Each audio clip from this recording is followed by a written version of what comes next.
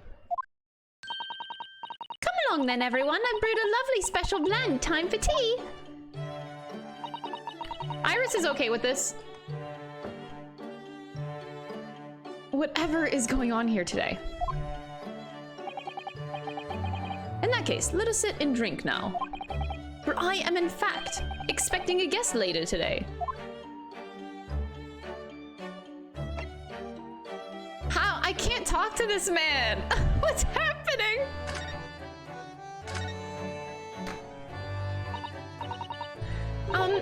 Mr. Sholmes? Who are the two gentlemen that were here before? Oh, just a pair of petty criminals, nothing of significance. Of course, they have to make a living somehow. And when the mood takes me, I'm willing to turn a blind eye to all manner of infraction.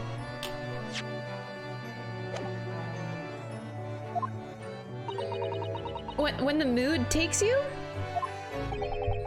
All manner of infractions?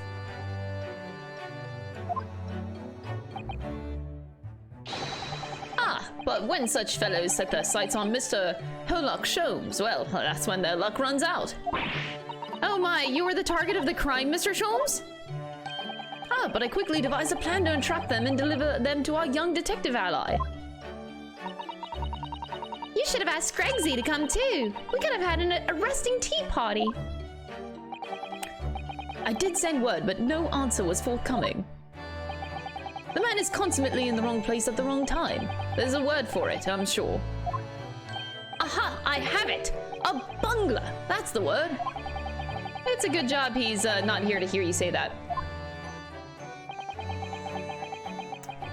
So, those redheads had been up to no good.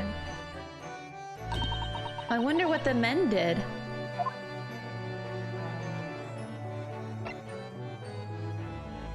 Oh, the lie you told. Juicy, juicy, juicy. We'll get there. The greatest problem. What was that about the greatest problems known to man that you mentioned before? Is it another fiendishly intricate case, Mr. Sholmes? Silence. Oh no, we don't like silence. How should I best explain it? Are you aware of the theory of evolution by natural selection, perchance? Well, I think I've heard talk of it somewhere. Possibly. It's a revolutionary scientific theory that was newly proposed 40 years ago now. Ah, bringing out the book. According to its author, Mr. Darwin, we humans were once apes who lived in the treetops. Wait, what? We were apes? Indeed, and from the very moment those apes descended from the canopy to live as humans, it has been our lot to be at the mercy of the greatest problems known to man. Our lot? What is this great problem, Mr. Sholmes? Monkey. Why? Is it not obvious, my dear madam? The problem is rent. Oh. Ugh.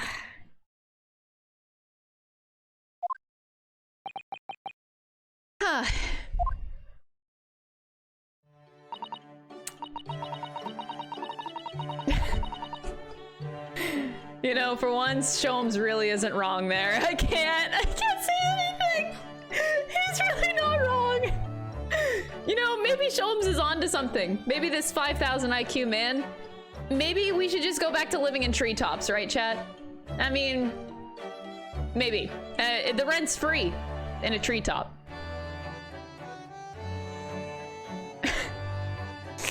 Did you receive a rather large sum of money from Madame Tuspel's only the other day?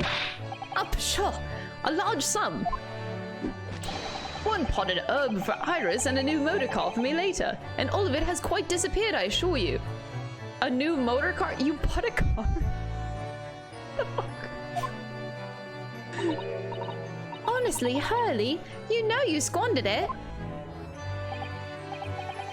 Oh, yes, well, anyway, 2 days ago.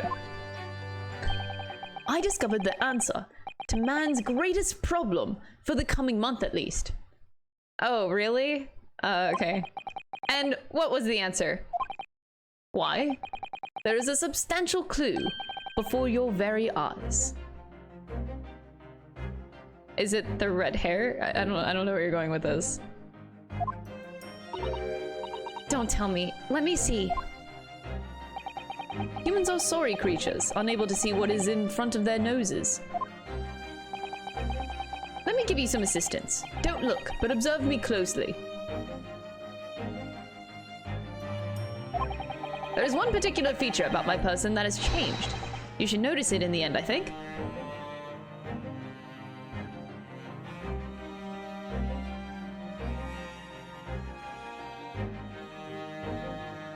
I mean, the vest you're wearing is still illegally hot.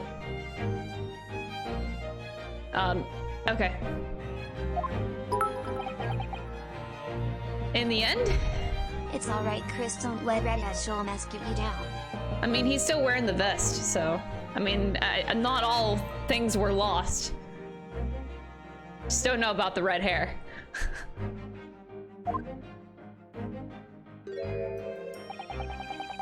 It's been stabbing me in both eyes right from the very beginning of our conversation. I think we might need another clue before we uncover the full answer, Mr. Naruto. Wait, excuse me? Thanks for the hint. I'll be tearing my hair out if this charade goes on much longer. Anyway, so about the lie you told. Mr. Sholmes, isn't it about time that you told us the truth? Yes, I think it is about fucking time. I wonder if he's gonna dodge me again. Just over a week ago, you said to us, I will now tell you something of the first importance, my dear fellow. Great detectives are wont to lie. It will serve you well to remember that.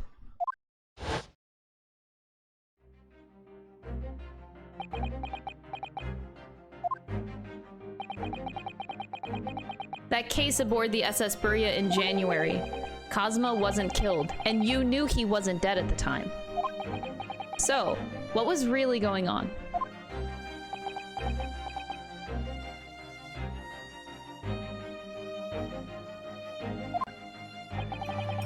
The fellow was unconscious for a very long time. If he hadn't regained consciousness when he did, his life would have been in mortal peril. Of course, a side effect of the prolonged comatose state was amnesia, as you know. It was a simple enough task to silence the crew. How? After they carried him out of the cabin, I assembled them in the lobby area. And then I made them swear to leave him unconscious and have him unlaid from the ship in Hong Kong as a murdered corpse.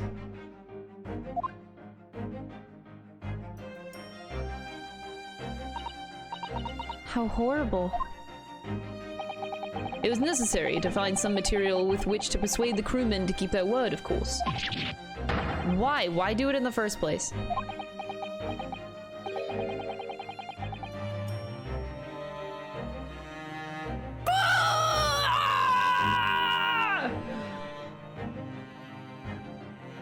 I will be at liberty to elaborate in due course.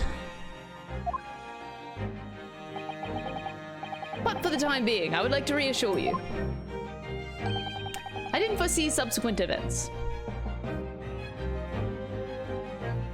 No shit! His disappearance in Hong Kong.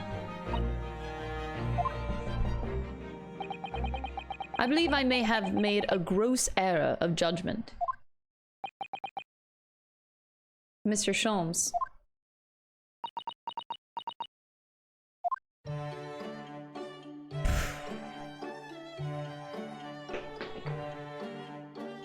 Ooh. Dodged again. Phew! At least we got some information, but like...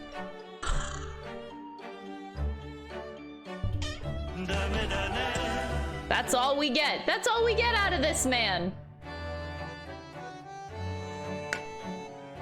The man who knows everything only tells us that.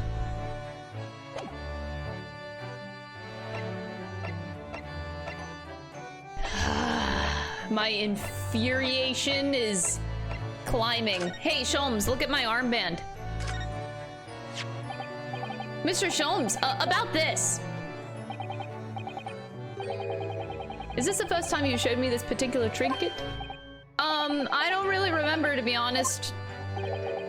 If my saying that it's a collar from for a breed of miniature canine with a particularly long neck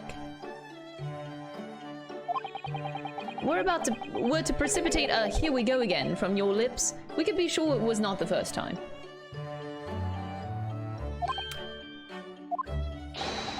Deduction! You see, my dear fellow, deduction! I hate him.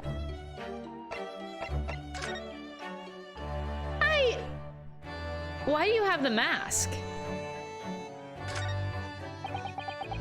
The mask Cosmo wore when he was assigned to Lord Van Zieks as his apprentice.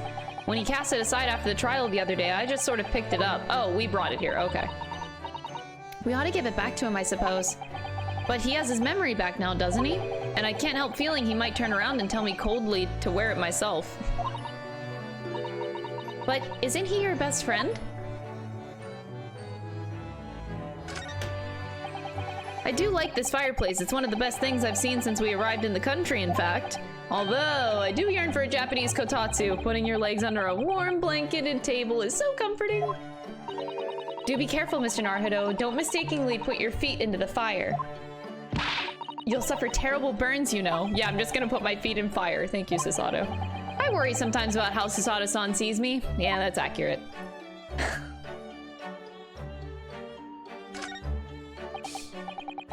Ah yes, Mr. Sholmes' curious collection of trinkets from the various mysteries he's solved. It's one of my favorite parts of this room, full of items with such exciting tales to tell. But I do believe he's added it since I last looked. He's added to it. Now there's a mysterious pince-nez, a mysterious little box, and a mysterious horseshoe, a mysterious biscuit. I think that last one might just be one of Iris's unfinished snacks.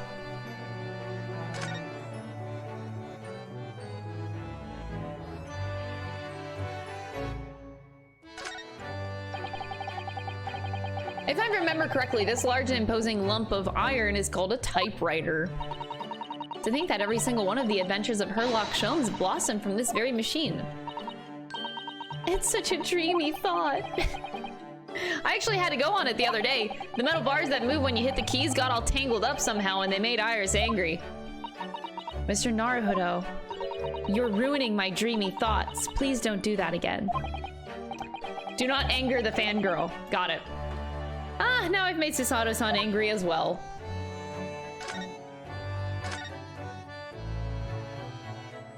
How's this doing?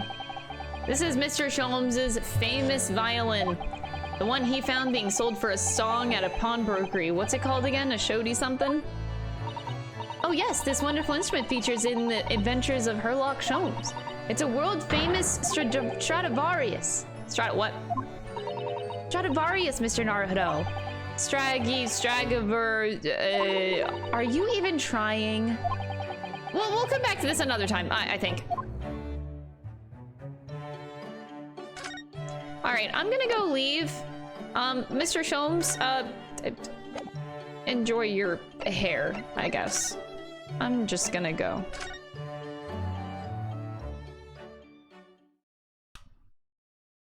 Oh, oh no, oh no.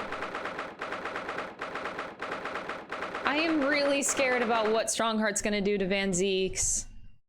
Oh no. Please don't be mean to him. Here's the final draft of the opening address for tomorrow's proceedings. I've supplemented your original with the figures that you asked for from the yard. I see. Excellent work. Thank you. You're welcome, my lord. What's Lord Van Zieks doing here? My, there seems to be an awful lot of tension in the air, wouldn't you say? This place is stifling enough as it is. We really don't need any more tension. Hey, move! You're covering up my view of Lord Van Zieks, please. Fuck! My apologies. I didn't notice you come in. Your small stature and dark dress made you all but invisible to me. Oh, no. It's entirely my fault for wearing black, I'm sure. From now on, you must dress in white from head to toe whenever you come here. Now then, Mr. Naruto. Yes, my lord. I'm right here.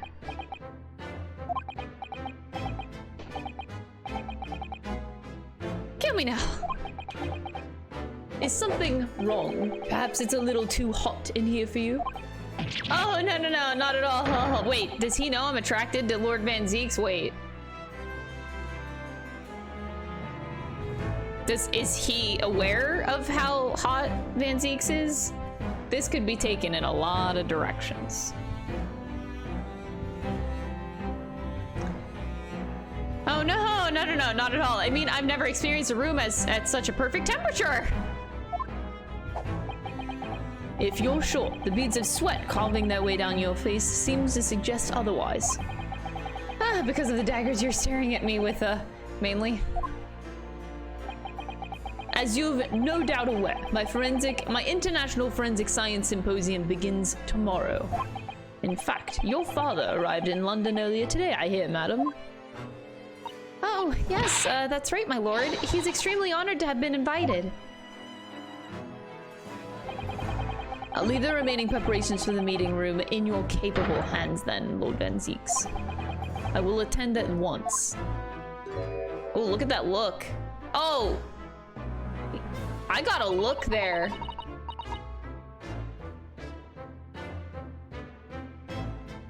Hello. He gave you a very cold stare as he left, didn't he? I know, but I haven't done anything. Have I?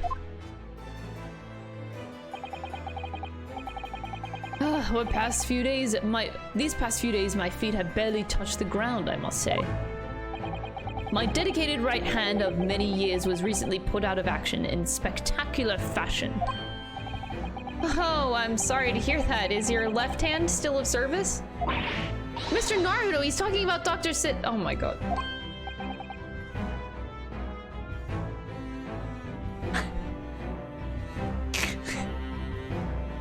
Oh, nice one. Nice one, Ryunosuke. That was a beautiful moment that you had there. You're doing great, buddy. You're gonna be a great lawyer one day. I'm terribly sorry about that. I was just, fear not. You've done nothing wrong. Dr. Sid's own wrongdoing precipitated the situation. You needn't concern yourself with it any further. That would be a lot easier to do if it weren't for the piercing stare that you're giving me. Lord Van Zeeks is doing an admirable job of holding the fort. Though, disturbingly, his apprentice has been missing since yesterday. Oh, missing! What's become of Kazuma-sama now?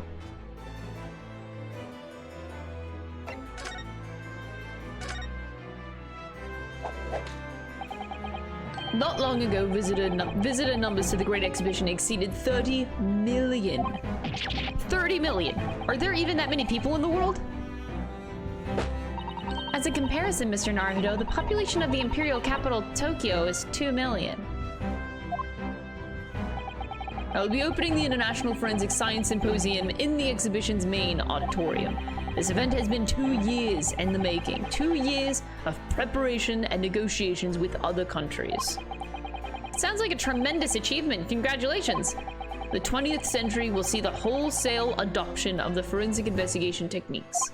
And cooperation between policing organizations around the globe will be essential, which is why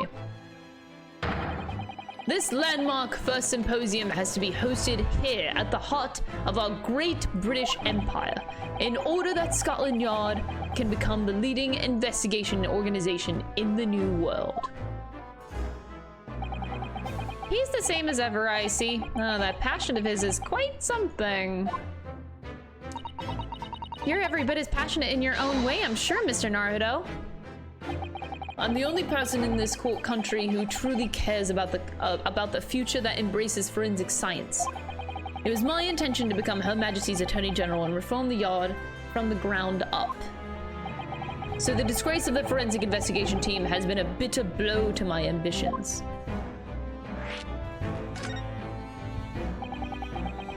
I first established the forensics investigation team a year ago, experimentally to begin with.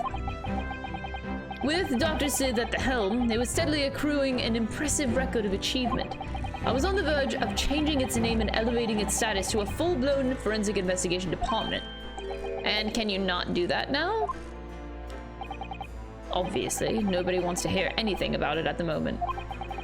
Even I can't keep this story out of the papers. 6 million Londoners will be cursing forensic science now. This incident will set back our country's advancement in the field by a good 10 years, I'd say. Unintended repercussions of our trial. We simply couldn't have overlooked what had happened, though. Of course not. We should all be grateful to you both. Anyway, I'll still reform this country's policing when I become Attorney General. This might delay my plans, but it won't alter them. Nobody will stand in my way. Great. About Lord Van Zeek's apprentice. Ah, yes. That came as a surprise to me, I must say, that you and he are old friends. How did he become an apprentice to Lord Van Zeek's in the first place? It came about 3 months ago. An unidentified Asian man was apprehended by border police. They found him hiding aboard a large goods vessel. Oh my, so he stowed away to get here? He had no papers to identify him, no passport, and he was suffering from amnesia too. Other than the fact that he was clearly of Eastern descent, there were no clues as to who he was. So I decided to assign him to Lord Van Zeek's. That way, I could keep an eye on him. Why the mask? I didn't want to burden Lord Van Zeek's with tiresome explanations about why he had an Eastern apprentice. Because it would be so much easier to explain why he was wearing a mask. He's proving to be a great help to Lord Van Zeek's, and I have high hopes for his future. By the way, do you know where he's gone? No idea, but I believe he's left London for the time being. Oh. I take it you also didn't know. That the man's father was one of our country's most infamous criminals, I mean. Genshin Asagi. Wow! Let's hear about these crimes. What we learned from that trial 8 days ago was a huge shock.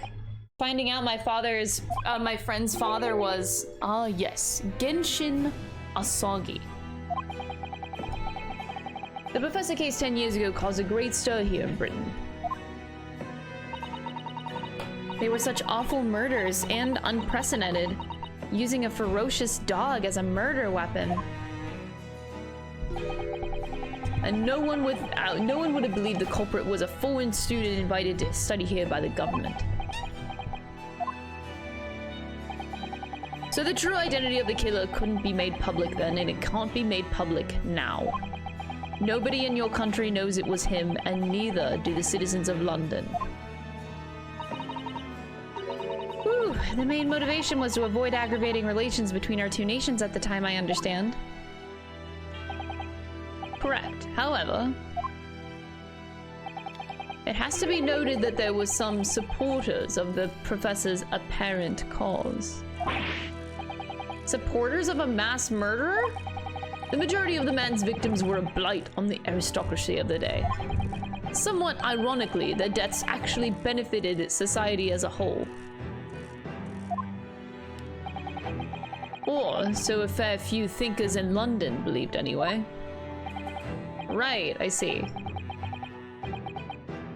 But it was still murder, wasn't it?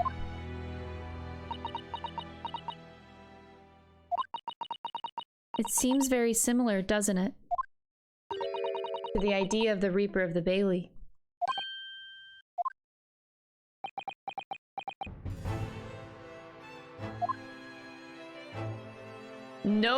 words from Lord Strongheart on that one.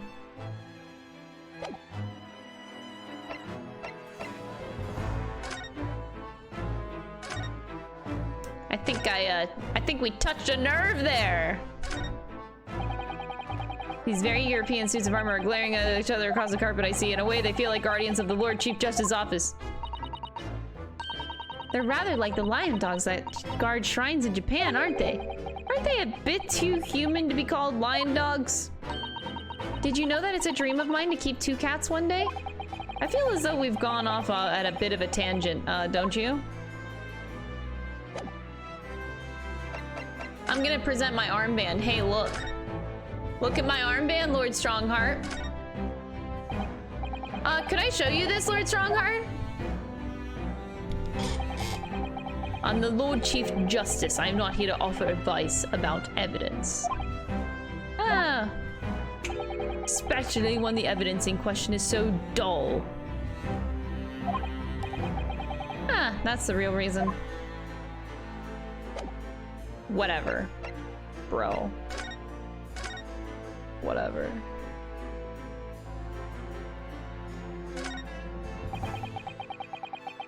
Just sitting behind that desk must make you feel so important, don't you think? Would you like to have an office like this, Mr. Naruto, with such a grand desk? Who, me? No, I don't think so. Oh?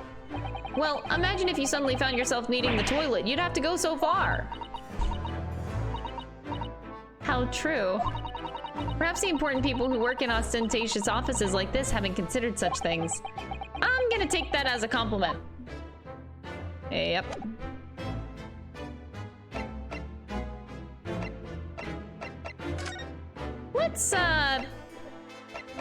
Let's get out of here.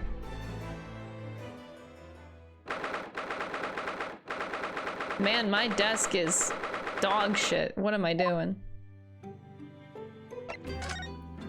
What to do? It's good news that Professor Mikotoba arrived safely, isn't it? Yes, it's wonderful in the fact that Father has been invited to its important international event. Really makes me proud to be his daughter. Your father, Judge Jigoku, us, and Cosmo, of course. There's an ever-increasing number of Japanese here in Britain's capital, isn't there? Well, yes, I suppose so. But London does have a population of 6 million people, so I think we're still in a minority. Susato-san's father who came here as a visiting student 16 years ago in Kazuma. It's almost as if some great power has been at work drawing them here across the ocean to London. And I feel as though the waters are starting to swell again now.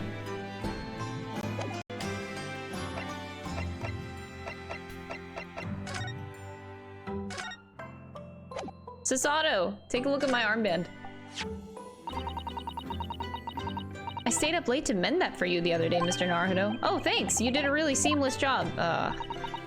You're very welcome. It's all in a day's work for your judicial assistant. Oh, thank you. The only thing is, I accidentally dropped it into the Thames yesterday, and now rather smells. Oh my god. What? Then take better care of it, please. It was all going so well until I ruined it. Really? Really, buddy? The fuck?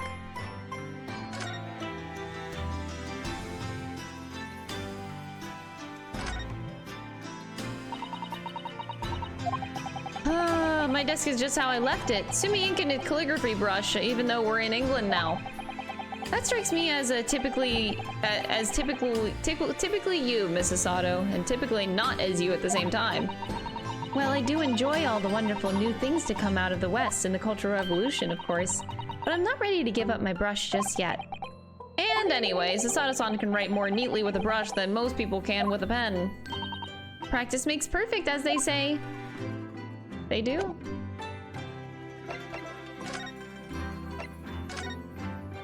I just... No! Ditch the red hair! I was hoping it would be gone by the time I came back. It's not gone. I finally managed to remember this behemoth's name, the Great Analytoscope. I don't think it was here when I left for Japan, was it? Oh, is that right? Yes, because it was with the pawnbroker. Ah, of course. Oh, that's given me a wonderful idea. I could pawn everything that's on your desk. The office would be tidy at last. Don't even joke about it, Miss Sasato. You are joking, aren't you? She's not joking. 200%. Oops. Red-haired Herlock is eternal? God, I hope not. Oh, no. There's all sorts of these shelves. Chemistry apparatus, books, papers, and lots of things I've never seen before. It's all heaped up so high I can't help feeling that the whole lot is gonna topple at any moment. It looks as though it might topple, and yet it doesn't. The epitome of Mr. Sholmes' brilliance. I don't get it. As it happens, I'm quite well practiced when it comes to stacking shelves myself. Just the other day, the shelf in my office finally gave way under the strain, though. It looks as though it might topple, and it does. Yes, the epitome of your disarray. I really don't get it.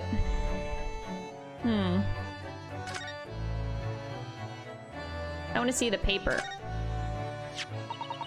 This looks like last week's edition. What's that article circled in red ink there? It's an advertisement column. It says, "To the Red-Headed League." Oh my god. What's that? I don't know. I've never heard of it before, but... Is something on my face?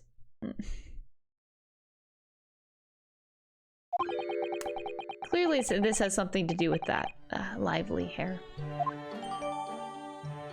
The Red-Headed League article has been entered into the court record.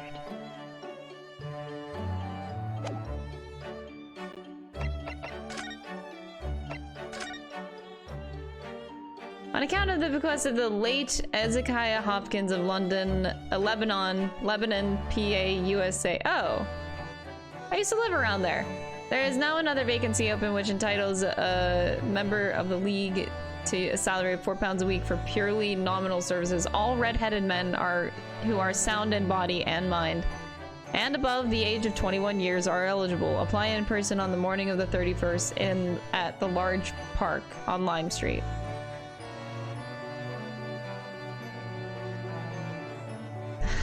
Sholmes.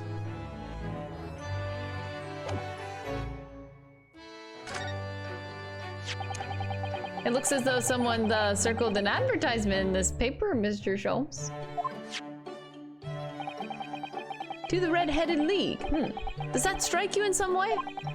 I was thinking that just maybe it might be related to your bright red hair.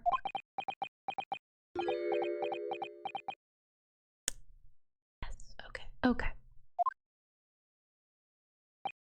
So, at last you've learned to apply my methods, Mr. Naruto. Sorry? In the first instance, and quite indispensable observation. Believe me, I could have seen that hair with my eyes shut. So then, allow me to regale you with the details of my latest exploits. Regale or boast?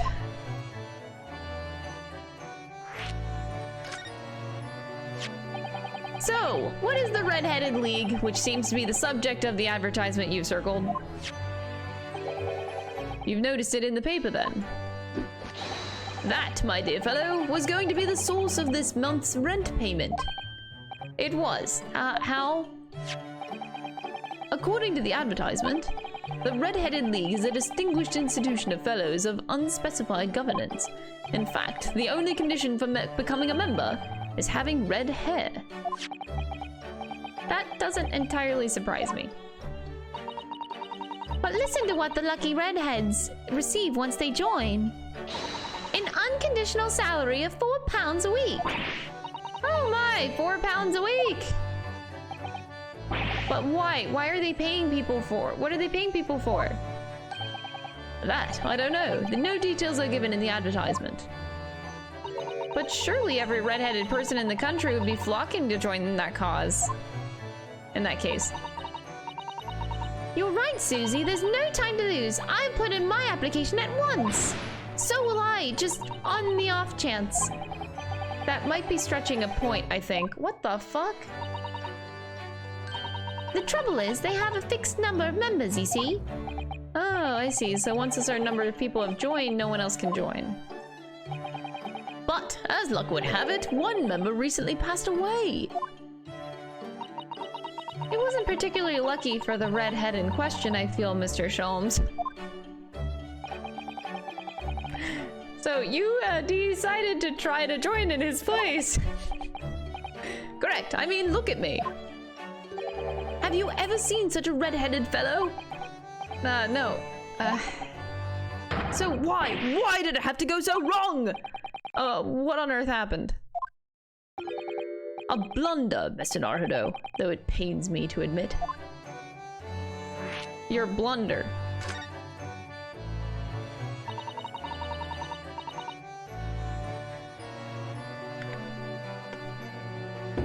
What did you actually do to your hair, Mr. Sholmes?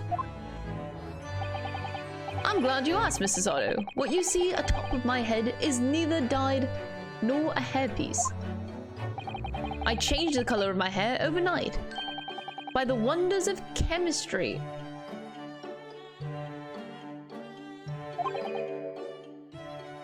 Chemistry? I was conducting some research into a method of rejuvenating spent tea leaves. And in the course of my work, I stumbled upon a potion that, when taken, turns one's hair a flame-like red. Would you like to try it? It will make every hair on your body perfectly crimson. I think I'll pass. But Mr. Sholmes, is it quite safe to drink? Surely it's bad for you, isn't it? Ah, amateurs are always hampered by such fears. I should never have doubted you, Mr. Sholmes. You mean to say... Ah, but of course. To earn £4 a week, one must be prepared to turn a blind eye to a little danger. That degree of red signals more than just a little danger, surely.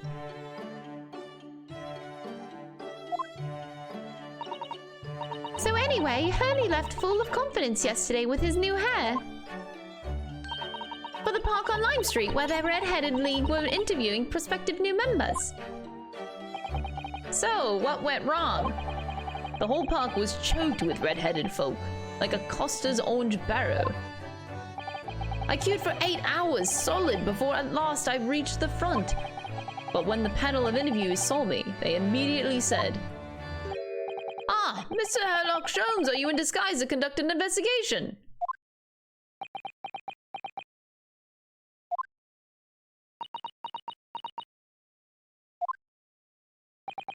So naturally, I had no choice but to reply. Shh, don't give me away. After which, I could do little else but turn and leave. Then this morning, when I looked in the mirror, irritation stirred within me. So I turned that pair into the police. Oh dear. What a disaster for Hurley and those two redheads. Sholmes. That's a problem. Oh god, that's a very loud ding-a-ling-a-ling. Aha! Here is my guest now, my latest client with money to spend.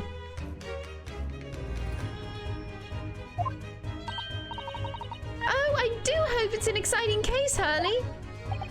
Remember, Iris, we are at present gripped by the greatest problem known to man. I must be willing to accept any case, no matter how unstimulating, save locating a rail runaway, of course. Don't spare anyone's feelings, will ya?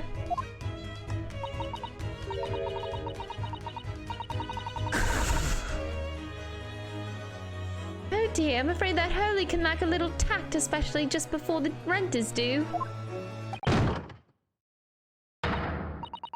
Oh my god, you're the juror. Hi. Mr. Sholmes, please, oh please. Please find my husband. He's run away. Oh no, a runaway case. Oh no. He does that to upset me. I beg your pardon.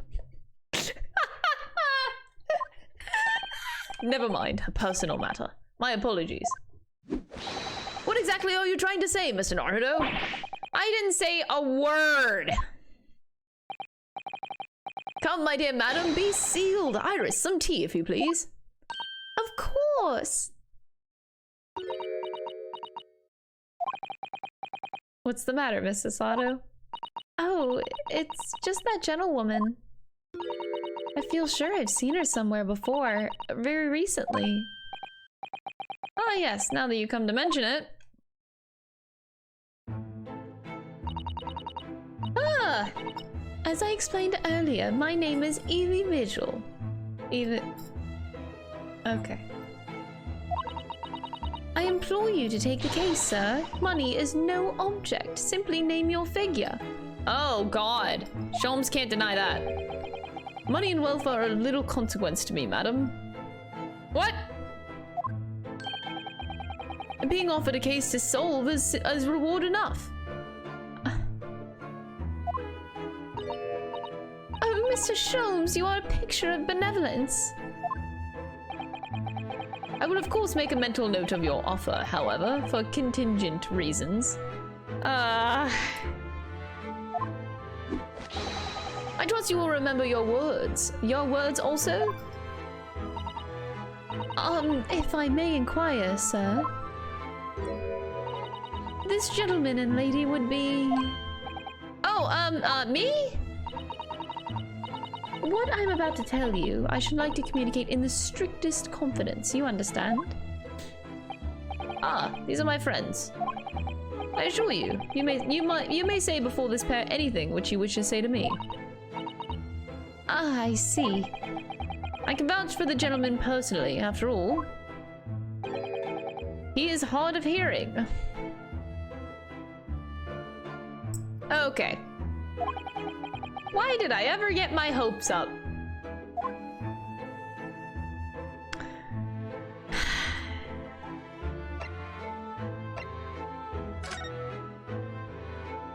Mrs. Vigil.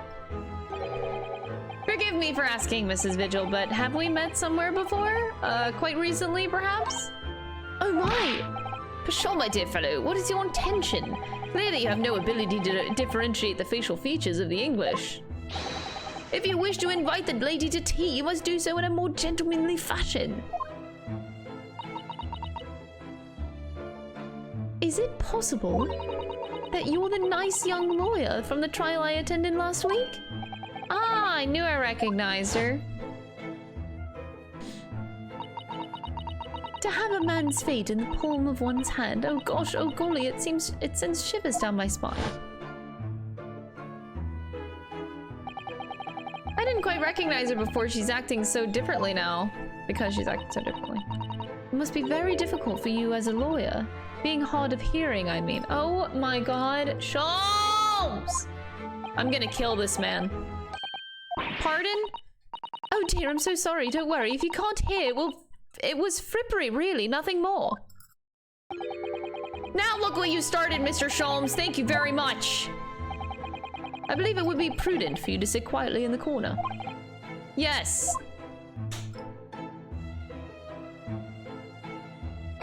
Okay.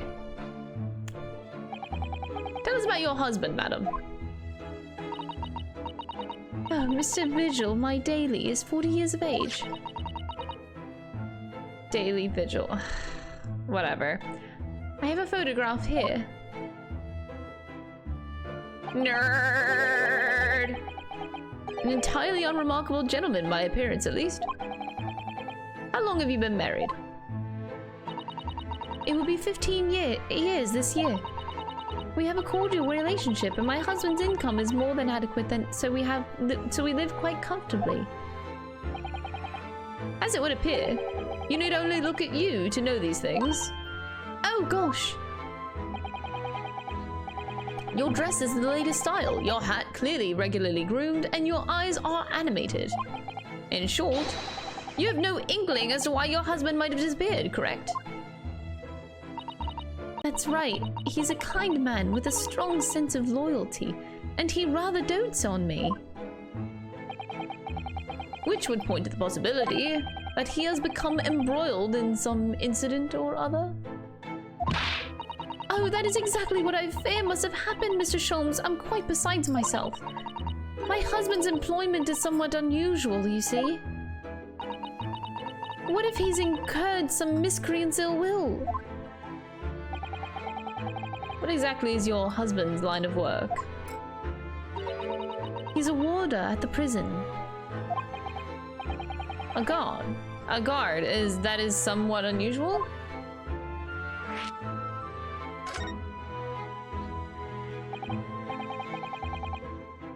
So, your husband is a prison warder? That's right, yes. Well, in actual fact, he's the chief warder. Indeed. I see. Well, chief prison warder certainly qualifies as something of a specialist occupation. Yes, it does indeed. My poor husband must prepare those dreadful punishments and see that they're carried out. Well, this is highly convenient. Dreadful punishments? Does she mean capital punishments? And at such times he must occasionally spend a night or two in the prison dormitory. But for the extra responsibility, he is remunerated more handsomely than the other warders. Of course, we make no mention of my husband's work to the neighbors. Yes, I believe your prudence is justified. Tell me, at what prison is your husband engaged? Barclay Prison, Mr. Sholmes.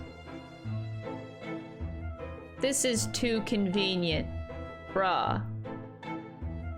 A little too convenient, wouldn't you say? Really, Barclay? Oh, a fine establishment. If I'm not mistaken, there's a large cemetery just behind it. Yes, that's correct. Logit Cemetery. Yeah. Logit Cemetery, the very place we were discussing in court.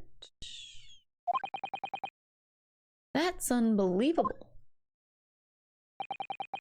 Unbelievable, my dear fellow. And yet, undeniable.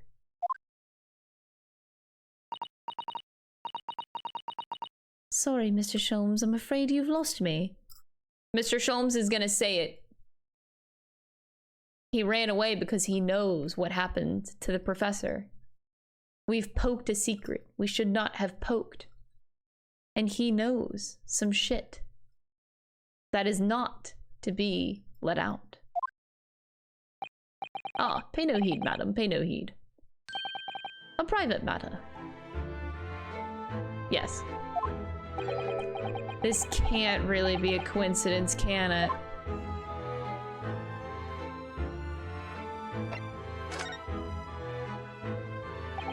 So, to the matter of your husband's disappearance, when did you realize that he was missing? Please, try not to laugh. It was yesterday. I'm sorry? Yesterday? That really is recent. Laughably so. The truth is, my husband does at times have occasion to spend the night away from his work. It's not at all out of the ordinary for him to return home at night, but this is different. For him not to make any contact for a whole day? This has certainly never happened before. Oh, my dear Daly, whatever can have happened? My dear Mrs. Vigil, please calm yourself. Now then, have you contacted the police? Why, naturally, but sadly, they refuse to listen to my pleas as my husband has been missing for 1 day. I was asked to wait patiently at home. In truth, Mrs. Vigil, I concur with the police. However, let us not be hasty. I see no reason why we should not engage my deductive powers to track your husband down anyway. Oh, thank you, Mr. Sholmes. And furthermore, let me assure you, a chance to solve the greatest problem known to man for another month has no bearing on my decision. Because of course not. I seek only to put a sweet smile on another Londoner's face. That's really all there is to it. Oh, you have my eternal gratitude. I shall pay any sum you care to mention. Oh, God. You seek only to put this sweet's rent in your landlady's purse. That's all there is to it.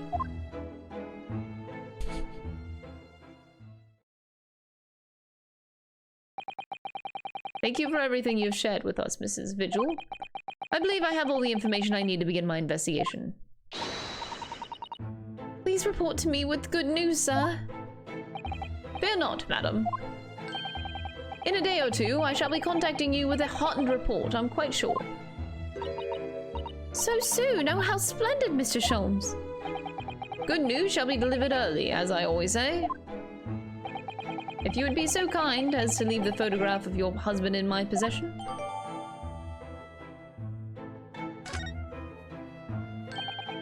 Thank you. Now, allow me to show you the door. I can't thank you enough, Mr. Sholmes. You've been simply marvelous. And we're about to go do all of the work, right? You know, I think at every time, Hurley. How do you come out with such nonsense? Good news in a day or two? Are you sure? I can't be sure, of course, but then I didn't swear on it. I merely gave the good woman some hope. I hope to be able to give a good news, one might say. After all, the rent must be paid by the end of the day tomorrow. If by that time I've successfully located Mr. Vigil, we shall be mutually relieved. Wouldn't you agree, Mr. Naruto? Don't look at me with those pleading eyes.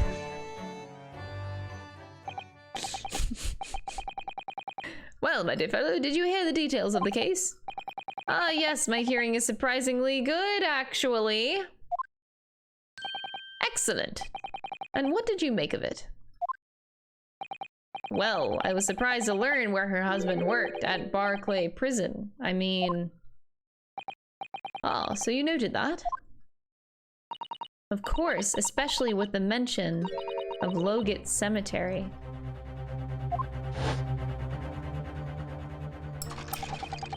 Logate Cemetery is at the rear of Barclay Prison. So it was renowned among us students at the university for being haunted by the ghosts of condemned convicts. Barclay Prison is where that notorious man was incarcerated. The professor. And now a warder from the prison has mysteriously disappeared, it would seem. It's all very peculiar. Indeed. But nothing you can't handle, I'm quite certain, Mr. Naruto. Oh my god. Sorry? Run along to the prison and see what you can glean, would you? It's the prison governor you want. No doubt the man is equally worried. Aren't you going to go yourself? Surely you needn't ask. I can't possibly be seen with this hair. Oh.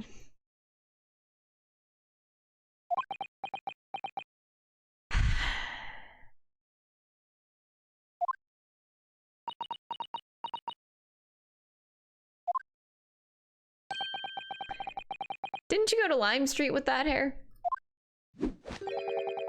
That was quite a different matter. So I leave it in your capable hands. Now, if you'll excuse me, I'm rather busy. Oh, really? And he disappears. Okay. All right. Of course you are. Okay.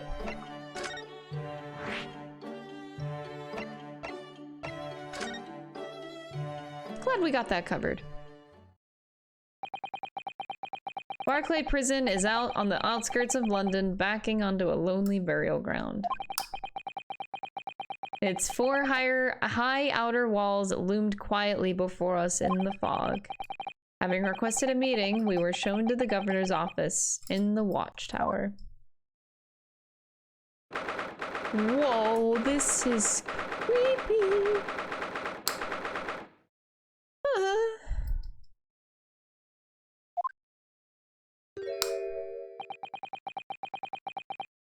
This place is full of hardened criminals. I can remember the last time a civilian was doomed here. And you didn't want to talk to an inmate, but to me. Whoa. Do you ken who I am? I'm the Governor Barry Caden. Hmm? Oh, yeah, it's my pleasure. I'm Ryunosuke Naruto, defense lawyer. An Easterner, I see. Does that mean? Yes, I'm a visiting student of law from the Empire of Japan. Japan? Did you say Japan? Yes. There's no way, there's no any of your kind in here, laddie. Maybe you should try the next prison next door. I didn't notice another prison next door, sir. Anyway, we came to ask you some questions about... I didn't like to be so direct, but... I've no intention of speaking with the likes of you, suspicious-looking Easterners. Get out of my hair. Get out of... So, as soon as he finds out that we're from Japan, he reacts like this. Surely means... I think it's because of the professor case. You think so too? 10 years ago, Genshin Asagi, also known as the Professor, was incarcerated at this prison. And then, after his execution, he apparently re-emerged from his grave at the cemetery behind the prison. I might have known. You're sniffing around about that case, aren't you? Your agents, eh? Part of the professor's great web, no doubt.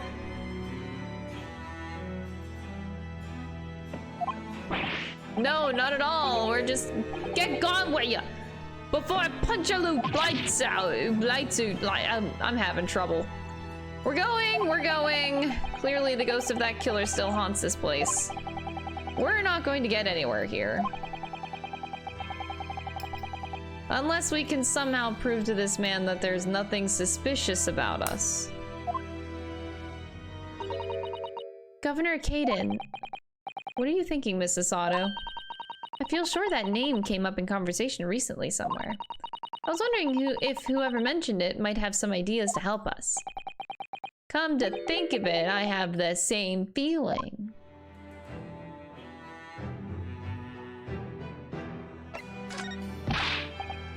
Oh, okay.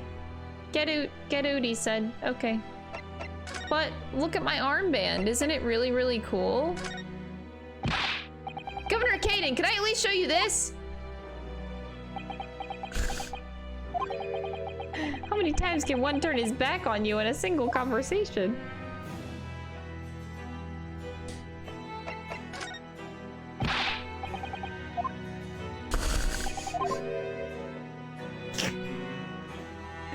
Legendary.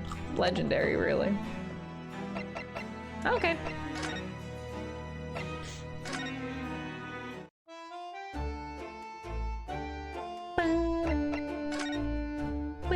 So about this favor. Hey guys, Professor Mikatoba is still alive, by the way.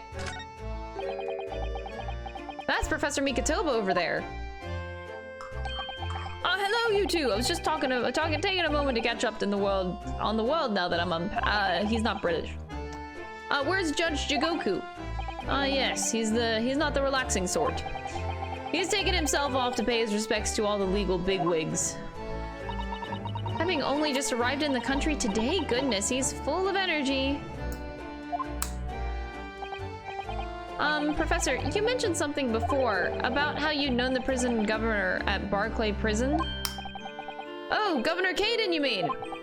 So it is the same man. Father, you must speak with the governor. But he refuses to talk to us. He said that we were suspicious Easterners. Well, I'm sure if I accompanied you, it would be a very different story. Would you? That would be wonderful if you have time now. Sadly, as you can see, I'm very busy at the moment. Busy drinking coffee on a comfortable settee. No, I have rather a lot to prepare for tomorrow, you know. Sorry, I didn't say that out loud, did I? You Mikitobas are alarmingly good at reading people's thoughts. Or could it be you that you Narutos are alarmingly bad at hiding your thoughts? Okay, look. Fuck you. It's true. But still. Let's not fall out now, I have an idea. What's he writing on that piece of paper? Here's a letter of introduction for you. Hopefully with when he sees my name, he'll change his tune. Ah! Nice.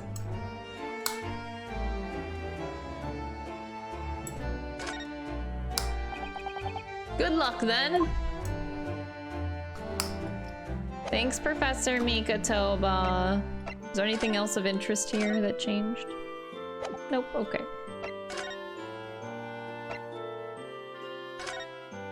Let's try this now. Okay, present.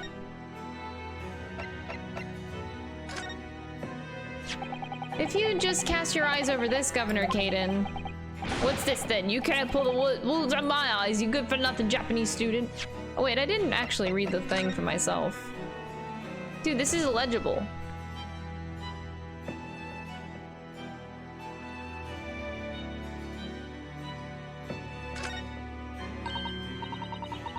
It looks like it's some sort of steamship ticket. The SS Gruz, first class cabin, number 1. Yokohama departure, September 11th, London arrival, November 1st. Ah, that's about that Professor Mikitoba and Judge Jigoku came on from Japan, isn't it? I think it's called at Dunkirk on the north coast of France for a night before finally arriving in Dover. I think it's been almost a year since we arrived on Dover on the SS Buria. Seems a shame not to keep your ticket as a memento of your trip, don't you think?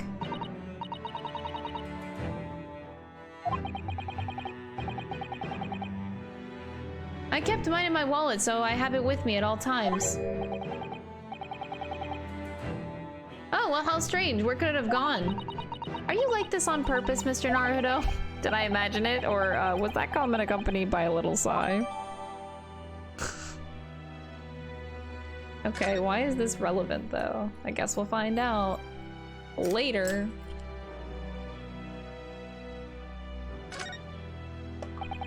Professor Mikitoba has wonderful handwriting, doesn't he? Yeah, it's so good that I can't even read it. This dark-suited young man is not in the least bit untrustworthy. Is it just me, or does that make me sound extremely trustworthy?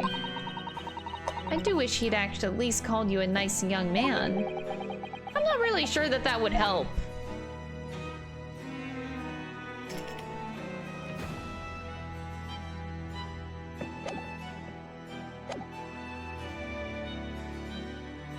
What's this then? You can't pull the wool over my eyes, good for another Japanese student. Okay.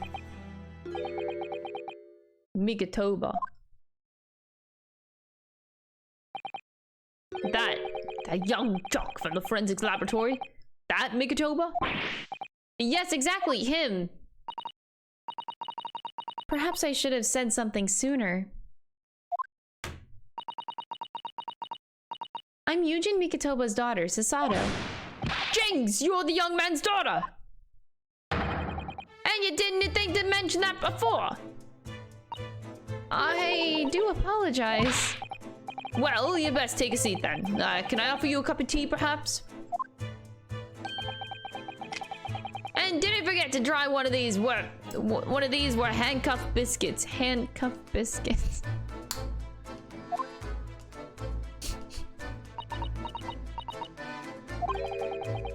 Your father's influence is nothing short of amazing. I'm bitterly regretting not announcing who I was from the outset now. So then, what can I do for you, hen? We're currently... Ah! Not getting enough sleep! Anyway, we're currently investigating a case. It's one of your warders, you see. He's gone missing. Missing? Oh, that's right. It's surely been reported to you as well, being the prison governor.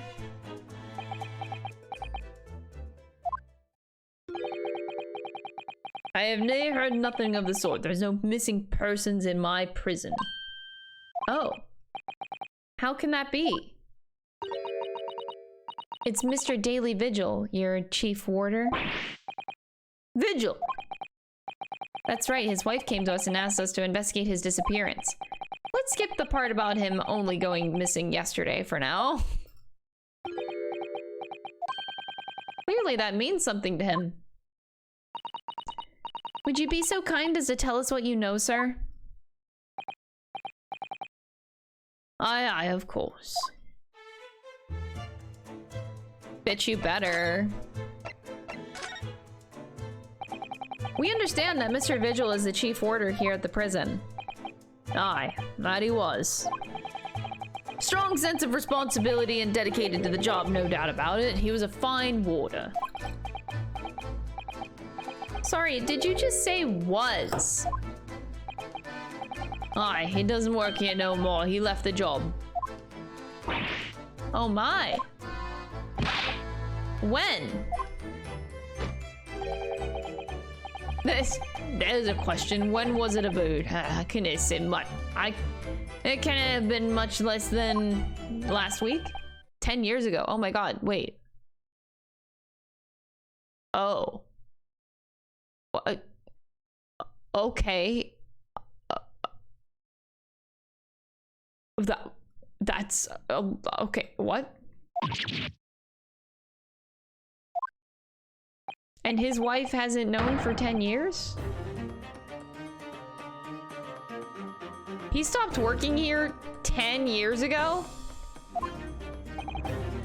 Aye, has I minded, do you, Ken? I haven't heard the fella's name in all that time. That's a worry if he's gone missing, though. But Mrs. Vigil made no mention of it. I think perhaps, Mr. Naruto, that his wife simply doesn't know. I think she's unaware that he no longer works here. Yeah, no shit.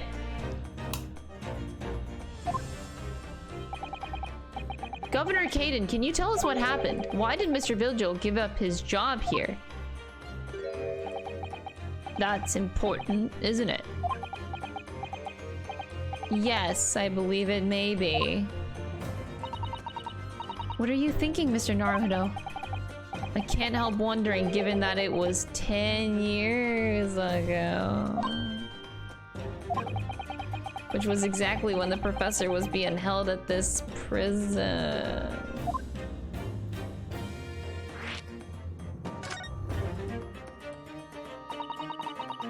So Mr. Vigil actually resigned from the position of chief warder 10 years ago, you're telling us? What happened to make him leave the job? In actual fact, he didn't leave the job willingly. He had no choice in the matter. You mean he was dismissed? It was after a particular walk. Aye, that's our word for it in here. A walk to the gallows. Ah, an execution. It's the job of the chief warder to prepare the gallows tree and oversee any executions, you see. Only, Vigil did something unthinkable on that last walk he was manning. What did he do? I'm sorry, but I cannot reveal that information. I can tell you that it's very rare for a chief warder to be relieved of his post. Why wouldn't Mrs. Vigil know about it? She appears to be under the impression that her husband still works here. 10 years later! wouldn't can anything about that, I'm afraid. Can you perhaps answer one more question about the circumstances of his dismissal?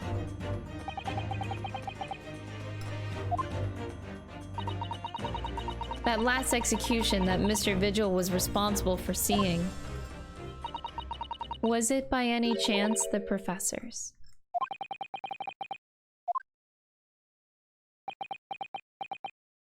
Silence means yes. I'm sorry, I really am. I'm no at liberty to answer that.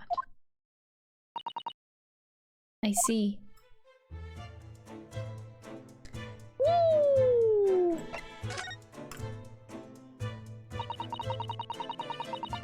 My father came to Britain all those years ago in order to study forensic medicine, but you seem to have been well acquainted. The dead room, the prison, and the cemetery have a lot to do with one another. After all, they need fresh corpses for forensic research. Do you, Ken? Yeah, I imagine. The advancement of medical science isn't always particularly palatable. Your father worked in the laboratory just on the far side of the graveyard, in the basement of St. Sinners. It's still in use today. St. Sinners, that's come up before, I'm sure. Yes, that's right, we've been there. Mikatoba and I used a raft and I have to use a ride in a carriage together and negotiate terms. For more fresh material, I suppose. Aye, and we used to sit here for hours and gab on about dissection of and all sorts. Oh shit, it takes me back. I'm really struggling. Over a pot of tea and a plate of cuffed biscuits, of course. How charming.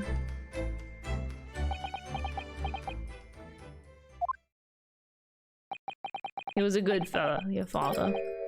Reliable, dead set on his work. But I'm afraid I'll never understand you Japanese.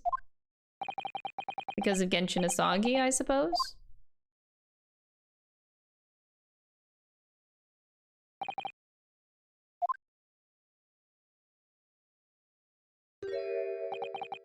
I can't tell you anything else. Thank you so much for your time, Governor. One moment afore you're away, Hen. I'm sure I'll have it here somewhere. Found it. Here, take this as a wee souvenir of your visit to the prison. What is it? That's Vigil's dismissal notice. It's 10 years old now, of course. Aye, it's no trouble at all. It's no the original, mind. Oh. Thank you very much, Governor Caden. Well, in return...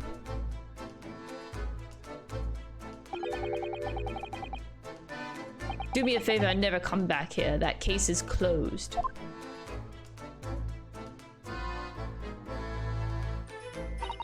Well, I think we ought to return to Baker Street for the time being. I agree. We need to report back to Mr. Sholmes and what we found out about Mr. Vigil. What will he tell Mrs. Vigil, I wonder?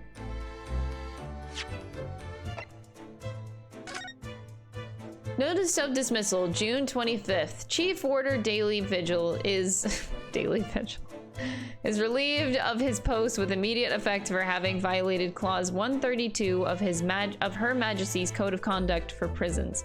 All rights to redundancy pay and other financial benefits are fully revoked. Then why are they well off? What? Reason for dismissal, aiding and abetting the escape of this prison of convict, just prior to his execution. Details of this escape are still being investigated. Full cooperation with inquiries will be expected. Additional notes. Indications are that the jailbreak plot was conceived prior to the convict's incarceration. It's believed that the convict engaged in some form of negotiation with prison staff in order to secure assistance. Full disclosure of information regarding these negotiations will be demanded. I feel like this has Lord Strongheart like written all over it. But maybe I shouldn't just assume. Look at this dweeb.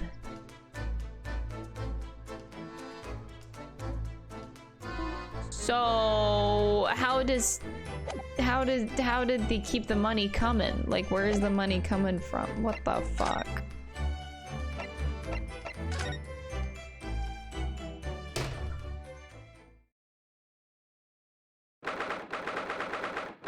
November 1st, Shom Sweet.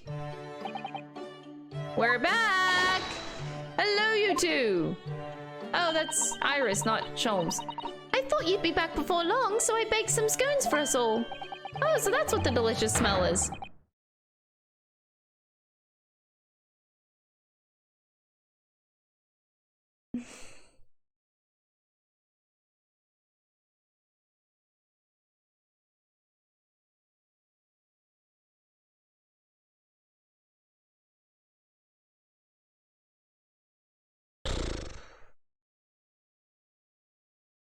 It just keeps getting worse.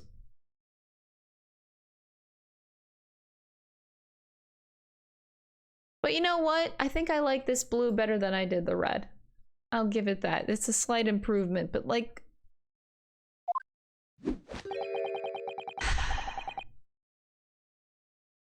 You've returned a great deal sooner than I was anticipating. Hello, Mr. Sholmes. Hello, Mr. Sholmes. Say nothing. Your thoughts are written all over your faces in any case. It turns out that it may have been advisable to test my hair color restoration tonic before application.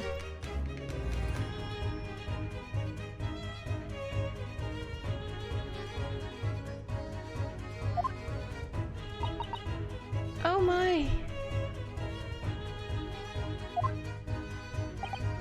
Ah, brave. Tell me, what about Water Friend? Have you garnered some new information? Yes, something very surprising in fact, though it's not a patch on your hair to be honest. It most certainly isn't, but still we discovered Sholmes! Gina. Drop everything, Sholmes! This is more important! Gina! I can't. Adam and Eve it.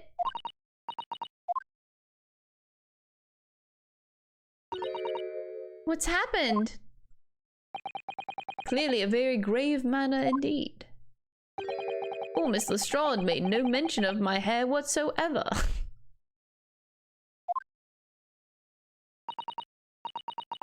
It's the boss.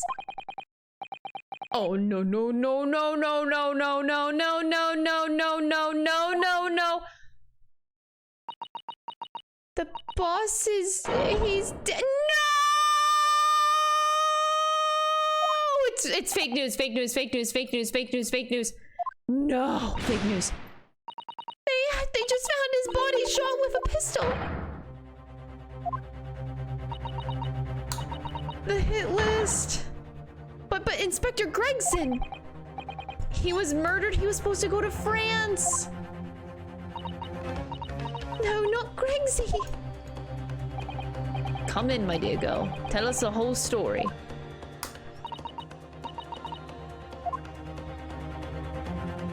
Oh my god, oh my god. Talk. The inspector's death. Are you serious, Gina? Inspector Gregson was... He was really shot? I don't know much about what happened myself yet. They're still there. They're investigating the scene. Where did this take place? A little rented room in a room full of flats on Fresno Street. The outskirts of town, nowhere near his home. He was perhaps investigating a case then. The thing is, no one at the yard knows nothing about no case around there. How strange. The boss was. He was so good to me. I know I ain't up to much yet, but one day I was gonna show him. I'd become a proper detective.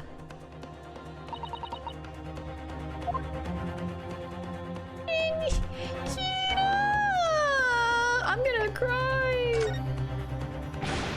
Who did this? Do you have any idea who the culprit is? They got him already. What? They've caught the shooter so soon? A witness reported something was going on, and the boys got straight down there and took care of him. Who? What awful person did this?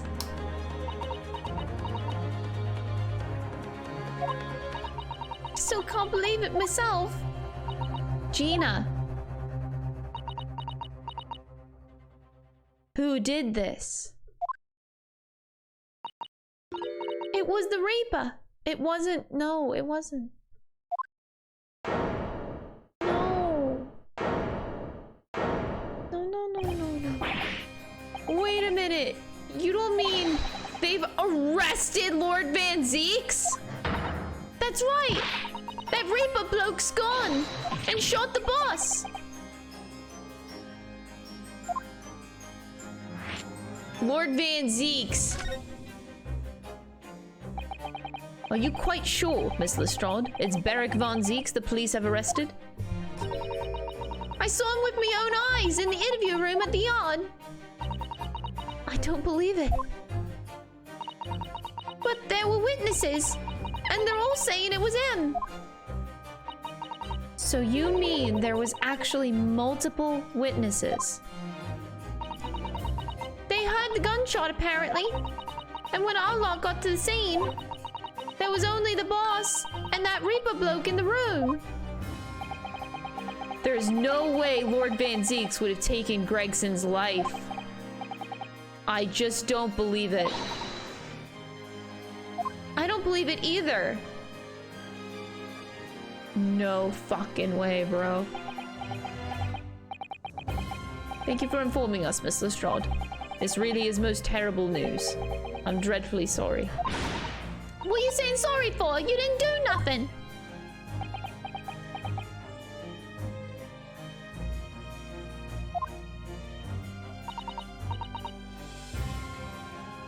Oh, is he thinking about his companion again?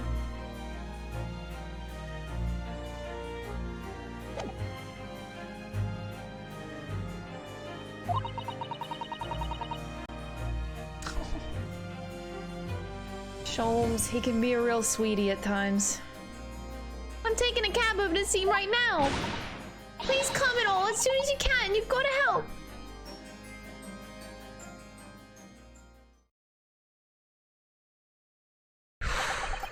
It's a detective's lot to appear wherever some sinister plot has unfolded. Little wonder where we all look haggard. Sometimes these things are almost too much for the nerves.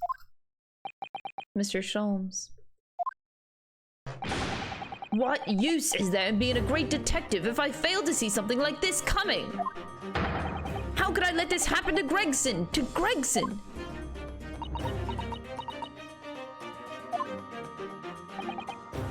Mr. Naruto, I shall leave at once to begin my investigations. Of course, yes, we will too. It would be helpful if you could talk to Mr. Reaper and see what you can glean. I'm sure that you were intending to do so anyway. Until later then. Ooh. New leave animation. Sholmes is serious for the first time in his fucking life. Inspector Gregson dead and Lord Van Zeeks arrested. Runo. Susie, I've called you a handsome. It's waiting outside. Thanks, Iris. Shall we, Mrs. Otto? Yes. Oh my god. We gotta go, we gotta go, we gotta go, we gotta go, we gotta go, we gotta go.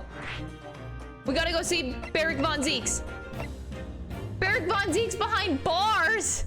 This is so wrong!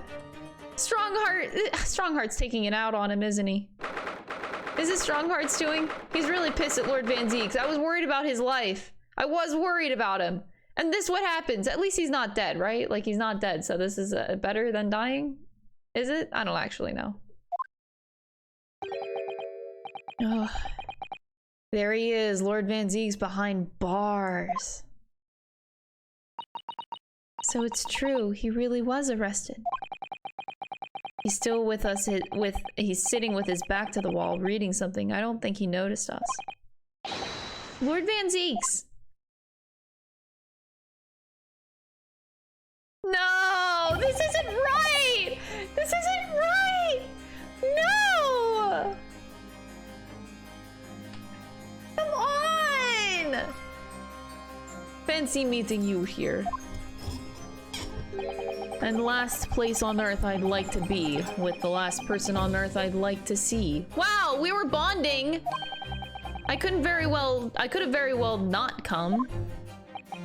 We heard what happened. That Inspector Gregson was... Go home. This has nothing to do with you. He knows his mistakes, and he's like willing to pay for it.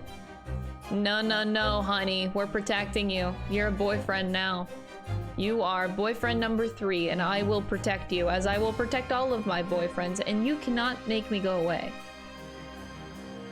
Forgive me, Lord Van Zieks, but I must disagree.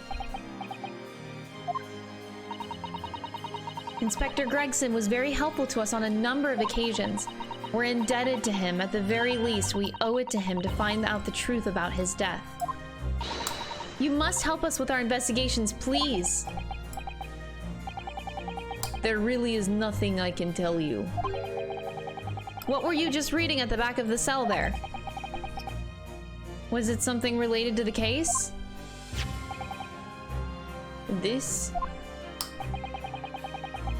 The Yard isn't quite so cavalier with its information as to share case details with the suspect. This is a letter from an old acquaintance. Oh, who might that be? Someone you know, as it happens. Albert Harebrain. Of course, yes, I keep forgetting that they went to the same university. And I would like to read my correspondence in peace, so let's get this over with, shall we? What is it that you want to know? Strange. I mean, let's face it, Lord Van Zieks never minces his words. But they seem to have less bite than usual somehow.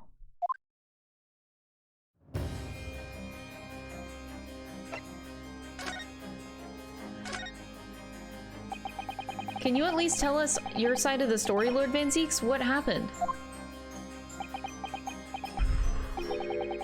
How much do you already know? We know that the inspector was shot dead in a small rented room on Fresno Street. And that you were there by the police. You were found there by the police when they arrived on the scene and immediately arrested. We were told that there was nobody else in the room and that some witness heard the gunshot. Ah, then you're well informed. And there's really nothing I can add. The truth is, I don't know what happened myself. But the gunshot, obviously you didn't fire the gun, did you? I'm not in the habit of shooting at the people I work alongside. I also heard the noise, however. Before I had a chance to investigate, I was apprehended by the arriving officers. So he doesn't actually know what happened. If I might ask, what were you doing in that place to begin with? I don't need to answer that. Oh. After all, you're not representing me. I will be, bitch! He is gonna need a lawyer, and I'm gonna be your defense lawyer! Ayo! I better be your defense lawyer. I will have nobody else be your defense lawyer. It's me, your boyfriend. It's me, I'm the defense lawyer, hi. Who's going to be representing you in court, Lord Van Zieks? Anyone other than you, I should imagine. Would I be right in assuming that you have no representation as of yet?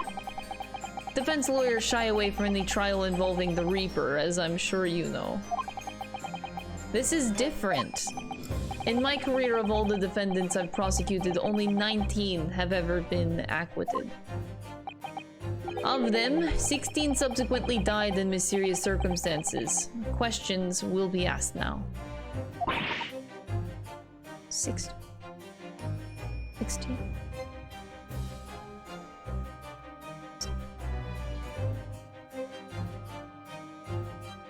Is that a coincidence? No. Wait, maybe it is. No.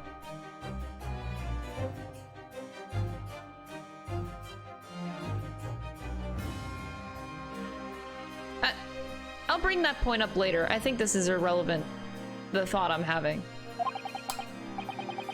I assure you, no defense lawyer will want to touch me with the end of a barge pole. But you don't actually have anything to do with those people's deaths, did you? It's been 10 years now that I've been known as the Reaper of the Bailey. Believe me, nobody wants to know the true identity of this killer more than I. However, it seems that things may come to a head before I have the chance to uncover the truth about that. What? What does he mean? Is he gonna be executed? Surely not.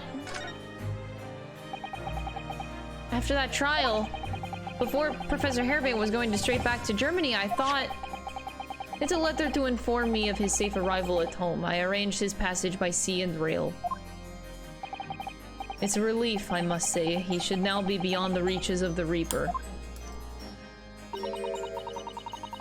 Because the Reaper doesn't follow people abroad, you mean? Yes, so it seems. Your stooped little Nipponese friend, for example. You told me he was keeping well in Japan when I inquired the other day. Yeah, that's right. He's an author now, happily working in Tokyo. So Professor Hairbrain is safely back in Germany now. He is.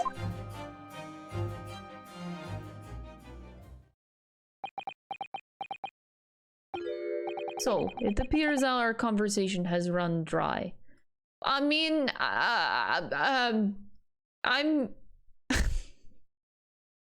the conversation has run dry and I'm still thirsty, so I would love to keep talking to you.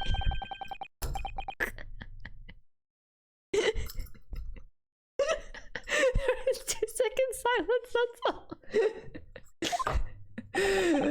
Well, in any event, if you'll excuse me now, I would like to detain you. I was wondering, Lord Van Zeeks, if you'd like, I'd be happy to advocate for you. Look.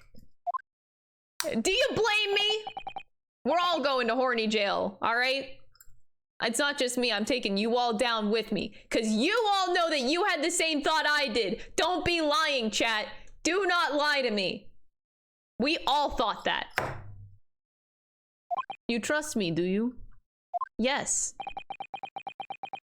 I have heard that you speak many times. I've heard you speak many times in court. I've seen how you treat people. So I'm quite sure that you would never have taken another's life. It's just my feelings can't be used as evidence in the court of law, sadly.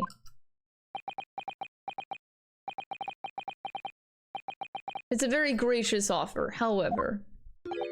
I trust no one. You do trust me, though. You're lying. He's literally being a tsundere right now. He does trust me. I don't trust you, baka! Not the police, not the judiciary, and not you Nipponese. But please. I have no intention of engaging your services. The chasm between us is just too wide and too deep, it seems. He trusts us. I'd appreciate it if you don't visit again. Then neither of us will waste any more time.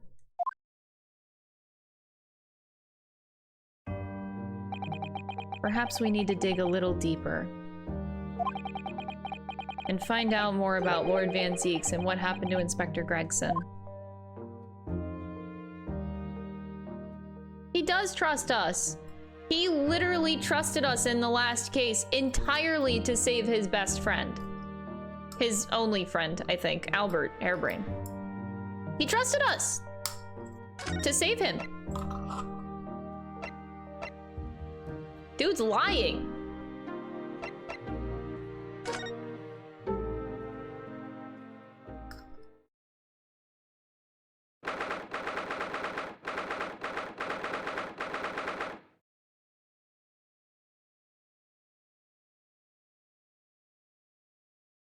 Oh. Is that a wig on the floor? Wait, huh? Oh my god, the red-headed league. That's a red-headed wig, isn't it? Jesus Christ. This really is an out-of-the-way part of London. I doubt many people find their way down this back street. So this dust-ridden rented old room is where it happened then. So this is where poor Inspector Gregson lost his life. Yeah, and the police are already hard at work investigating, it seems. I don't see Mr. Sholmes anywhere. Perhaps his investigations have taken him elsewhere. Oi, what do you think you're doing there? Every one of them drawers has got to be taken out so you can look underneath and all. I want the space above this ceiling checked, and don't forget to look inside the chimney stack too. Blimey, aren't you lot never gone over a house looking for dough when the owners are out of town? Oh my god.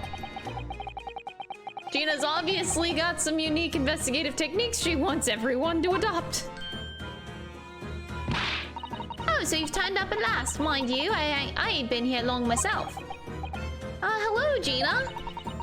Sholmes has only just left. You're lucky I missed that. I'm lucky? He went prancing around here, pointing at stuff and flicking that hat of his and then just scarpered. Okay, he's finished investigating already, you mean? Yeah, he didn't stop to say nothing to no one, not even me. Gina, would you mind if we investigated too? Listen, Odo. You're a lawyer, right? Yeah, why? Well, you're not thinking of trying to help that Reaper bloke, are ya? Oh, poor Gina. She's never gonna forget, is she? That trial will haunt her forever. Gina, if you don't mind me saying, if Lord Van Zeeks really is responsible for this crime, he will be duly and fairly judged in court. I suppose you're right, yeah. Go on then, Odo, get investigating. I want to know the truth about what really happened here. Thank you, Gina. I guess we should start by talking to her.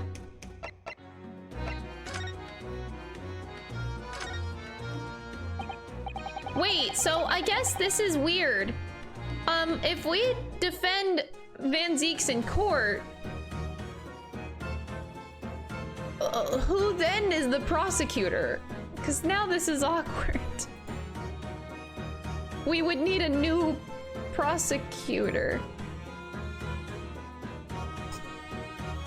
This is awkward. Gina, what was Inspector Gregson doing here in the first place? Oh! Wait, you know what would be absolutely genius? How does that work? Because prosecutors are appointed by Lord Strongheart now. You know what would be 5,000 IQ move? Okay, maybe Lord Strongheart himself. No, he's not going to be a prosecutor. 5,000 IQ move. Sholmes becomes the prosecutor.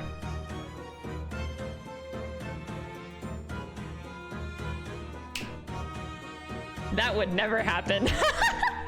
I don't even know how that would work. Oh my god. How does that work? That would be 5,000 IQ though. If that happened. That would be crazy. That would be fucking insane. but that entirely wouldn't work. Yeah, Lord Strongheart would never let that fly, huh? Yep, nope. Okay, anyway. That's what I want to know. It's what, half a year since I got out of the clink? That's when I decided to give up me diving and become a detective instead.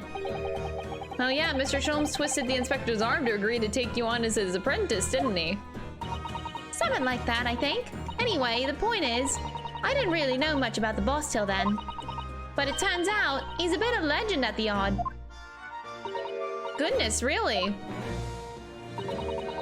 They say he managed to solve some really tricky case, just like that. He did. Yup, and ever since then, he started going out all sorts of investigations, but always on his own. No one else at the Yard even knows what half the cases he's working on are, apparently. That's not how it's supposed to work, is it? So what was the legendary inspector doing in a dingy little room like this? I know he had a lot of respect for the Reaper and all, and look where that landed him. Respect for the Reaper? In what way? I heard him say as much. I take my hat off to that fella, were his words. Now, not how the general public feels, is it? Most people are terrified of the Reaper. Yeah, the boss said that's exactly why he's respected the bloke. I didn't realize Gregson held the Reaper in quite such high regard. He said something else to me and all. That I didn't need to worry about the Reaper, because he only goes after people what are bad. He did kind of set my mind at ease when he said that. Right.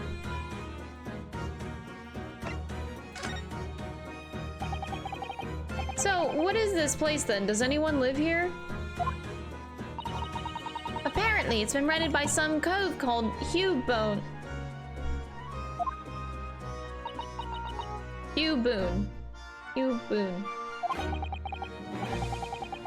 It's a sort of here today, gone tomorrow name, that isn't it? Yeah, he's what we call an unidentified person. We haven't been able to get in touch with him. I see. Well, judging from appearances, I'd have to say this place hasn't been lived in for a very long time, if ever. Right? All the lads from the Yard piled down to get stuck into the investigation. But there's so little here, no one knows what to do with themselves. I do wonder. Yeah, Mr. Sato? Well, could it be that this Hugh Boone is in fact Inspector Gregson himself? How could that be? Well, if he was investigating on his own, it's quite possible that this was in fact some kind of secret office of his. I'd never even considered that. Nice work, Suze. We're actually following a line of inquiry like that ourselves. You are? If you look around the room, you'll see there's a few things that hint at it. We really should investigate this place in detail. No, I want to talk more. I see, that's where the poor inspector was found, over there.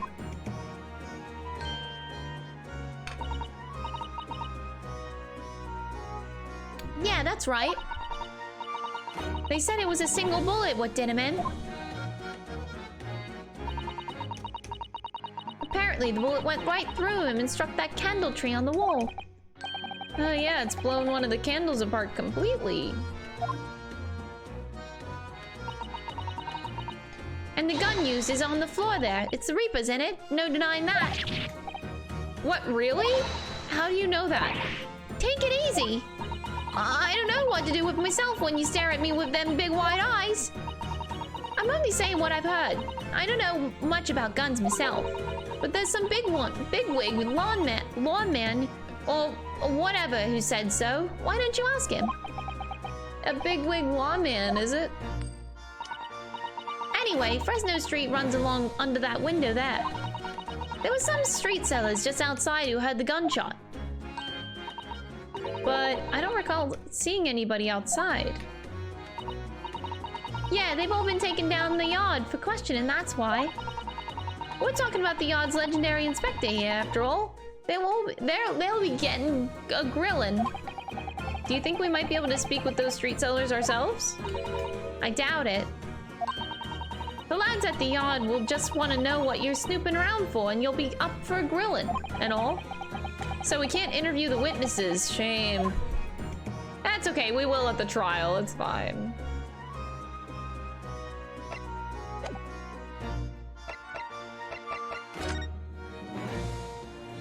Whammon.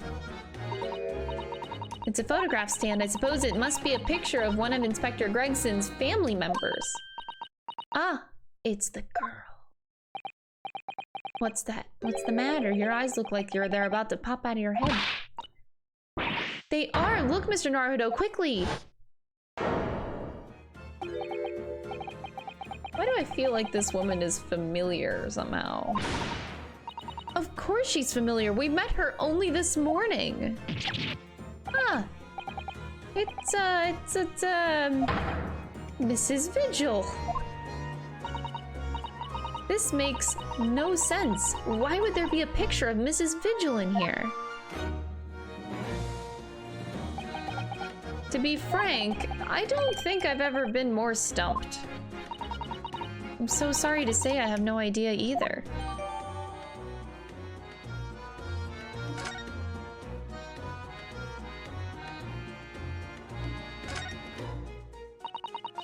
This looks like some sort of notice board or something. It's absolutely covered in scraps of paper.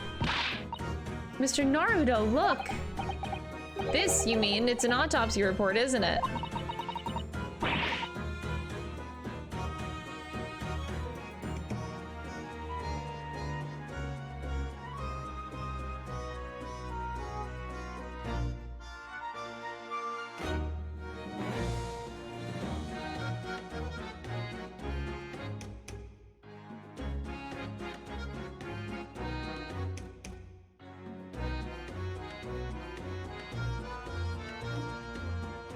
I'm sorry.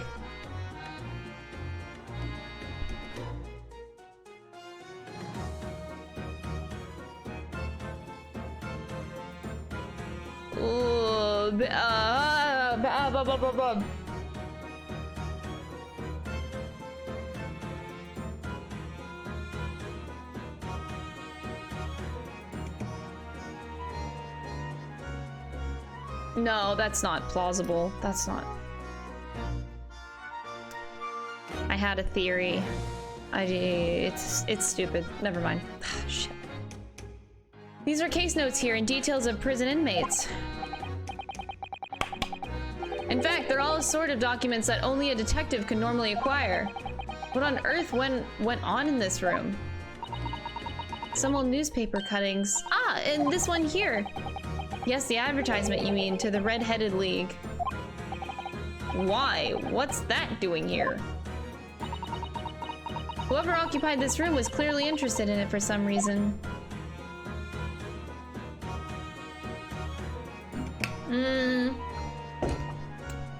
It's a theory I had, but it's really stupid. I guess I'll just say it, but it's a dumb one, so I'm just warning you. I initially had the thought of, okay, let's re-look at all of the people that were on the hit list. It's all people that are related to the professor's case. All of which we don't know about how they're involved as Wilson is in my brain. Sorry, I guess I didn't say the rest. Okay, I should have finished with that. Here's a pitch. I don't know,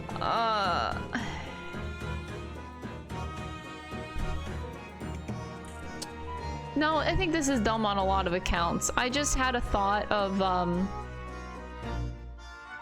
Genshin Asagi.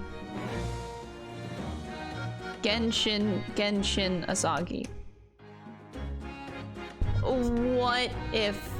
this is a dumb theory. I almost don't want to say it. Like, I had two thoughts. So, Genshin Asagi is actually the A Shin that is on the hit list, was my first thing.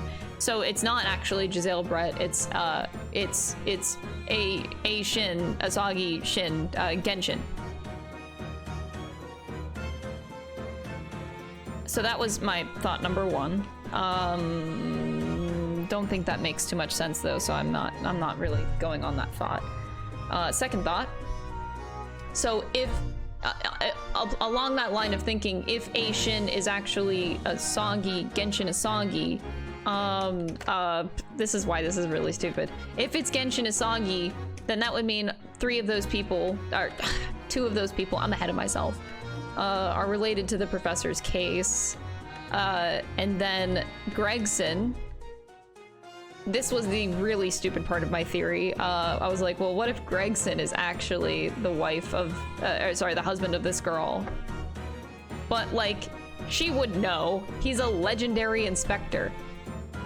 She would know if he just switched jobs, like if Gregson was working for the prison guard 10 years ago, like... She would obviously know about his change of occupation. So yeah, don't think, so I was like, oh, well, what if Gregson is actually the husband of this woman who has gone missing and then turned up dead? This is so stupid. This is why I didn't want to say it, guys. So then that would leave Gregson, Asagi,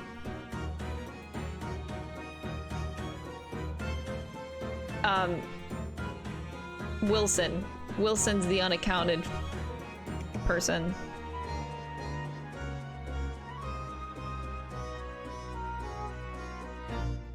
What was Mr. Wilson doing? I don't know. Why is he involved in the doctor case? Well, I think Sholmes knows the answer to that part, but yes, that was my thought. I'm rethinking about the hit list. They seem to be all people connected to this giant professor case. Was the thought, but I'm retracting on all of those things I just said because the inspector thing is really stupid, and I think Aishin is not actually Genshin Asagi. Probably not. So yeah, I'm not going on those theories. But that was my brain went on a tangent for a short bit there.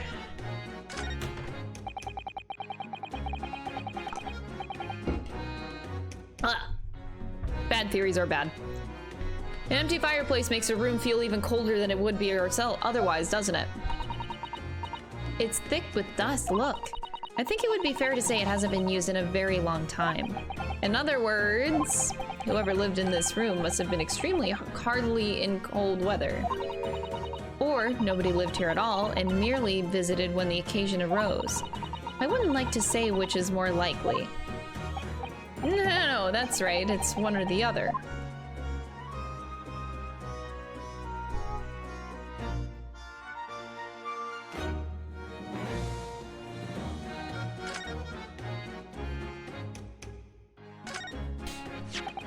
This is presumably the murder weapon, then. Oh my, it is real, I suppose? I think so. Guns are so rare in Japan, I really know very little about them. There's no way to know for sure, Mr. Naruto. Fire a shot. No. If I did that, I'd be looking for a skilled lawyer to represent me in court. Slightly safer just to ask someone who might know, I think.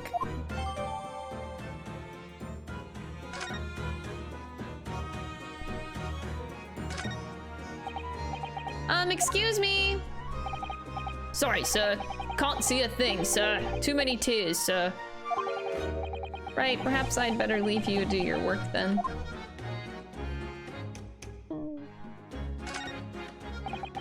Ever since we came in here, I can't take my eyes off of this thing. Funnily enough, neither can I. It's a hairpiece, isn't it? It is! A bright red hairpiece! And I suppose the fact that it's right there next to where the body was found means that we have to accept that Inspector Gregson wore wigs, does he? And it's such a flame-colored red, too. Yeah, that's a color we've come across very recently elsewhere, isn't it? Exactly! This is a vital clue, I'm sure of it. It is. don't think that belonged to Mr. Gregson, but okay. On top, the top of one of the candles in the candle holder has been completely blown off. Yes, there's wax splattered on the wall behind it, look. I suppose if a bullet had hit it, it does seem likely that the bullet hit the candle, having first passed through the inspector's body. Ugh, now that wax on the wall looks like blood to me. Candle, the candelabrum, yep, I know words, has been entered into the court record. Right. Words are very hard sometimes, I'm sorry.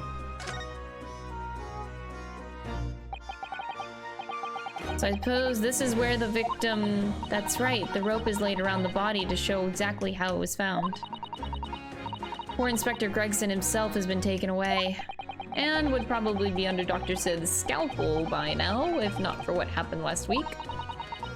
From the shape of the rope, it would appear that the inspector was curled up in a ball.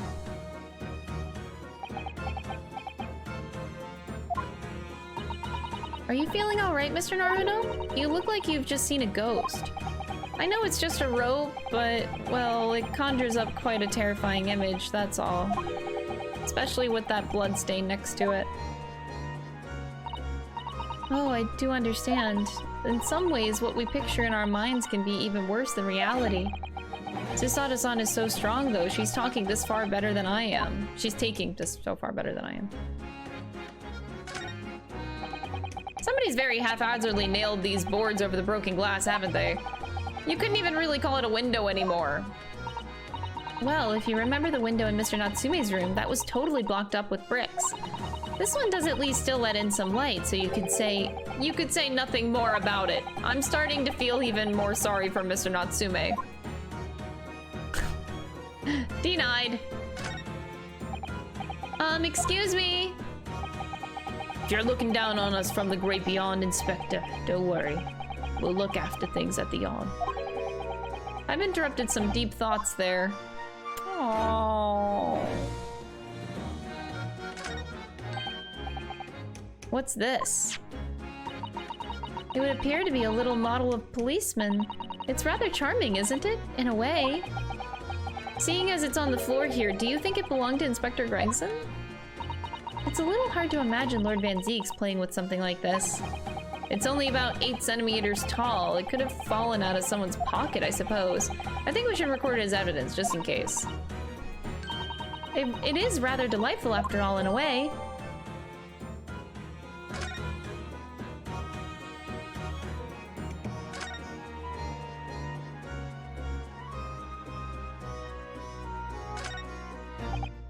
Excuse me. Oh, Inspector. Sir. Poor man. He can't possibly be able to focus on investigating when he's so upset. Everyone loved Inspector Gregson.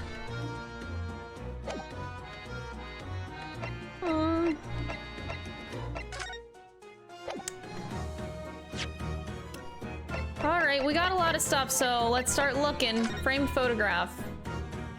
Oh, we don't get to... Okay. Well, she is quite, pretty.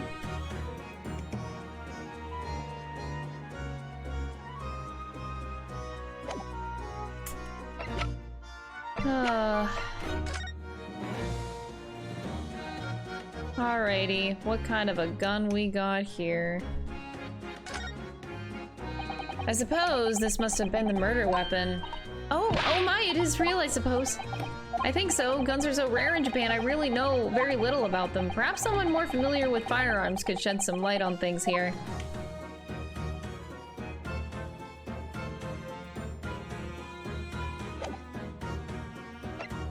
Let's look at the wig. It's a wig. I've always wondered what the underside of a hairpiece looks like. That doesn't surprise me at all, Mr. Naruto. You always want to see what lies beneath, don't you? I'm not sure that's how I'd put it. You must have to use lots of bird lime to keep it in a place on your head. Wait, keep it in place on your head? Bird lime? So it doesn't get blown off in a gust of wind. That might be a little inconvenient when you wanted to take it off again, don't you think? What?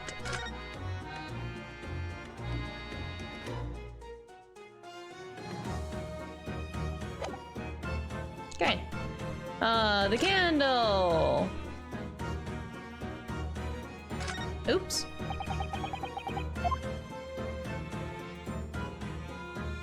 It's ashed. That's so weird. Candles don't just do that. There's some black marks here, look. They look like some sort of scorch marks. So perhaps the bullet struck the candle here, do you think? It's only this one candle that's been cracked in half, it seems. I think you might be right. Firearms are rarely used by criminals in Japan, so I'm afraid I'm not particularly knowledgeable about them. Yeah, but if they're claiming that the bullet went through the inspector and then hit the candle afterward, wouldn't there be blood on it too? That's a little bit sus. There should definitely be some something on that. Oh, it's wooden! Oh, that's so cute. Oh, I love these little trinkets so much. They're so cute. The helmet of this charming policeman appears to be a little worse for wear. I'm not convinced about the charming part, but yeah, you're right. The head part looks like it's been fairly heavily manhandled, although almost as if somebody had enjoyed twisting it around and using it around for fun. Shall we try twisting it around and around too for fun? Oh, what's that? It appears to be some sort of key. It's tiny though. It couldn't be a key for the door, not at all, not at that size. What is it for?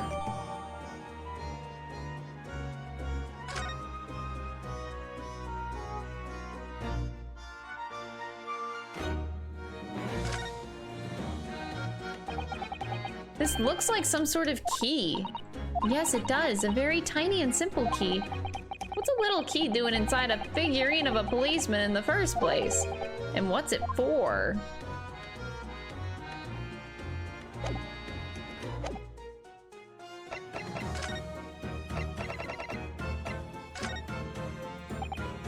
Gina, what do you make of this? What is that, evidence? Worked something out with what happened, have ya?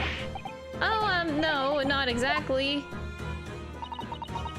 I ain't been long enough in the job to get all this deducting business yet. But I swear I'm gonna get the person who did this to the boss.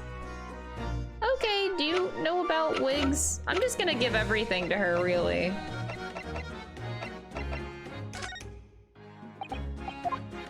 She doesn't like the wig. Okay.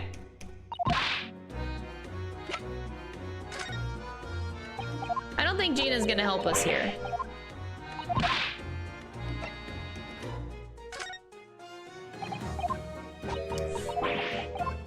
Good to know, good to know. Okay, okay. Oh, maybe show her the picture? No, she doesn't know about the picture either.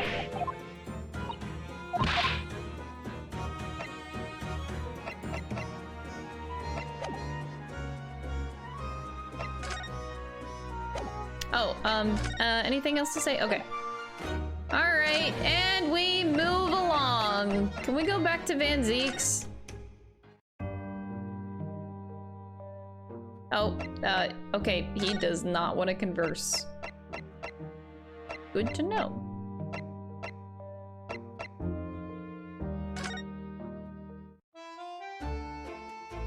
Anybody here? Oops. Mikatoba! Oh, it's already checked off. Okay, so no, nothing. Nothing. Ah, we can try. Obviously trying to relax on that settee there. Father really has arrived from a very long voyage from home. Tomorrow he'll speak at an important symposium that will garner the attention of the whole world. He needs a little peace and quiet now. I was just about to think that. It's one thing reading my thoughts, but at least let me have them first. Oh dear, perhaps my brain works too quickly. Yeah, Sasato. Gosh. fuck? No Scholes? Oh, okay. Dang, where did that man go?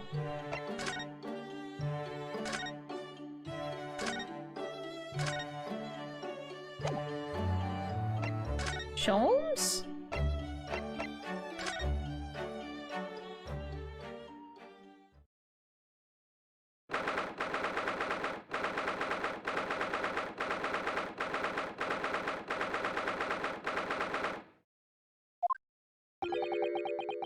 You've made good time. I took an express train back to London. I can hear Lord Strongheart, can you? Sounds as though he's talking to someone. Is everything in place? I had a private compartment on the train so I could check all the paperwork.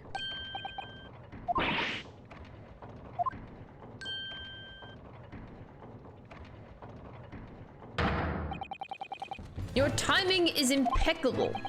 It is. No doubt you have heard the sickening news about the Reaper's latest devilry.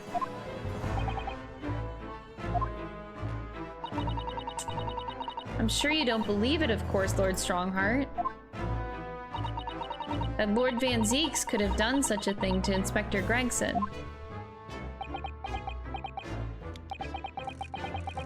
I believe only in the facts. And the facts in this case point to one thing. The unavoidable accusal of Lord Van Zeeks for this crime. We must bring charges against the Reaper for taking the life of our legendary detective.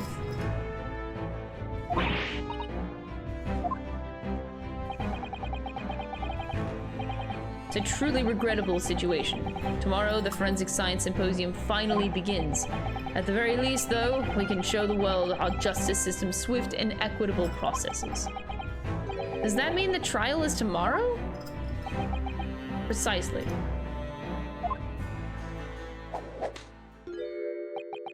In fact, this is a fine opportunity for introductions. Is it? Kazuma.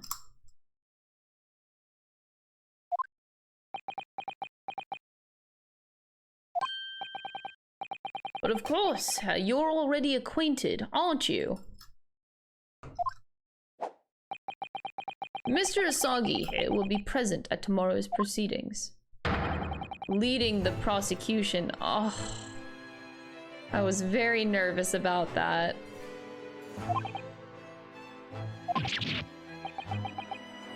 Kazuma.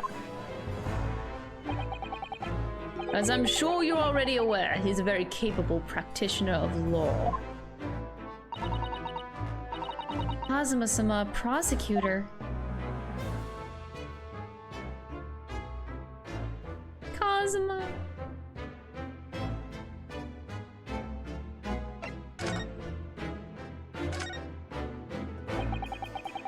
I'm sure you can imagine that tomorrow's trial will be closely followed all over London. In fact, no, people all over the Empire will be watching closely to see how it unfolds. There's no salvation for anyone in a trial prosecuted by the Reaper of the Bailey, and now the Reaper himself must stand in the dock. Quite so. The public wants answers about the Reaper. Answers about how and why those who escaped conviction subsequently died mysterious deaths. Lord Van Zeeks firmly denies any involvement in such matters. And there have been thorough investigations that have proven him to be innocent. That's certainly true, or it has been, at least until now.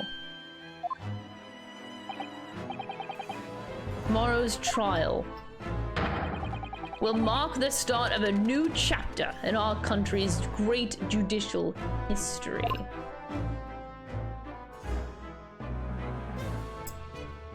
Oh boy. I don't want to. Cosmo, go easy on me. Cosmo will be prosecuting tomorrow? That's right. He's a defense lawyer, Lord Strongheart. Accomplished young law practitioners cannot pick and choose their roles. And imagine what it would mean for the prosecution to know the strategies commonly employed by the defense. A devastating combination, wouldn't you agree? Absolutely. I've no doubt at all that Cosmo will be razor sharp as a prosecutor. Why, Cosmo-sama? There are surely many other highly skilled prosecutors in Great Britain. It was a personal request. I asked to be assigned to the trial. You asked for this. It's all becoming clear tomorrow. I'm guessing you intend to stand for the defense, don't you? Although, the Reaper appears to be turning down all offers of representation. Someone give this man a headband. I literally hate I hate staring at him, and he doesn't have the headband flowing behind him. It just is so off-putting. I need it. I'm surprised such a personal request would have been upheld. Unprecedented, quite exceptional, in fact. You are quite right, Miss Migatoba. Tomorrow's trial will be unprecedented and exceptional in every way. After all, the accused is one of Britain's great prosecutors, the pride of the empire. It'd be unwise to give the public a reason to perceive it as a judiciary closing ranks. So that's why you're happy to let a foreigner handle the prosecution. Ryunosuke, let's see how your skills have been honed. After practicing law in this land for so many months. Oh my god, Kazuma! Kazuma! I don't understand why you're being so hostile towards me. This isn't going to end well.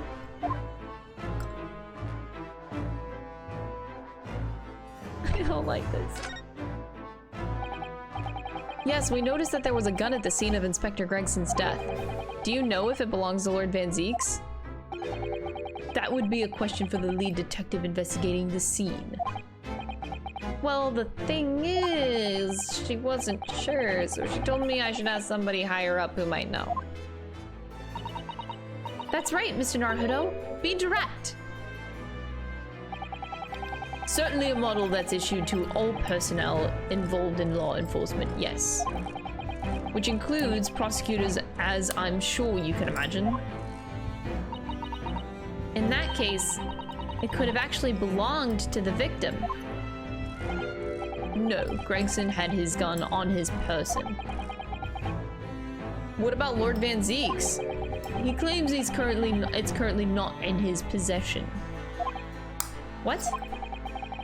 According to his story, he lost it. In short, it's more than a little suspicious. I think Lord Van Zeeks lost his gun like fucking 10 years ago when he started doing prosecutor shit. Why? Because why would you fucking wield a gun when you wield a sword? Okay? You don't need a sword and a gun. No, you pick one or the other. Dude never carried a gun on his being ever because he has a sword. You think Cosmo's back there wielding 2 swords and a gun? No, I don't think so. You choose your weapon. Van Zeeks chose his weapon a long time ago. It's a sword. Okay. Just saying. Just because the gun in question is the same type as the defendant's is no proof that it's actually his. In a stream after finish the game. Yes. Thank you, Marlis, for the 4 months. I appreciate it. No, of course not. Nevertheless, the situation is grave for Lord Van Zeeks. I'm gonna present the gun anyway. Okay. He doesn't like it. Can I click on Cosmo? Cosmo. I'm sorry for all the worry I've caused you, but it'll be alright now. Has your memory completely returned? Yes, completely. I remember everything. Oh, the music!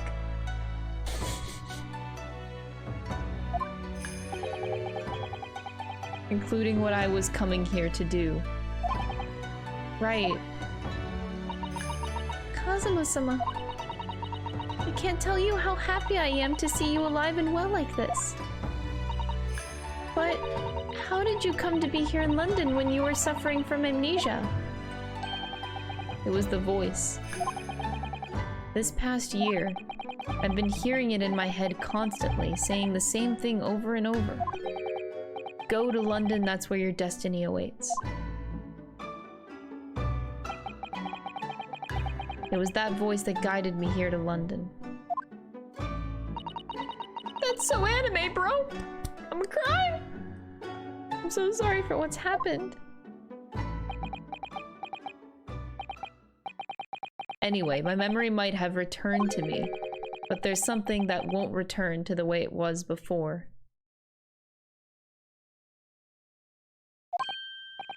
What do you mean? I'm a prosecutor now, so I'm sure our paths will cross again very soon.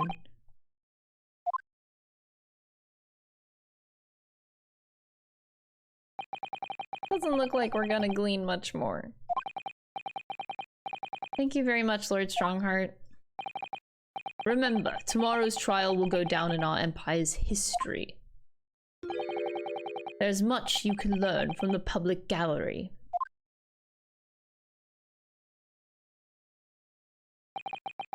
Sorry to have taken up so much of your time. We'll see ourselves out. Hold it! Before you go, Ryunosuke. Oh, what is it, Kazuma? I just wanted to thank you. Kazuma-sama, what? You took my determination to heart and brought it with you over the ocean in my stead. And you carried out my role to perfection. You always were intent on studying British law in order to change our own justice system. It was your dream, and Mr. Naruto didn't want to that to die with you. Yes, but I had another purpose for coming here.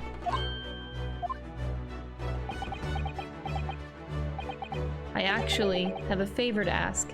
Everybody's got a favor to ask of me. Of course, yeah.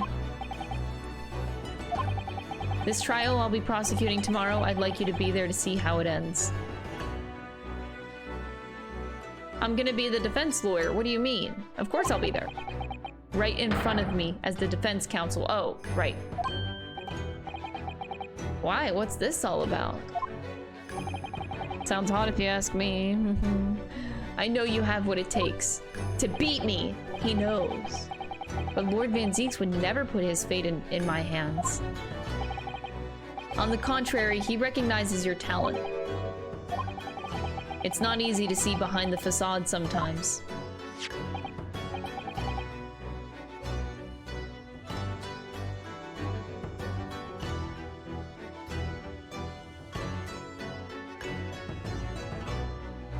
Oh?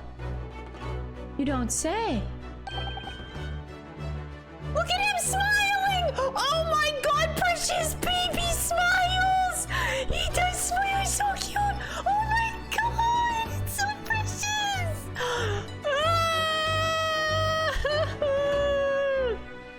His smile is so cute! Oh my god, baby! 10 years ago and he's happy! That's Lord Van Zieks and Inspector Gregson! Oh my god! In a photograph that must have been taken some time ago by the look of it. Oh my god, and who's the third person? It's Clint, you dumbass! It's his brother.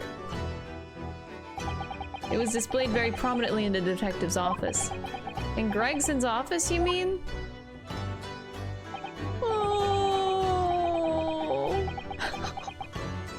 What I'm trying to say is if you really think that you can trust the Reaper, He must find that some straight talking makes him take a different view.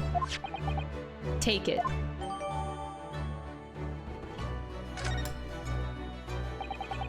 I don't understand. Why are you giving me this?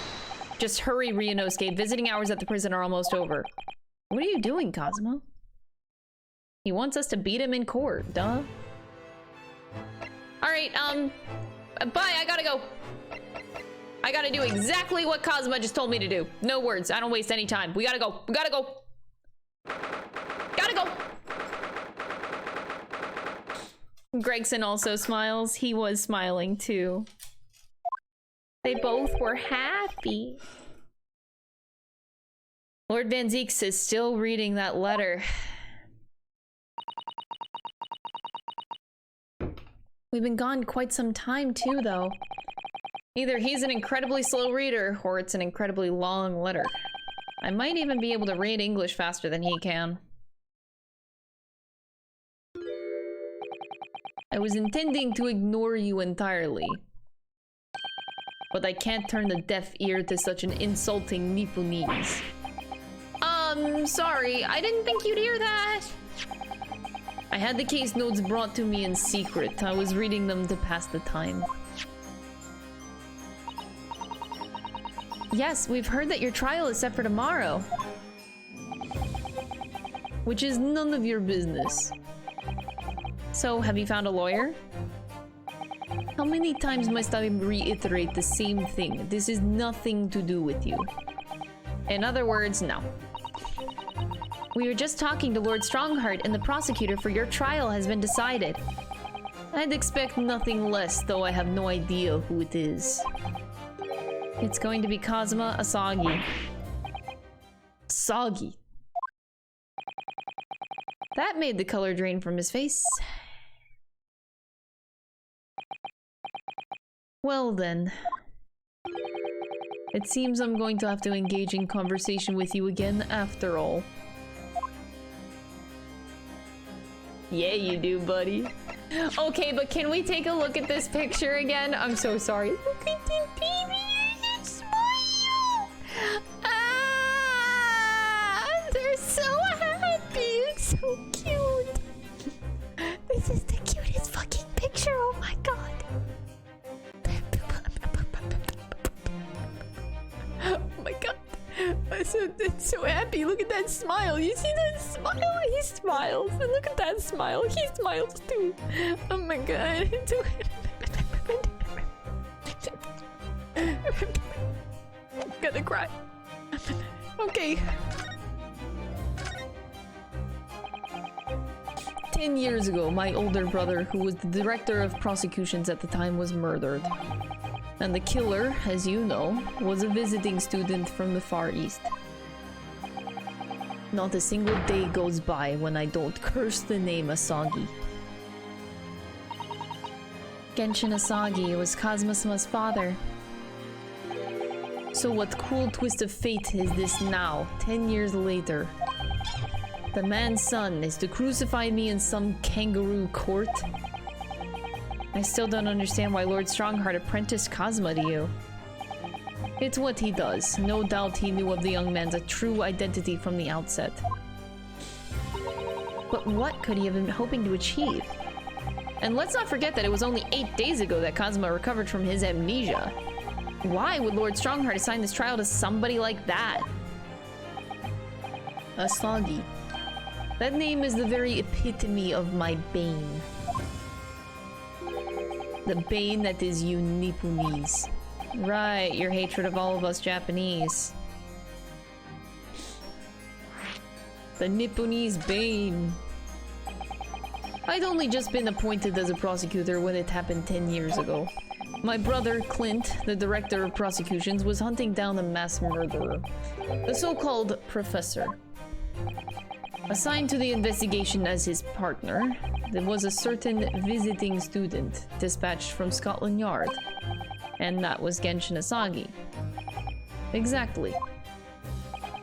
I developed a deep respect for the man. He seemed noble-minded and chivalrous in the extreme to me. But none of us saw the true nature of the man. So I lost everything when it happened. My esteemed brother, the people I believed in, and any semblance of right prevailing over wrong. How awful. To avenge my brother, I prosecuted Inasagi's trial. It wouldn't ordinarily have been allowed, but I beleaguered the ascribed prosecutor until he consented. What do you mean by the ascribed prosecutor? The man in charge of the Professor Case Inquiry, Lord Male Strongheart. No shit. He was a highly accomplished prosecutor, but he agreed to relinquish the trial to me and act as my advisor instead. Since that time, he's the one person to whom I've felt indebted. I'm sure that he must have seen your zeal for the case and recognized your potential as a prosecutor. I need water. Anyway, time passed, but then earlier this year, who should arrive in London but you? And of all things, as a lawyer. I felt your animosity the first time I ever faced you in the courtroom. Your obvious deep loathing of us Japanese. I kept telling myself that he was illogical. But for so many years, that hatred has festered inside me. I could no longer control it. And I can understand why, now I know the history.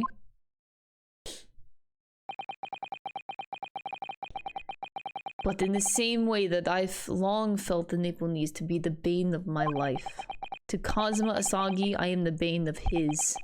The Reaper who sent his father to the gallows. He's looking for revenge, and he intends to take it in court tomorrow. No, I don't think so, buddy.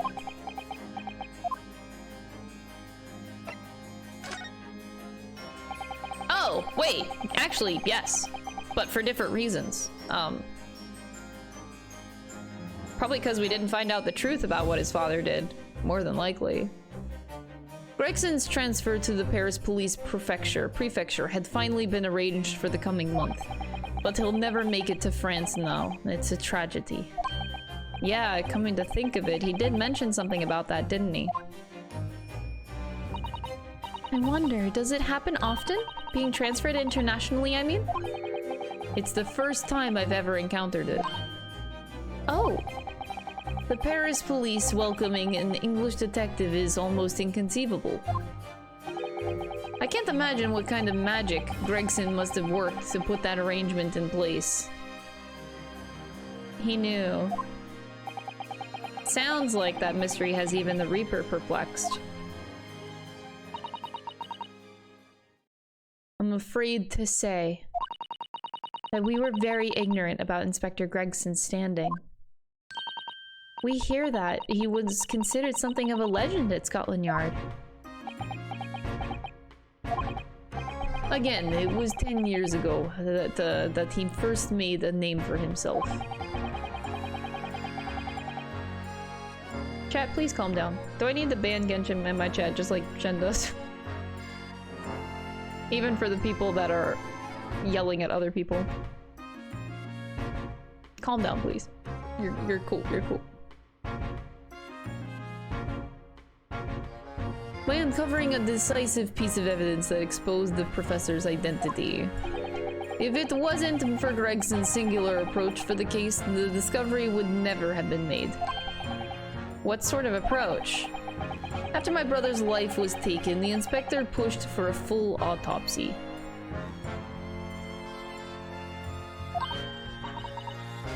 Oh my, 10 years ago? Why is that so surprising? Autopsy was considered the desecration of the body at the time and rarely performed. And my brother was of course a noble. That made the idea of it even more unthinkable. But something Gregson had dug up in his investigations made him determined it was necessary.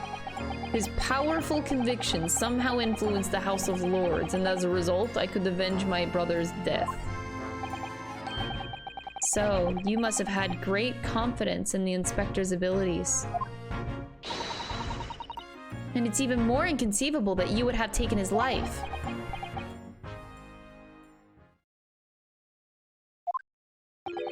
I don't have confidence in anyone. And I'm sure Gregson felt the same way. I've no doubt he thought of me only as the ominous Reaper, just like the rest of London. He didn't, though. What really went on between Lord Van Zieks and Gregson? What was the true nature of their relationship?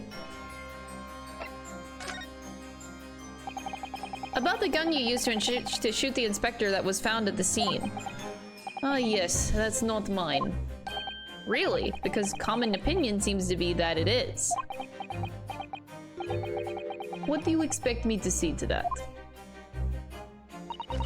Lord Strongheart informs us that you claim to have misplaced your firearm. As embarrassing as that is, I'm afraid it's true. When did you lose it then? That I don't know. Oh. I was issued with a revolver when I first became a prosecutor 10 years ago. I must have stowed it somewhere, I suppose. Or left it somewhere, perhaps. You have something in common with Lord Van Zieks after all, Mr. Naruhodo. A talent for misplacing things. Okay. No, this has nothing to do with me! Don't drag me into it! Don't make the mistake of associating me with this, Nipponese. Oh my god. Oh dear, the rift is very wide, isn't it? So it's not decisive evidence, clearly, but it doesn't look good. That's for sure. I really need water, chat. Give me 1 second, okay?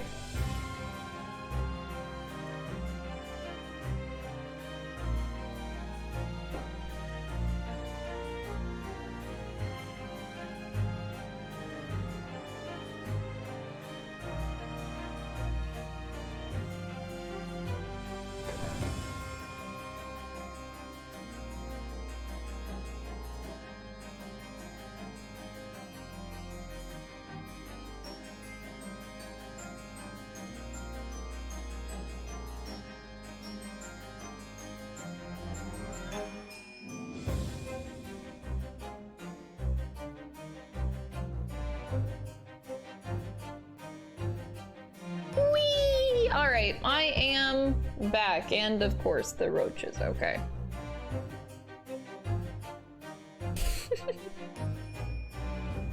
Give me 1 second to check Nightbot for a sec.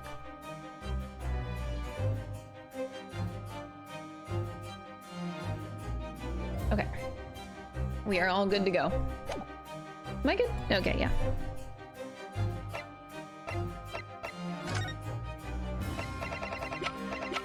I'm gonna show him this picture. Look at the picture. He's so cute. Ah! Copper Queen, thank you so much for the tier 1 sub. I really appreciate it. Thank you so much for the support. Lord Van Zieks, we came by this old photograph. Where did you get that? It was taken when I became a qualified prosecutor.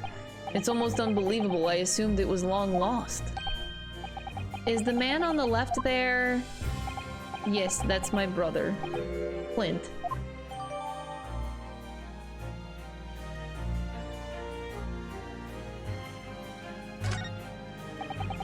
If it had to be, it had to be, really. Oh. Apparently this picture was prominently displayed in Gregson's office. He had a deep respect for you, you know? Were you aware of that? Respect? That's nonsense. No, we've heard someone attest to it very clearly. Inspector Gina Lestrade, no less.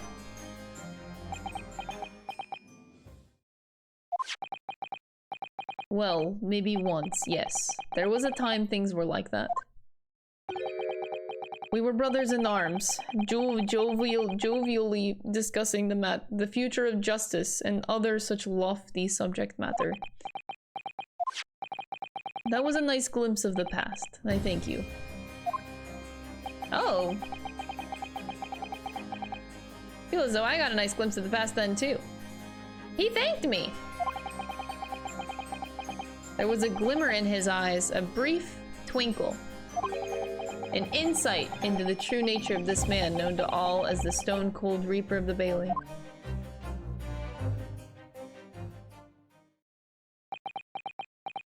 Say yes, say yes. Mr. Naruhodo. Oh my god! He said my name. He's never said our name before. Oh my god. Oh my god. Does this mean we're dating? Oh my god. He didn't call me you Nipponese, he said Mr. Naruhodo.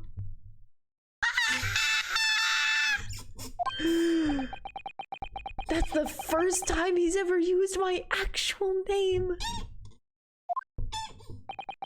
I've lost all confidence in my country's judicial system. I don't trust the police, the judiciary, or lawyers. But there's still one thing I'm willing to believe in. What's that?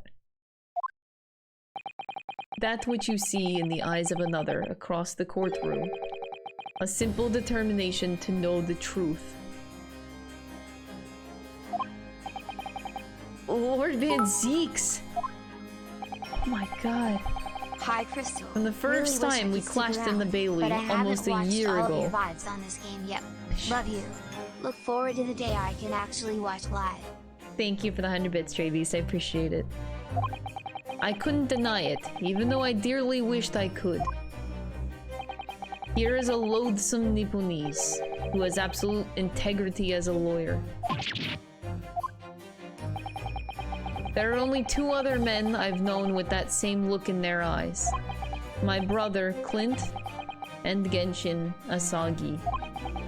The man he idolized, and the man who betrayed his trust in the most hideous way.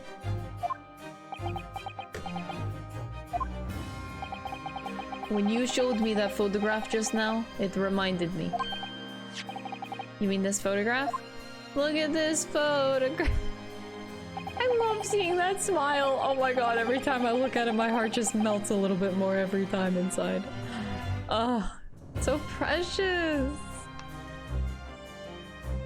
I hope that by the end of this game we can make Van Zeek smile. You think he'll smile again? Maybe he will. Maybe it's not too late. That's it. I'm putting it out there right now. I will write a very strongly worded letter to the writers of this game. If by the end of it, I don't get a smile from Lord Beric von Zeeks, I need this man to smile in the here and present. I will have to write a very strongly worded letter otherwise.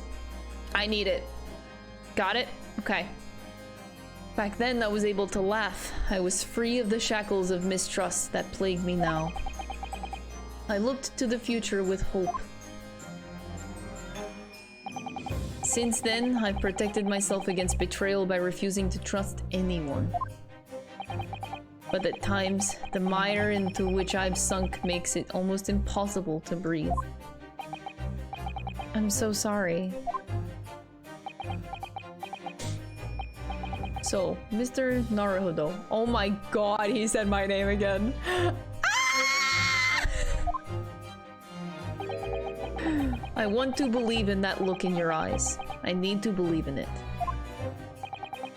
In tomorrow's trial, will you advocate for me? Yes, I would love to! Oh my god, I'm gonna explode! Of course I will! It would be an honor!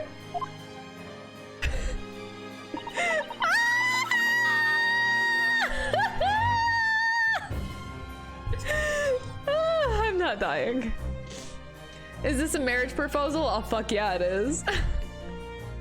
I'm so pleased, Mr. Naruto. Then my life is in your hands. Oh my god. I believe in you and your methods, but you can save the Reaper's life. Thanks for the 100 bits. It must have been an incredibly hard thing to ask. Which is why I simply cannot let the man down. tomorrow in the Old Bailey against my old friend, Kazuma.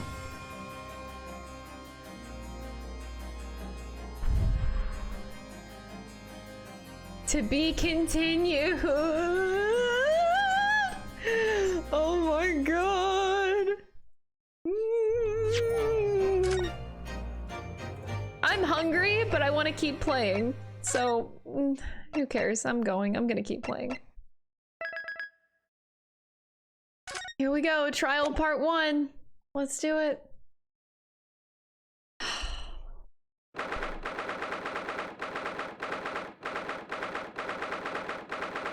8:56 a.m. There's that old familiar feeling again. The crushing pressure of this historic courthouse. Actually, no, it's a little different today. There's an even more menacing tension in the air. There is a menacing tension in the air here today, isn't there, I suppose? Yes, I think so. It can only be the result of the menacing appearance of the defendant. A little more courtesy, if you please. Oh my, I do apologize. However, you're certainly not mistaken that this trial is far from ordinary. What do you mean? I'm not privy to the details, however. I understand that no jury has been selected. Whoa. A trial without a jury? That's just like the trial of the professor 10 years ago. A closed court. Oh.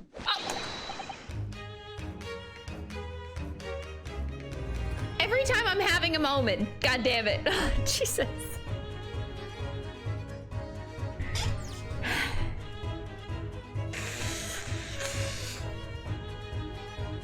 Thank fuck his hair is back to normal. Oh my god.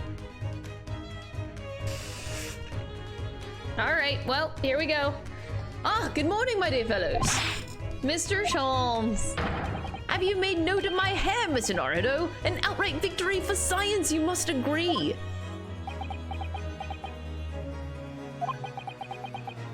To be perfectly honest, so much happened yesterday that, well, I completely forgot about your little hair problem.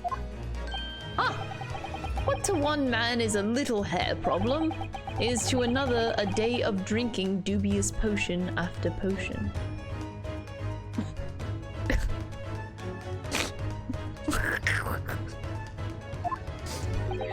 You have no idea how much stomach ails me this morning.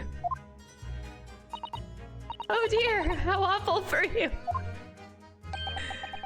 I'm afraid you only have yourself to blame, Mr. Sholmes. And good morning to you, Mr. Reaper. I'm delighted to see you looking so full of vim. And I to you. I see London's celebrated great detective is as active as ever. Oh, you exaggerate, my dear fellow, compared to my paltry engagements with a few trivial cases. The Reaper's overbearing presence is a far greater deterrent to the black roots of crime in our capital.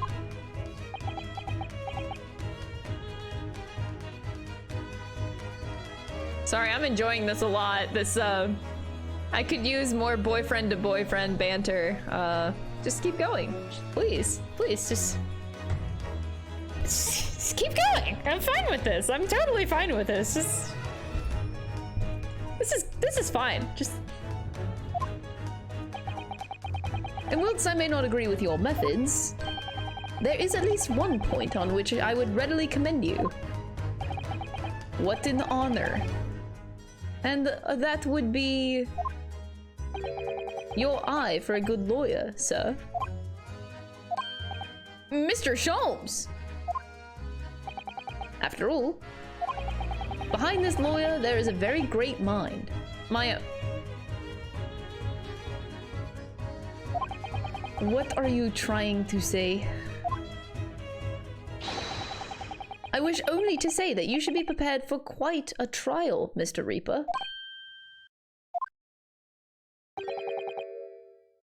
Sorry to barge in. Oh, hi, hello. Gina.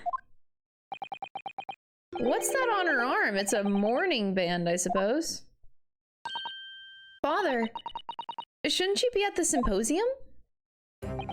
It's been postponed, so I have some free time. I decided to come along with the police inspector to see our country's up-and-coming student in action. No pressure, no pressure. I shall be very interested to see the fruits of your studies over the past year. Well, it's an honor to have you here. Well, let's hope there are some fruits to see. Odo. Ah, yes, Gina? Why do you agree to this, eh? Why'd you take him on? This, the Reaper bloke. Everyone says it was him, what killed the boss. I'm sorry, Gina. I just don't believe that. Well, if it weren't him, who was it? I don't know that yet. I don't care who calls him what. The Reaper's just a name. He's just a person at the end of the day. And if it turns out that it was him who killed the boss, then God help him. Oh God. Gina, let's be nice to my boyfriend. Fiery eyes indeed. Yes, the culprit deserves every ounce of your loathing. At least that may be some solace to the deceased.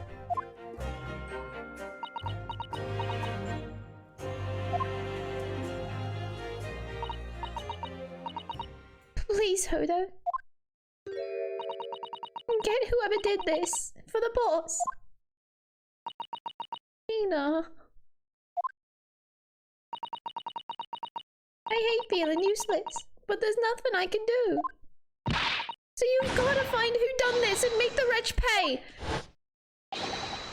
Counsel for the defense and the defendant, your court will be in session shortly. Make your way into the courtroom at once. Oh my God.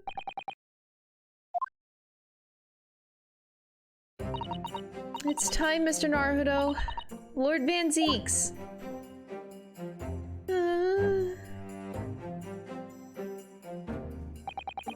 One who lost his treasured brother to a mass murder. One who lost his treasured father in a foreign court of law. And one who lost the man who helped her escape destitution. Oh, we're not including Sholmes in this? And one man who lost his partner and companion, but for reasons that we still don't know until the very end of the game, but okay. All that misfortune, all that pain on course to collide headlong into this trial. It's time to shine a light on these dark events. Oh! And whatever truth is revealed, we're going to have a look at, we're gonna have to look it straight in the eye.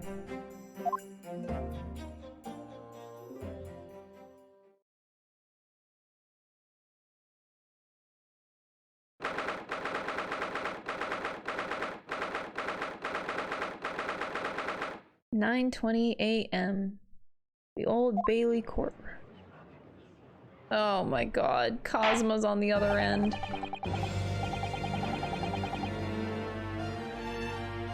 Give me 1 second.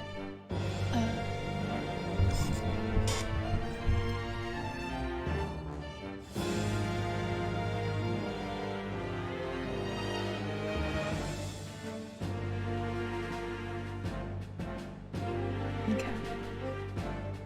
I hereby declare this court to be in session. We're about to conduct the fair and just trial of the defendant Beric von Zeeks.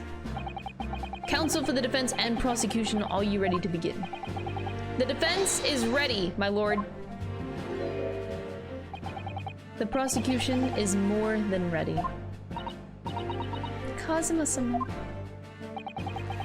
I've been wishing to see you in court again for so long, it feels... But I never pictured it happening like this.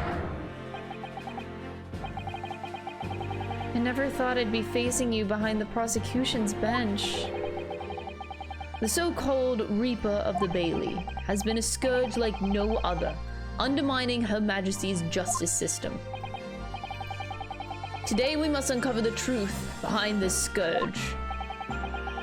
In other words, this trial is going to be a lot more far-reaching than Inspector Gregson's murder. The truths revealed by these proceedings may have unpredictable repercussions through the judiciary. Accordingly, they can only be conducted as a closed trial with no members of the public present, by Her Majesty's direct orders. How will that work, my lord? The burden of all arbitration and adjudication falls on my shoulders. Therefore, as you will see, the juror's bench shall remain vacant today. If no members of the public are present, might I ask who is currently occupying the gallery, my lord? They are members of the judiciary here to witness proceedings and ensure an equitable trial. Members of the judiciary. This is a very unusual trial already. There is, of course, another unprecedented aspect to these proceedings on which I must elaborate. The counsels for the prosecution and the defense are both aliens of Great Britain. I believe it takes an outsider to see the truth sometimes. And as I stand here in this courtroom now, I'm quite certain. This is the reason why I had to come to Britain. Cosmo? Very well, let us commence proceedings. Prosecutor Asagi, your opening statement, if you please. Certainly, my lord. And the incident took place on 1st of November at just after 5 o'clock in the afternoon. The location was a building of flats on Fresno Street on the outskirts of the city. The victim's body was discovered there in an old single-room rental property. Yes, Inspector Tobias Gregson, a name very well known indeed to this court. Not least for his miraculous resolution of one of this country's grimmest cases 10 years ago. The Professor case. How sure are you about the time of the incident? Several witnesses on the street outside heard the gunshot, and all have reported the same time. That's what Gina told us too. There were a number of witnesses. I have here a plan of the room.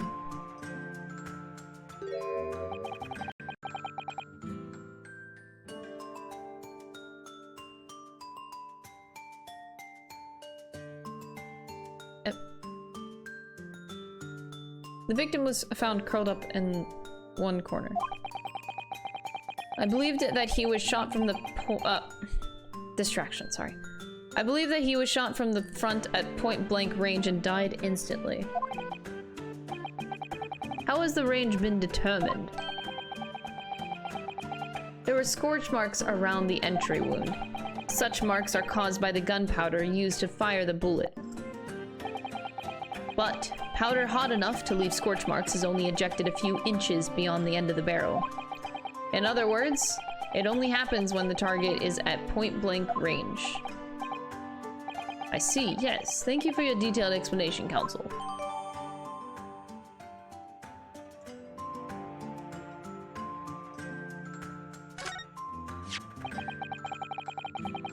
The murder weapon was found lying beside the victim. Have you managed to ascertain the owner of this firearm? No, my lord, not conclusively. Bravo, Cosmo-sama, for not trying to use the gun as evidence when its provenance can't be proven. Furthermore, my lord,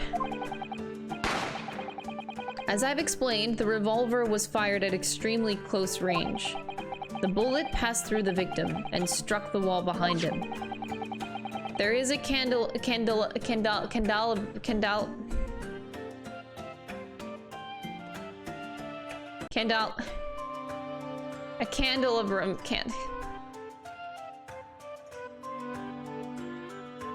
mounted on the wall.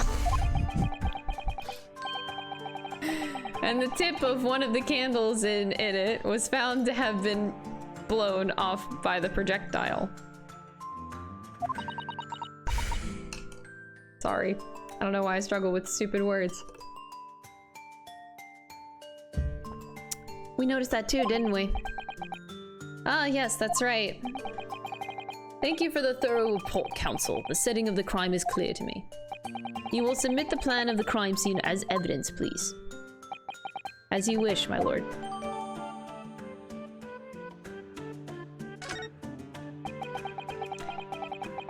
Is this Fresno Street room Inspector Gregson's private abode?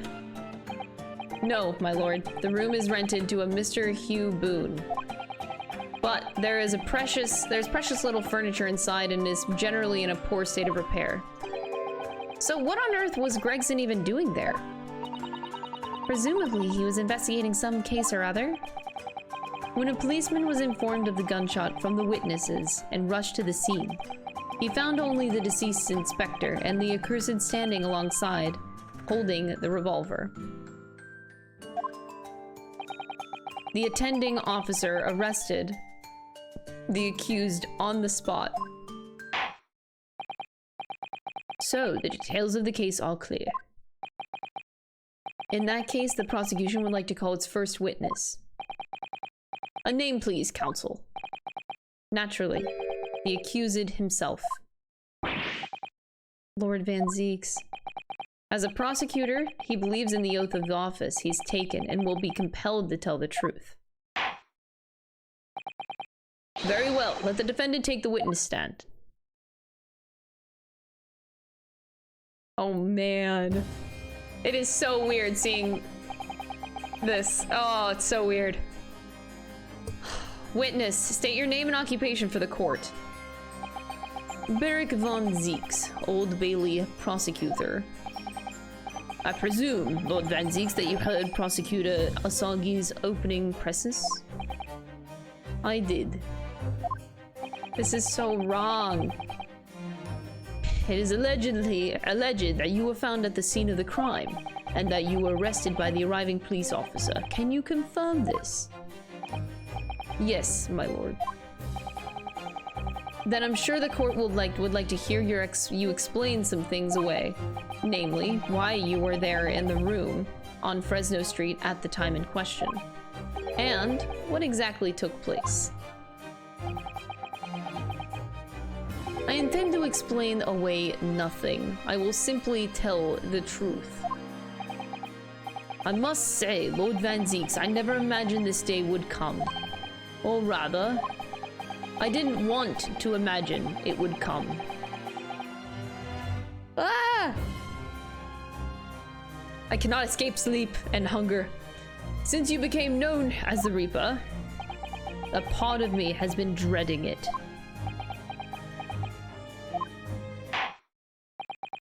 Your formal testimony then, witness.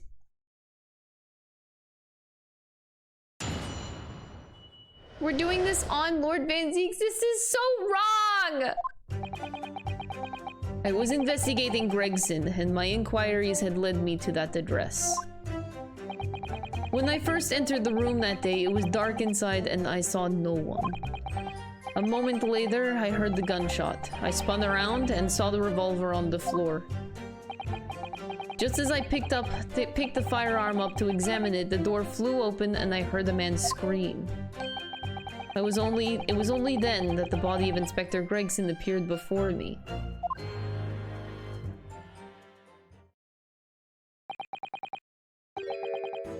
That testimony was the whole truth? It was. So, you heard a shot being fired in a room with no living occupants. And moments later, a corpse somehow appeared before your eyes. Is that it? And you're right. You haven't explained away anything. In fact, that would barely qualify as an excuse. I thought you were my mute apprentice. Yet it turns out you have a way with words, Prosecutor Asagi. It would appear to be a singular tale indeed. Singular isn't the word, it's laughable. What's gotten into Cosmo? He's not behaving like himself at all.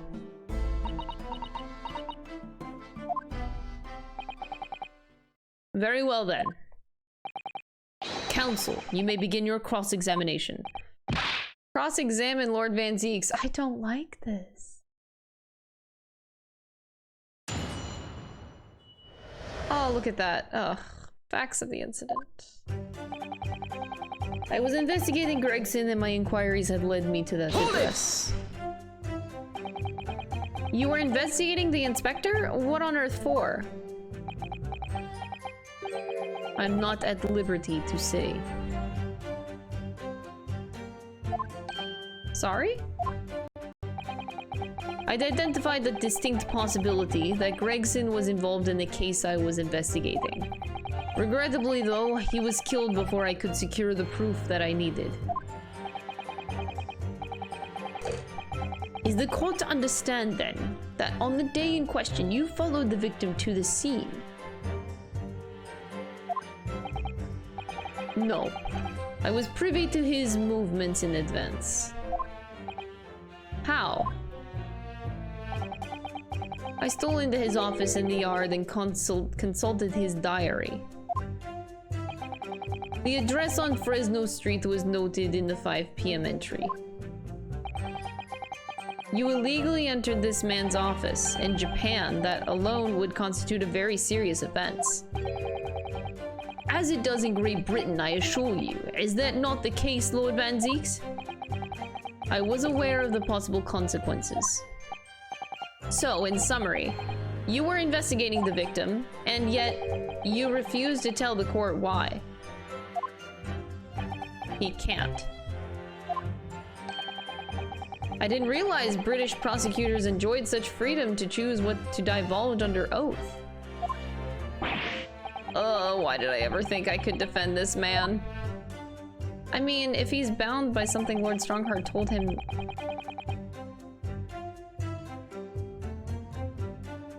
He was the one that sent him there in the first place and set it up. Ooh, this is so spicy. When I first entered the room that day, it was dark inside and I saw no one. Had you ever been to the address before? No, never. I only learned of the place as a result of my investigations into Gregson's activities. There was no light inside when I entered, so it was all but impossible to make out anything.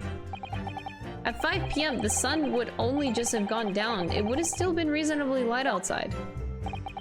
The room has a window, but it was boarded shut. Very little light found its way into the room from outside, so it was extremely murky inside. I wouldn't have noticed if the victim was already lying on the floor. There was an artificial light in the room, you say? You're quite sure? I'm quite sure that the part of the room where the body was found was very dark. I have a feeling that there was a small oil lamp burning on the desk, though. I couldn't say for certain. Look, Mr. Naruto. There's a small desk in the room just here. I remember, and there was an oil lamp on it. As well as the framed photograph. When I entered the room, I closed the door behind me. I started towards the desk to investigate. What did you find? Nothing. I never actually reached the desk. A moment later, I heard the gunshot. I spun around and saw the revolver on the floor. Hold it! So, who fired the gun? I have no idea. I didn't see anybody else in the room. But you say it was very dark in there. Yes, that's right. All I can tell you is I didn't sense another's presence.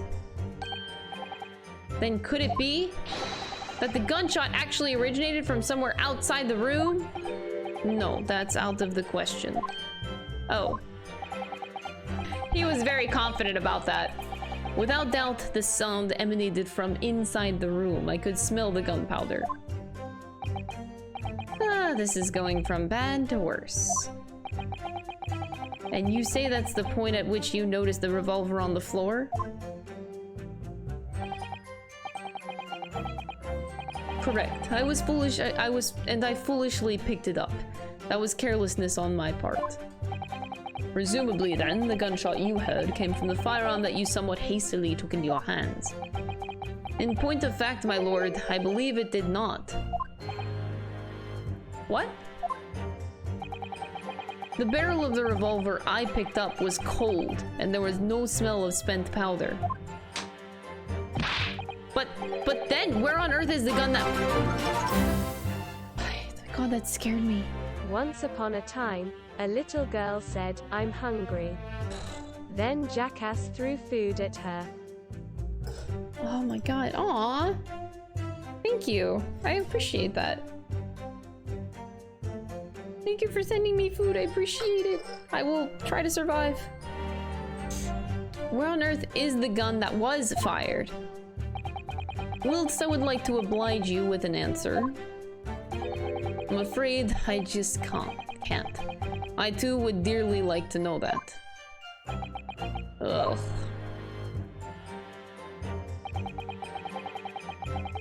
Just as I picked up the firearm up to examine it, the door flew open and I heard a man scream. Hold it!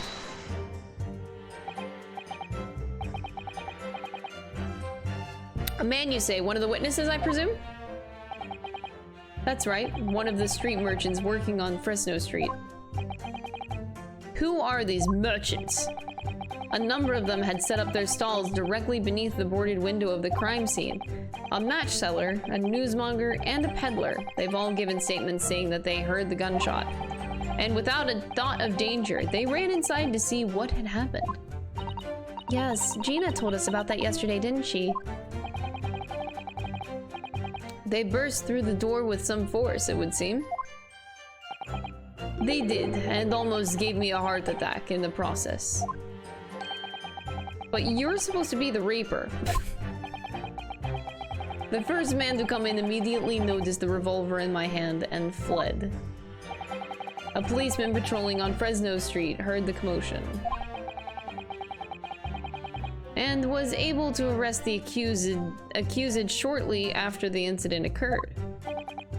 Anyway, the man's scream drew my attention in that direction. It was only then that the body of the Inspector Gregson appeared before me. What do you mean by that? In what way did the body appear? I honestly can't explain it, but it's the truth. As far as I was concerned, the body hadn't been there until that point, and then suddenly, there it was. Did you perhaps hear the sound of the victim falling to the ground just beforehand? At that moment, what I heard was the sound of the door flying open and the scream of the man who came inside first. Nothing more.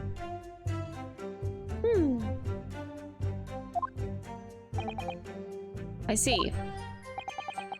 After the man fled, I examined the body. I was stunned to find that it was Gregson. Most curious circumstances indeed.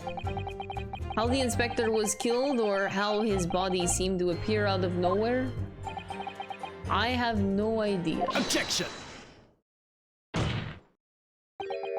Oh my god. Hello, Cosma objection. Surely the court has heard enough.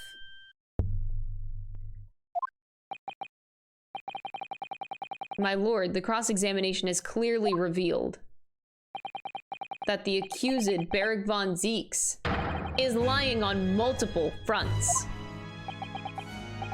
What is that supposed to mean? Good gracious, counsel! The defendant is lying, you say? What is this theme in his testimony just now? He claims that he failed to notice the victim's body because the room was dark. That's correct. No, that's impossible. As proven by this candle Abram. Candelabrum.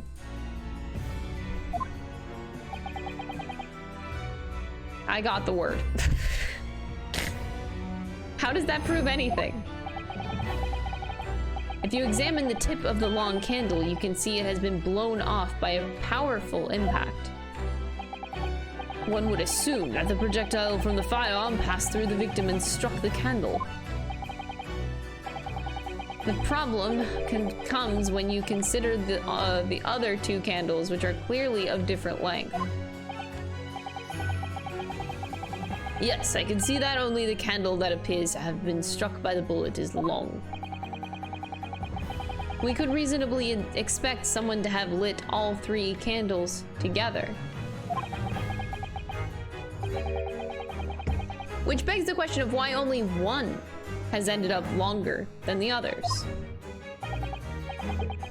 That must be because that particular candle was extinguished when the others were still burning. Ah! That's right. When the candle was hit by the bullet, it obviously went out. But the other two candles would still be burning. So the fact is, the victim's body would have been illuminated by the light still thrown by the candlestick. And the accused's claim that he couldn't see the body clearly contradicts those facts. And now to the next lie. There's more. The accused also claims never to have visited the scene of the crime before. That's the truth. In that almost empty room, the police discovered something very unusual. A board covered from top to bottom in police documents and newspaper cuttings. Yes, that's right. We saw it too. It goes without saying that the contents of the police documents cannot be divulged. However, they included a number of reports from various historical cases, the oldest of which was from 10 years ago. 10 years ago. Damn, this is starting to sound familiar. Thank you for the 100 bits. And there is a common thread linking all of the documents on that board. What is the common thread, Council? It's all the deaths of the Reaper. They all relate to the cases prosecuted in court by Beric von Zieks. All of them. And furthermore, all those cases are ones in which the defendant was acquitted. Interestingly, none of these defendants are alive today, because all of them have been sent to their graves by the Reaper. Cosma, do you really need to do me like this? In short, that dingy little room is the Reaper's secret hideout and his base of operations. The Reaper's hideout? And yet the Reaper would claim never to have been his own secret hideout? But the Reaper's not Beric von Zieks, it's somebody else appointed by Strongheart. No one would believe that. No, the truth is, we've been looking at this backwards. Backwards, explain yourself. Inspector Gregson was investigating the identity of the Reaper. When he discovered the location of the man's secret hideout, he was killed. As I'm sure everyone can imagine, by the Reaper's hand. But the Reaper is somebody else. Cosmo.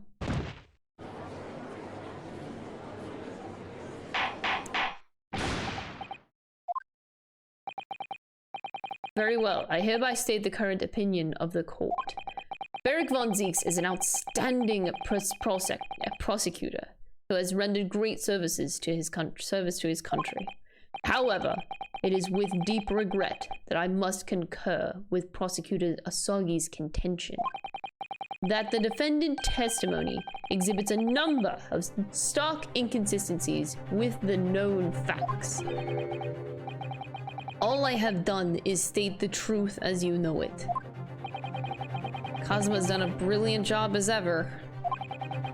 He's drawing on his experience as a defense attorney to build his prosecution case, and it's formidable.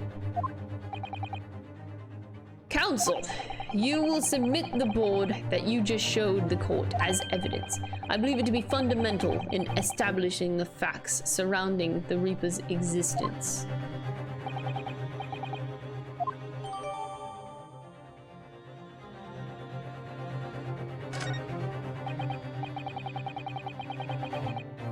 The prosecution would like to call new witnesses to the stand. Witnesses who saw the events unfold on the day in question. They were mentioned in the previous testimony too, if you remember. The street sellers who heard the gunshot and went running into the room. Very well, lead the witnesses in. The defendant may step down from the witness stand. No, don't leave. Certainly, my lord.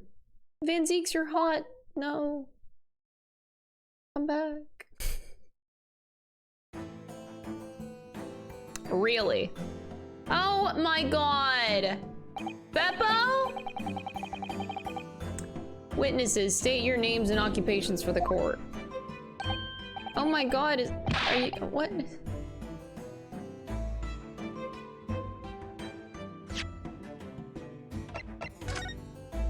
He has the same hair.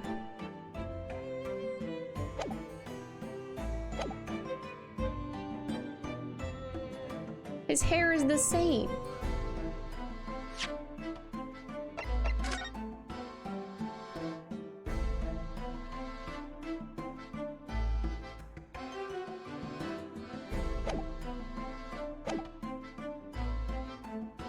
Names, we don't use names, far too fancy for the likes of yous. We're just free and easy. Sell what we like, live where we want to live.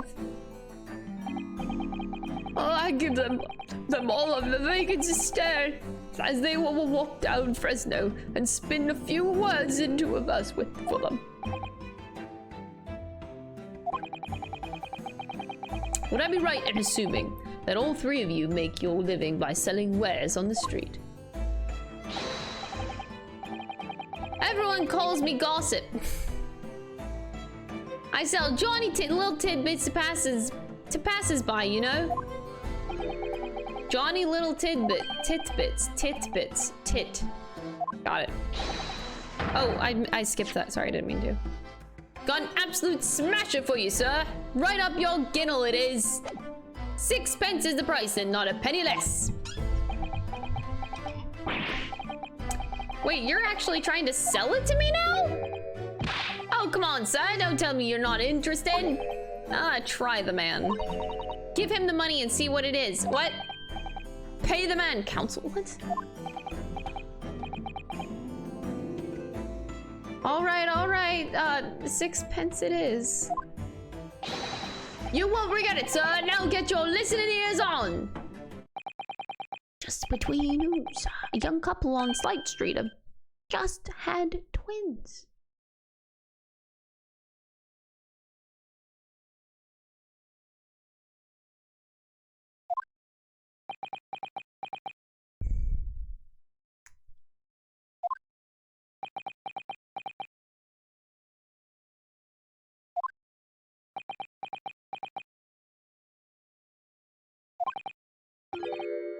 Is that it? No, that's not it. It's gossip, isn't it? It wants to spread, but that's bit up to you and your mouth, of course. I've got more, you know. Want another juicy one? 6 pence it is, if you're curious.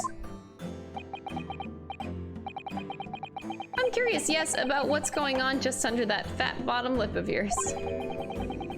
Namely, that unusual bruise, or whatever it is that's poking out from under your collar. What about the next witness, then? What name do you go by, and what do you sell? Me? I'm Venus. That's what everyone calls me. Funny, innit? I sell these lovely little fireworks to all the local school kids. She just lit that off of her ass.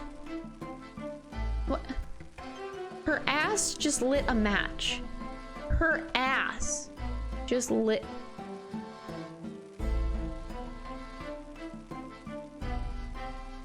£6 a pop. What do you say? You weren't exaggerating with the little. Do they actually sell? Oh yeah, the second years can't get enough of my Venus firecrackers. Especially when I tell them that if they get 100, they can blow up the school. Not the most savory of ideas, young lady. What do you say then? Want a pot with 6 for a pot? Oh, wait. What, you want me to buy one? Tell you what, I'll let you in on a little secret.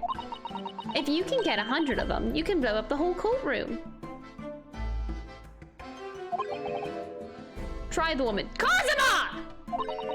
Give her the money. Susato! Pay the woman count. Judge!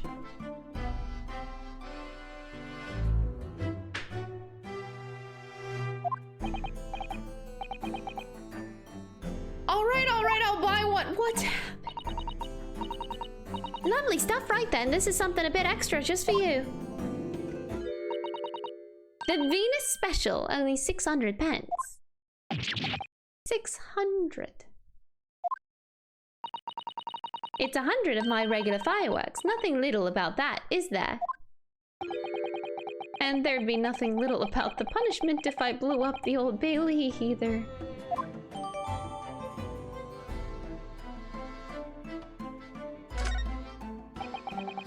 And the last witness, what name do you go by and what do you sell? I think of me. I think all sorts of thoughts. I think therefore I am therefore I think. Because I stand on the street watching the world go on about me. They call me the observator. Get out with it, old man. Everyone calls you Sandwich and you know it. What? So you don't actually sell anything? A problem shared is a problem halved. As they say, I give advice. I do. I think what it means. What? I don't actually sell anything. No, come to think of it. Pity. No more purchases today, please. We have quite a cast here, it seems. They conduct their business on Fresno Street from morning until night, my lord, and always in the same place directly adjacent to the crime scene. I see, and thus they heard the gunshot, I suppose. Not only that, but they very bravely ran inside to see what was going on and witness the crime. Hey, well, I'll be begging, I thought, just between us. Venus de Milo, what am I to do? What a terrible thing I saw. What I can think of is what we can see is light and shadow playing with our eyes. Is any of it real? Very well. The court will hear the formal testimony of these three witnesses now. You will describe in detail what you witnessed and heard at the time of the incident.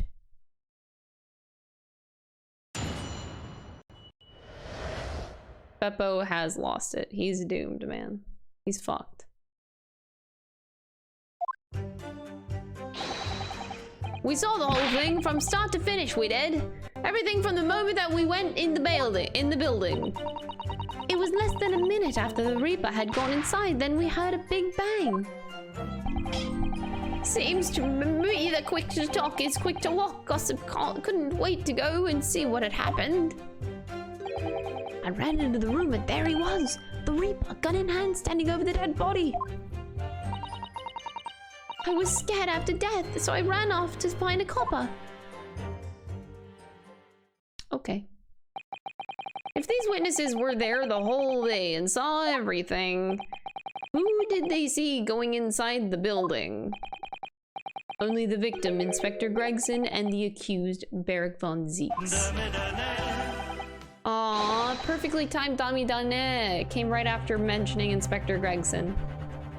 What timing? Thank you so much, Mobius, for the Prime Gaming sub. I appreciate it. I've seen pictures of that Reaper in the paper. I know what he looks like. And just between ooze, folk club stories love this. I've made myself a tidy sum already. But wait, the room was just one of several flats in the building. Someone from another flat could have done it. All those flats on Fresno Street are unoccupied. Of course they are. They're small, damp, dirty, and expensive to boot. The room in which the inspector was found is the only property in the building that's currently leased. And we know the leaseholder's name, don't we? It's Hugh Boone. The testimony the court has just heard, would appear to leave little room for doubt. It's becoming increasingly difficult to see how anyone other than the defendant could have committed the crime.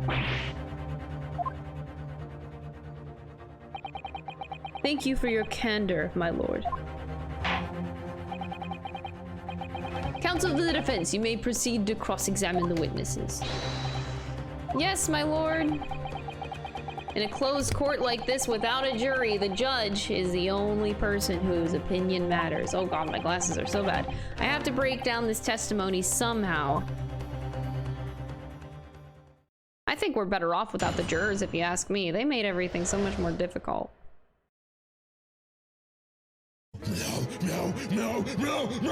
Zoltan! Jesse! It's been a long time! Yo, Pug! Thank you so much. I appreciate the raid and host, and I hope you had a good stream, fam. It's good to see you! No, I still lurk in your streams sometimes, actually. Thanks, Jesse. Appreciate it. We saw the whole thing from start to finish. We did everything from the moment they went in the building. Okay. Alright, now that my glasses are all cleared up, I have some things to look over. We have even more evidence to look at now. Okay, so let's look at the autopsy report. The coroner is Maria Gori.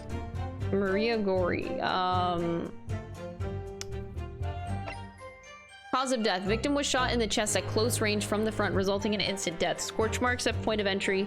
The bullet exited the body from behind. The caliber of the gun used matches that of a standard issue firearms for members of the judiciary. Yikes, not looking good.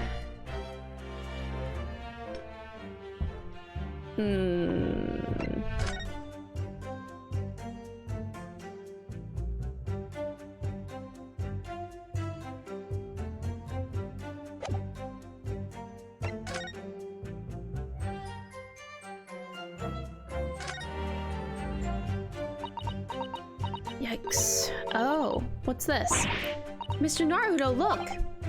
Oh yes, it's a smudge of some kind. In fact, it looks just like a handprint. And the color, that's blood, isn't it? Oh dear, how disturbing.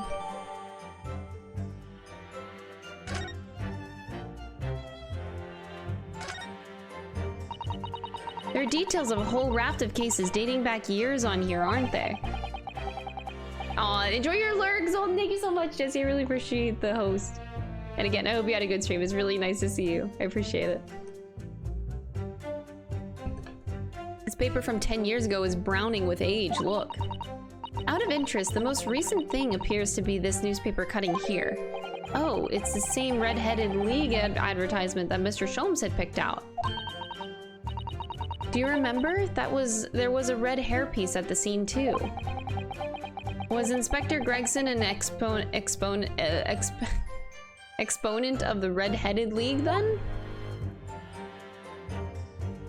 The Red-Headed League! Why does this exist?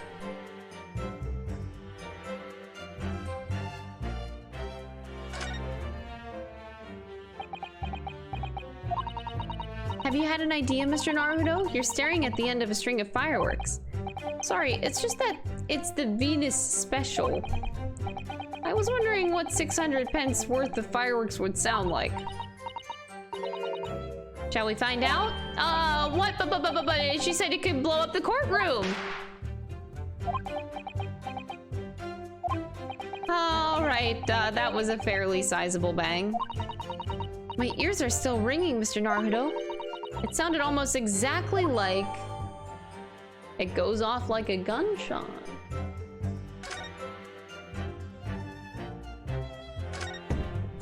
Uh-huh.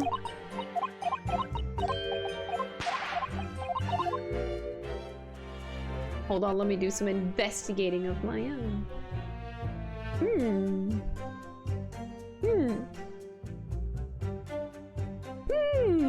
When I see somebody in the chat that repeatedly gets messages deleted in timeouts, but they're not banned. Maybe you should take a hint.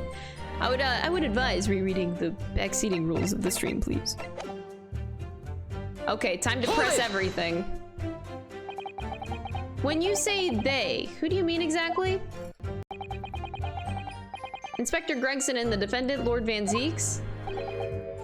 I suppose so. The likes of you don't know the names of the high and mighty. But I'll tell you the thing. It was the old Reaper that went in last, that's for sure and certain. Just behind Inspector Gregson, did they arrive at the same time as each other? No, not at all. The first fella must have gone inside a good 15 minutes before we heard the gunshot. The victim arrived 15 minutes before? Are you sure about that? Am I sure? Am I sure? Does it seem likely that I have forgotten a fellow with bright red hair like that, does it? Yeah, his hair really was red, wasn't it? Redder than my flaming fireworks, even. That the fiery red mop still burned on the inside of my eyelids is. Wait a minute, you're saying the man was a redhead? You weren't listening, chum. He was a redhead, and he has a big trunk with him as well. But Inspector Gregson's hair isn't red. Not by a stretch of the imagination. Seems likely that the person you saw wasn't, in fact, Inspector Gregson at all, but some other party.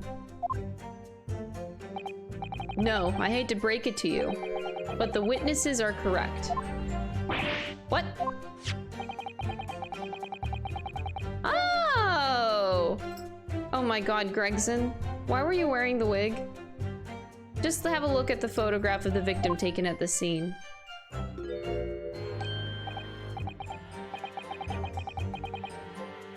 It's Inspector Gregson, all right. Oh, and a red hairpiece. Of course, we saw one on the floor when we investigated the scene, didn't we? I still refuse to believe Inspector Gregson wore a hairpiece, though. So, then why on earth would he have been wearing something like that? The color does seem to suit the man, one might say. Judge. The photograph will be submitted as evidence, please, counsel.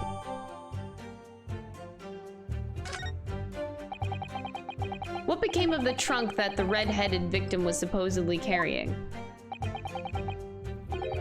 I was informed that no trunk was found at the scene. So it just disappeared. What do you expect? You have been watching the building every second, do you? We definitely saw him in the dock going in, though. No question about that. It was less than a minute after the Reaper had gone inside that we heard a big bang. Good. That's great.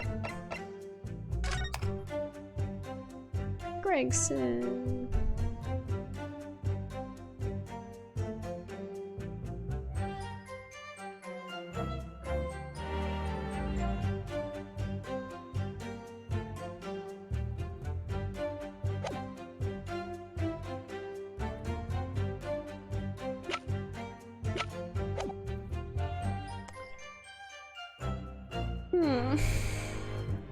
Hold it!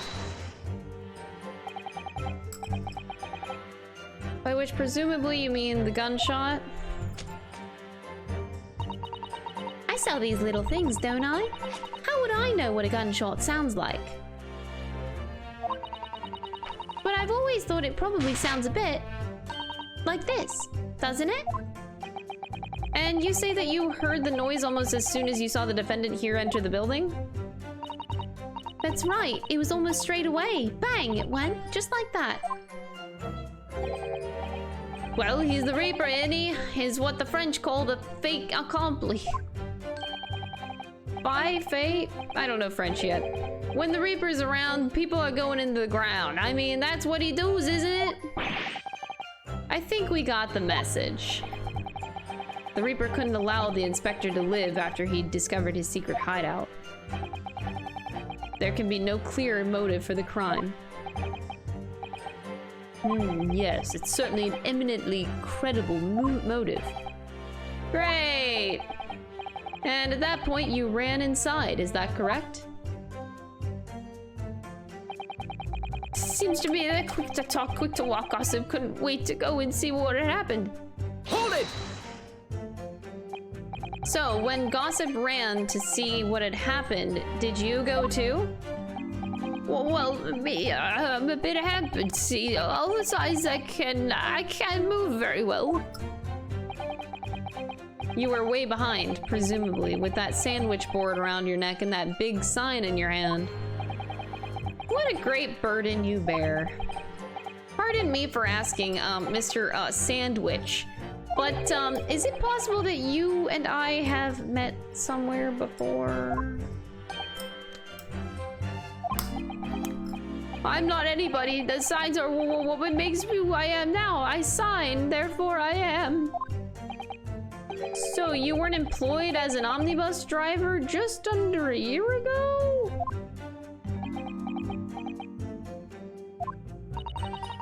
I might be mistaken, but I believe his trembling has intensified, Mr. Naruto.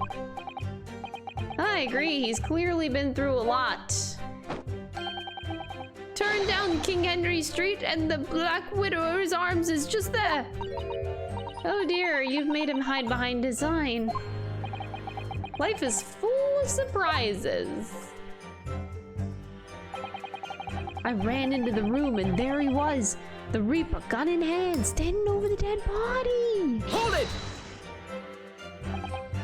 So then you were the first person to arrive on the scene, is that right? Then I was. Kicked the door open like a professional I did and yelled out, "What's going off here?" Lord Van Zeeks claims all he heard was a man's scream. And was it dark inside the room? No, not dark at all. There were candles burning on the wall.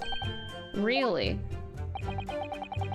And there was a fella collapsed on the floor. Just between us, it's the first thing I noticed when I got inside. I see. Even though Lord Van Zeeks claims not to have seen any such lights on the wall, the next thing I noticed was someone standing right beside the body. The accused, Beric von Zeeks. That's right, the pale-faced Reaper himself. I was a little shocked, I won't deny it, but I'm no lily-livered coward. I stood my ground and gave that Reaper a cold, hard stare myself. Excuse me! Do you have something to add, Mr. Sandwich? I still hate Mr. Sandwich, but yes.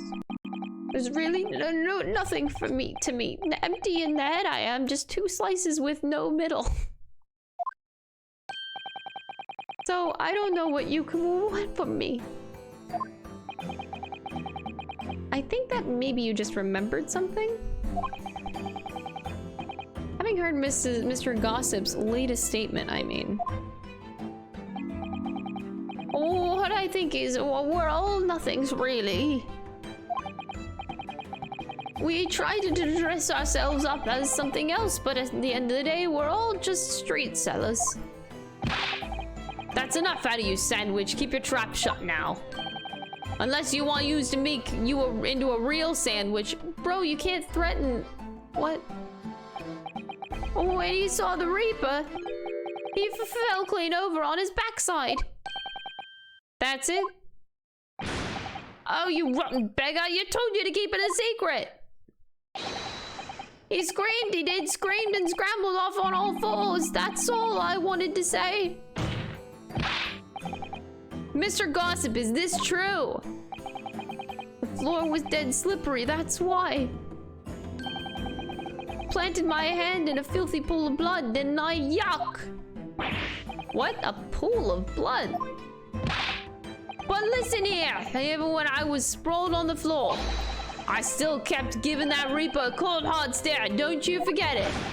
Let's just go back a little. Did you just say you got blood on your hand? I did.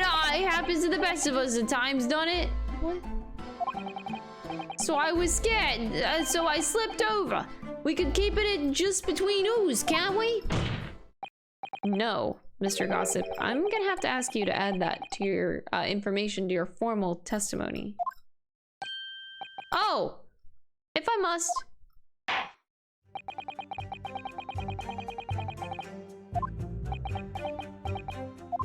Got Kazuma. We got him. He's mad. Slipped over and got blood on my hand, so I quickly wiped it off on the floor. Oh, you wiped it off on the floor. How about you wiped it off on the back of the board? I was scared half to death, so I ran off to find a copper. Hold it! So you didn't run into the room with your friends? I'm not that sort of girl. Sorry? I'm a timid little thing. I was too scared to go in there. Ah, right. I see. Old Lippy and the witch ran in there, and then I heard a sort of lady scream. Well, that wasn't me, I swear. If I were a gentleman, I'd stake my honor on it. I wondered what on earth was going on. Which is when you went to find a policeman. And I ran into a copper as soon as I turned the corner. So I brought him straight back to the place. Didn't I do well, eh? Just between those, that copper's eyes nearly popped out of his head when he saw the Reaper. I've never felt more comfortable in all of my life. And the defendant was arrested on the spot, I believe. Considering the catalog of killings the Reaper has carried out, it was a particularly inauspicious end. If I can't find any holes in this testimony, I'm afraid the judge will just give a ruling of guilty, Mr. Naruto. Truth is, their combed testimony is fairly damning. Unfortunately, there doesn't seem to be any obvious problems with their statements, do there? If Lord Van Zeeks really is innocent, then I'm almost certain that we'll find something in there that doesn't quite add up. That one of these three could be the true culprit, do you? I don't know, but what I do know is that there's more to this case that has yet to be brought to light. We're gonna get Mr. Gossip. Hold it! Whoop. You wiped your hand on the floor? Well, who wants blood on his hand? Hey, that's horrible stuff, and they might have thought I've done it. No ta. And you didn't think that might be a problem? Does it really matter if I left a few grubby handprints on the floor? They'd all get cleaned up in the end, won't they? Don't make such a fuss. That's the message for all of yous. Is something wrong, counsel? No, my lord. I didn't remember anything in the report about a blood handprint on the floor, that's all. Don't come at me with all that. You can't intimidate me. I know what I did. I wiped it off. On the floor, the blood. I wonder, could that be what happened? Mr. Naruto, I don't have all the answers yet, but I think we may have just uncovered a vital clue.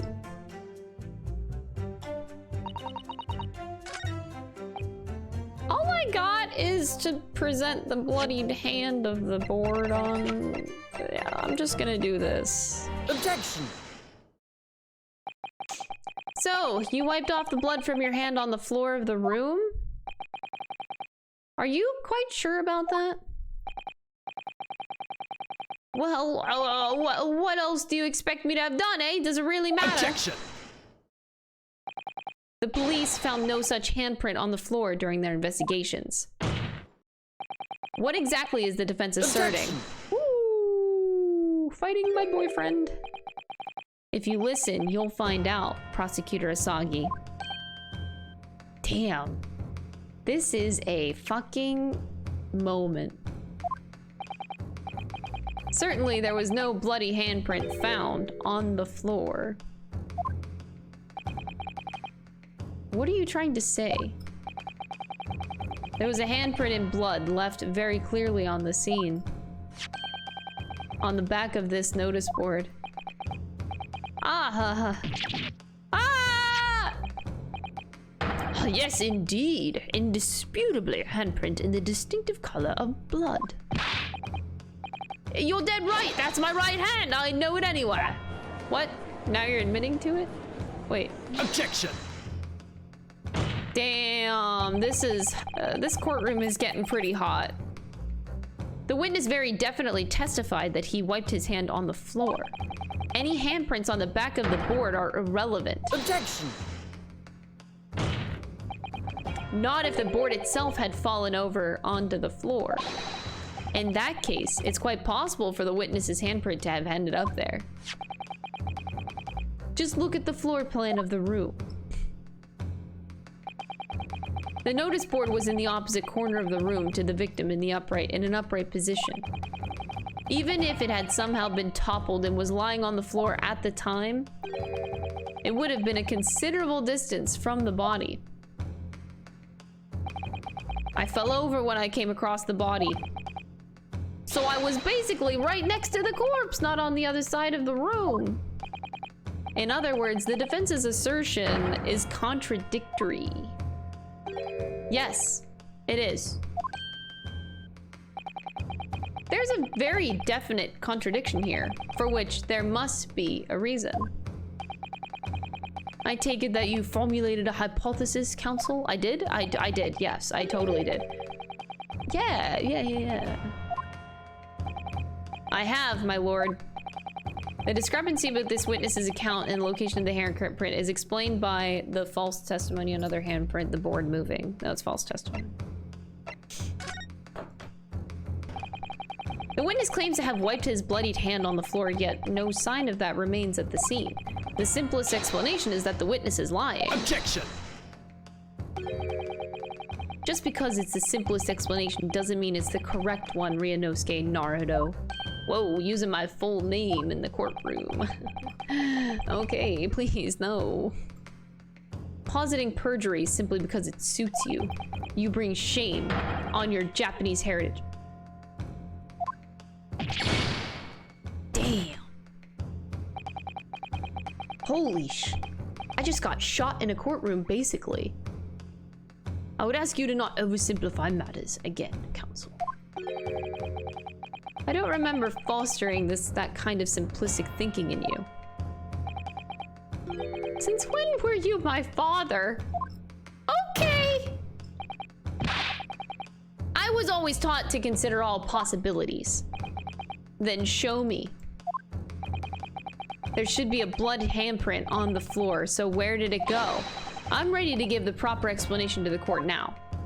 I am? Yeah, totally. I take it that you formulated a proper hypothesis. Yeah, totally. Whatever.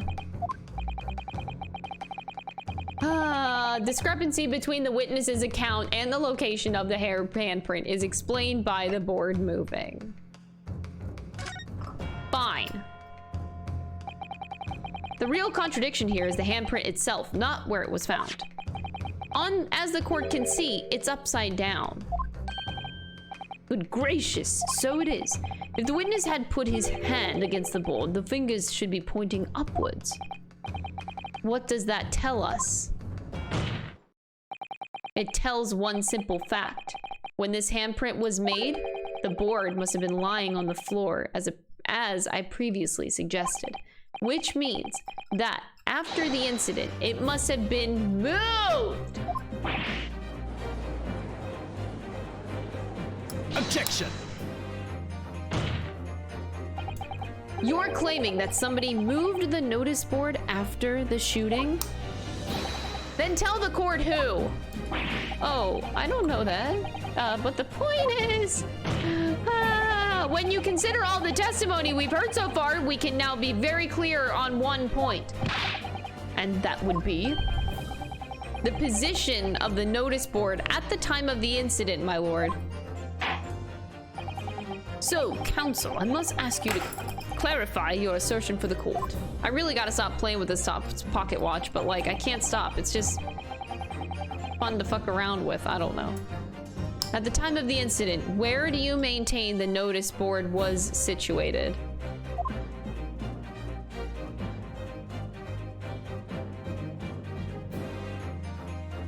Take that! I can't think of anywhere else, honestly.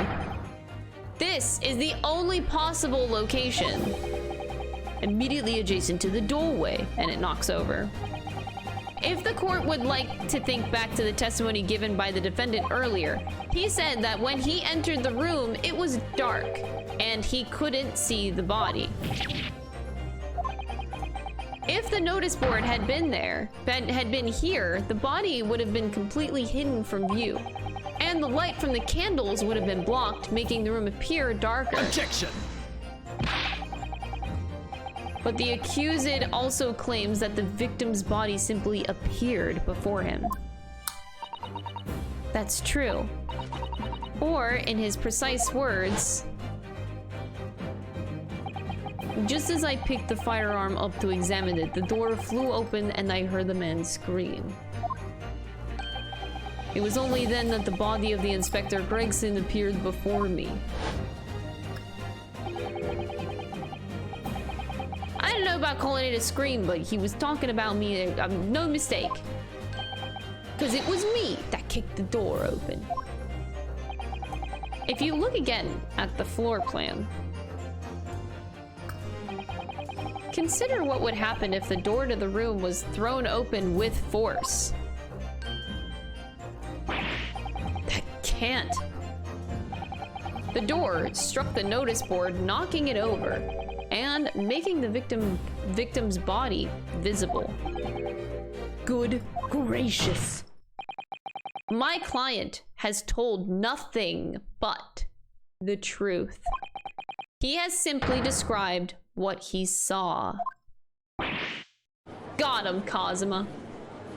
Suck it. How has this not come to light before now?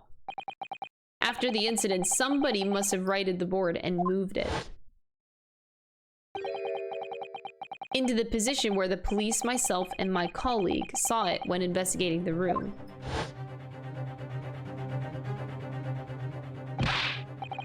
Witness, what have you to say for yourself?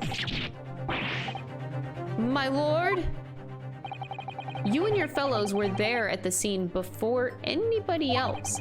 It goes without saying that you must know something about the position of the notice board. The witnesses in the stand will testify again. You will each explain exactly what you did upon arriving at the scene of the crime. Stop looking over your glasses at me. I get the message. Ah, you better. Bitch. The mystery of the moving bolt. I don't know anything about that notice board. I just wiped my hand on it, that's all. Oh, don't look at me. I haven't got a clue about it. I was doing business with some second years at the time. I don't know anything about anything. I'm just a bystander, me. Just a sign at the crossroads of life.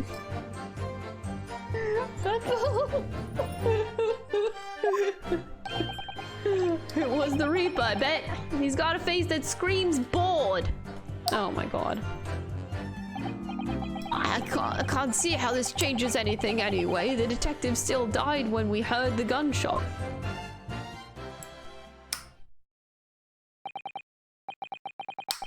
So, none of you can elaborate further. Shaken by the crime they witnessed and with only the light of a few candles and an oil lamp by which to see. We can't expect these witnesses to be able to give a more precise account of what happened. That's right, yeah. It don't pay to expect too much. It's man's endless quest for knowledge that's destroying the world. That's what I think. Do you, really? In any case, as this testimony shows, even if the notice board was moved by somebody following the incident, it makes no difference. When the gunshot rang out, the accused was the only person at the scene.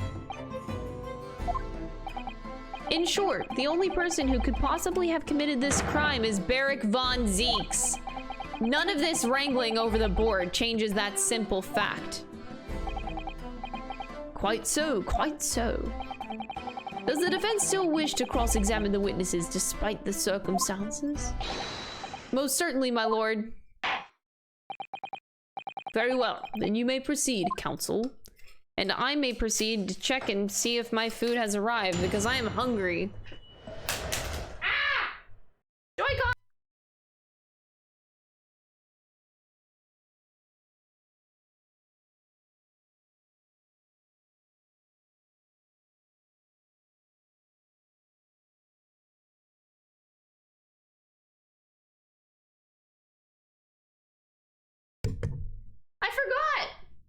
I forgot I ditched my hat a while ago. I was so upset. I don't know anything about that notice board. I just wiped my hand on it, that's all. Well, don't look at me. Oh wait, what am I doing? Press that. He's freaking out. Hold it! So you admit that it was the board you wiped your bloody hand on? Admit it. What's to admit? It's that plain as day for all to see. A smashing print of my right hand. Perhaps you wanted to hide that handprint, and so you righted the notice board and pushed it into the corner, did you? No, no. Imagine the weight of that great lump. Do I look like a powerful, well-nurtured man? Well, did you see anybody else moving the board? I've got nerves of steel, I can tell you, but even I have my limits. There was a body on the floor in front of me, and the Grim Reaper himself standing over it. And there was precious little light inside either. My bottom lip was all a quiver. In other words, this witness is unable to give definite testimony on that point. So it would seem. Don't look at me, I haven't got a clue about it. I was doing business with some second years at the time. Hold it! When you say you were doing business with them, you mean that you were selling them fireworks? Yeah, what else? There's the Priory School. There's the Priory School just around the corner, see? Those cheeky little so-and-sos have got a plan to blow their school to kingdom come. What? What? I've been telling on them, letting their teachers know what they're up to. Oh, you have? Yeah, I wouldn't want anyone to get hurt, so I let the school know that the kids are playing with dodgy toys. Then, praise the Lord, the teachers take all the fireworks off of them. And then, praise the Lord again, the kids all come back to me to buy more. Everyone's happy, see? What a racket!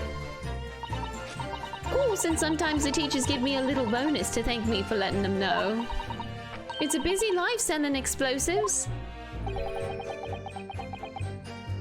Venus is a guileful goddess indeed.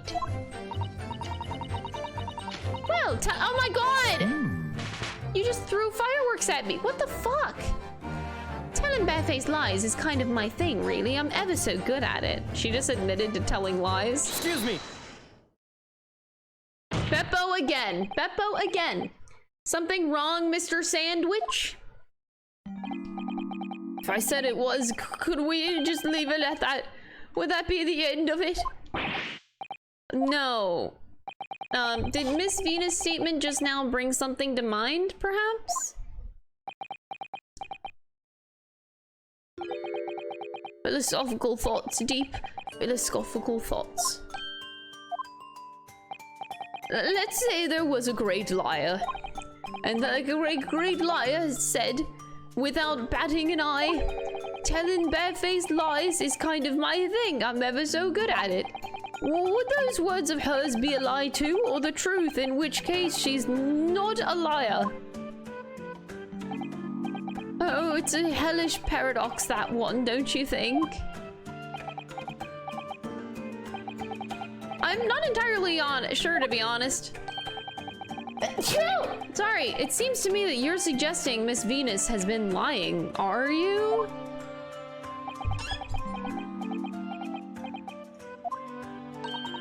What are you on about, old man? Trying to cause trouble, are you? Keep on like that.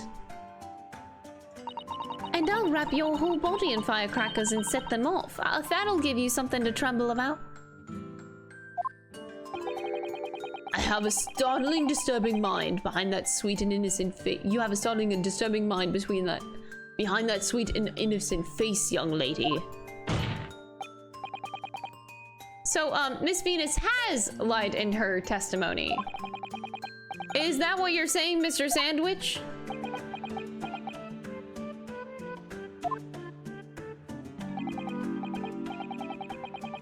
If it means I'll be burning in hellfire for the rest of my days, so be it. Yes, that's what I'm saying. Can you elaborate, please, sir? Oh, blabbermouth here headed for the room where the gunshots seem to come from. But there was someone else who crept up the stairs behind him, too. That's right. That rotten liar over there.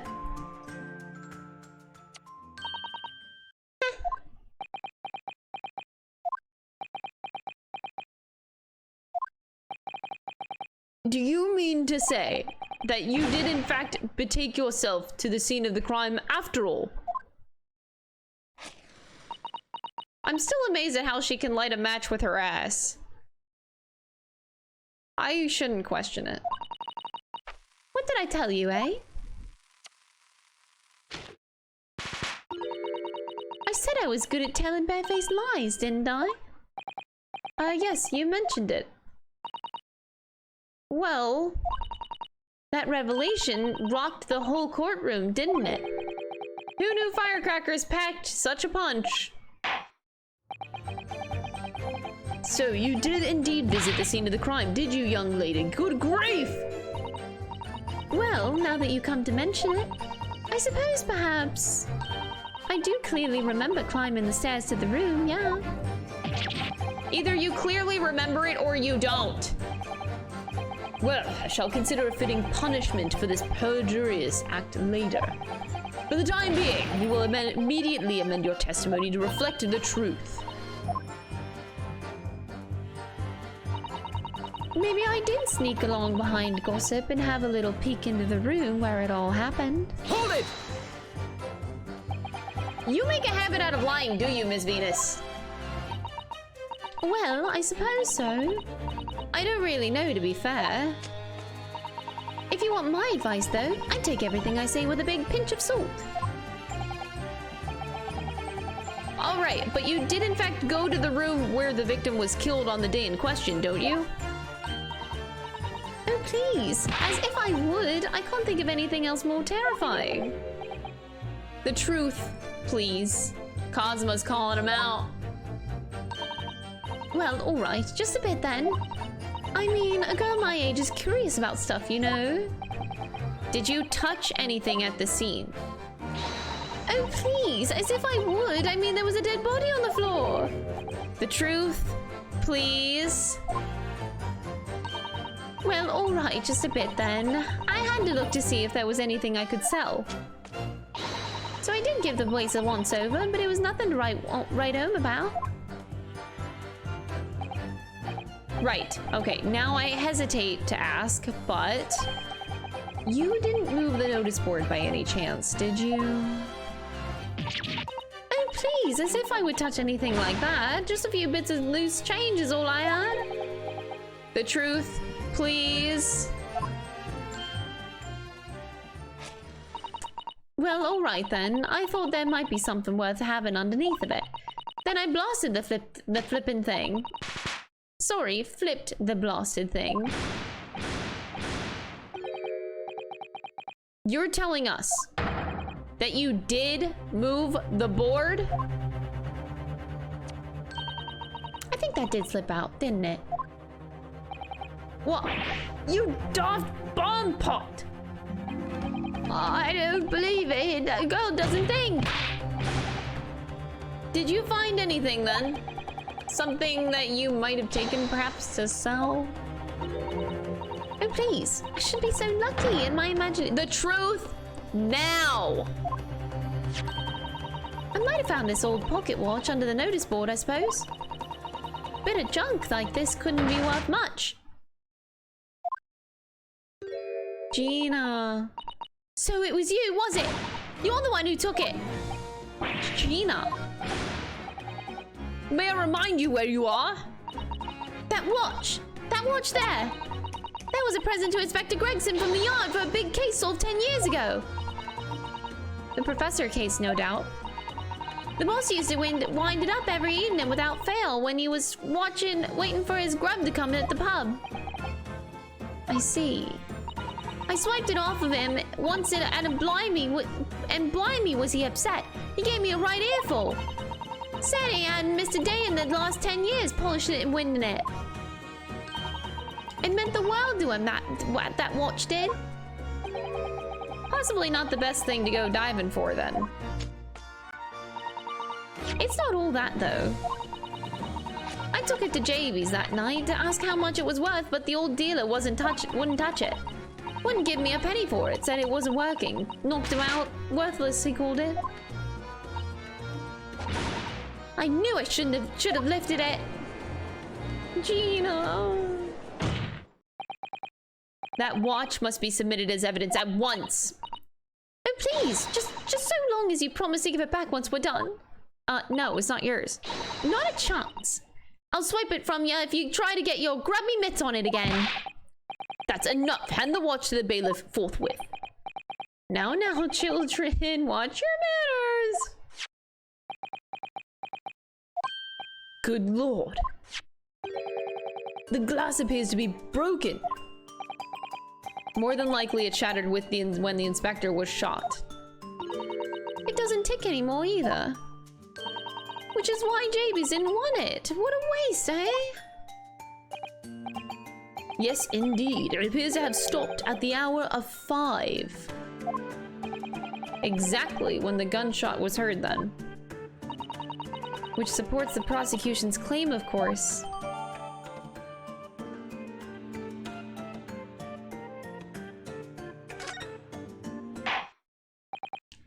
Well, it would appear that the mystery of the moving notice board has been solved at least. And as predicted, it had very little bearing on the case. Now then, continue with your cross-examination, please, counsel. Oh, we're still in the cross-examination. Oh, I kind of forgot. That shit got so hot.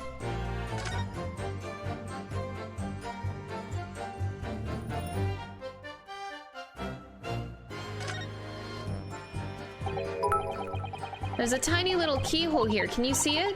Oh yes, that's probably for the window used to wind up the mechanism. Oh wow, Jebby, I see how it is. Thank you so much for the 100 bits. I really appreciate it, Jebby. I'm gonna wait. So you're gonna arrest everybody because their crime is British?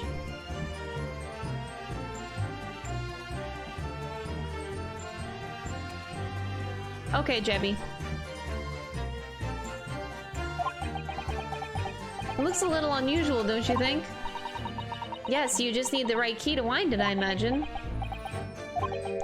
Why do I feel as though I've seen something? Something a bit like a key that's about the right size of this hole. It would be wonderful if we had a key. Let's check over carefully what we found. We have a key. Are you joking? How do I do this? Can I do this now?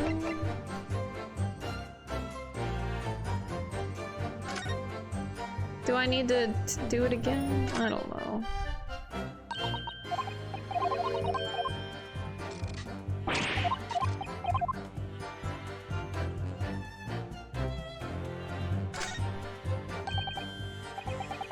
Do you think perhaps that this key could be the key for Inspector Gregson's watch? It could be. Let's try it at once. There's not a moment to lose.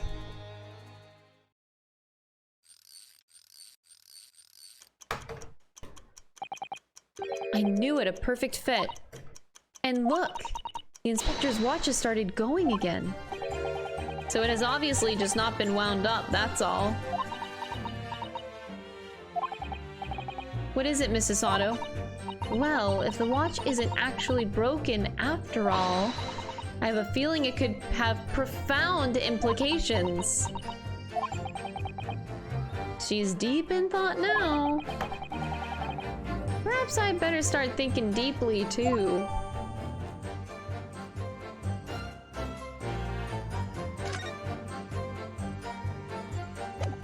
Nice. Wait, again, but guys, look at the picture. Oh, you're so cute. You're so smart. You're so cute.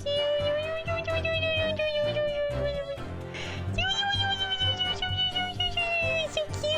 Oh, look at this smile. Oh, look at this smile. Oh, okay. Sorry. It's 100% necessary. I'll have you know. Hold it! You did go to see what had happened to the in the room, didn't you? Fresno Street is my whole world. It's all I know, and I know all of it. I have to make it my business to know if I want to hold my sign up high. So you did go to see what had happened. It's not the destination that's important. It's how you get there, isn't it? Did you notice the notice board in the room? If you think about it, we're both the same species, aren't we? But different members of the sign family. So if I'm spotted, I might have tried to trip it up out of a sense of rivalry. I mean, someone really needs to tell you that you're Homo sapiens, not Homo signians, Sinians. Does that mean that you didn't notice the board? I can only repeat what I said before. I don't know anything about it. I'm just a bystander. Me, just a sign at the crossroads of life. In which case, just who was responsible for moving the notice board? Oh, Jebby, yeah, his name is Sandwich. Yeah. Oh god, Jebby, I'm sorry if that pisses you off, but yeah, his name is it's actually Beppo, but Sandwich is what we call him now. He's like an evolved human being now. He's turned into a sandwich, I'm sorry. It was the Reaper, I bet. He's got a face that screams bored. Uh-huh. Hold it! What exactly do you mean by that? Oh, come on now, don't tell yous you've not noticed. He looks like he hates everything in the world, that fella. But not notice boards, they're the only thing he likes. You can see it in his eyes. What? I can't say I'd ever noticed. I'll tell you one thing for free, though. I never took my eyes off that man on the floor or off the Reaper, not for a second. Sorry? Well, I was that scared I couldn't. You never know what a fiend like that might do if you look away, do you? If you didn't take your eyes off of the defendant, you should be able to confirm categorically whether or not he was the one who moved the notice board. That I can. The Reaper did nothing of the sort. I can swear to that. I couldn't have missed it. If he'd heaved that thing upright again and dragged it into the corner. Right, glad we've cleared that up. What happened to the face that screams bored? I feel your pain, Kazuma. I can't see how this changes anything anyway. The detective just still died when we heard the gunshot. Hold it! It was 5 o'clock in the afternoon that you all heard the loud bang, wasn't it? Maybe the notice board fell over, and then maybe I didn't. Maybe I fell over, maybe I didn't. What? But the Reaper's fate sealed either way because of that gunshot what we all heard. So your fate's been sealed too. My fate. That's right, the defense is fated to lose. and the prosecution to win. Thanks, Cosmo. In other words, it all hinges on that single gunshot. So, if I could just find some problem with that part of their story, it may be possible to change all of our fates. Oh, of course, none of that changes the fact that I heard what I heard, does it?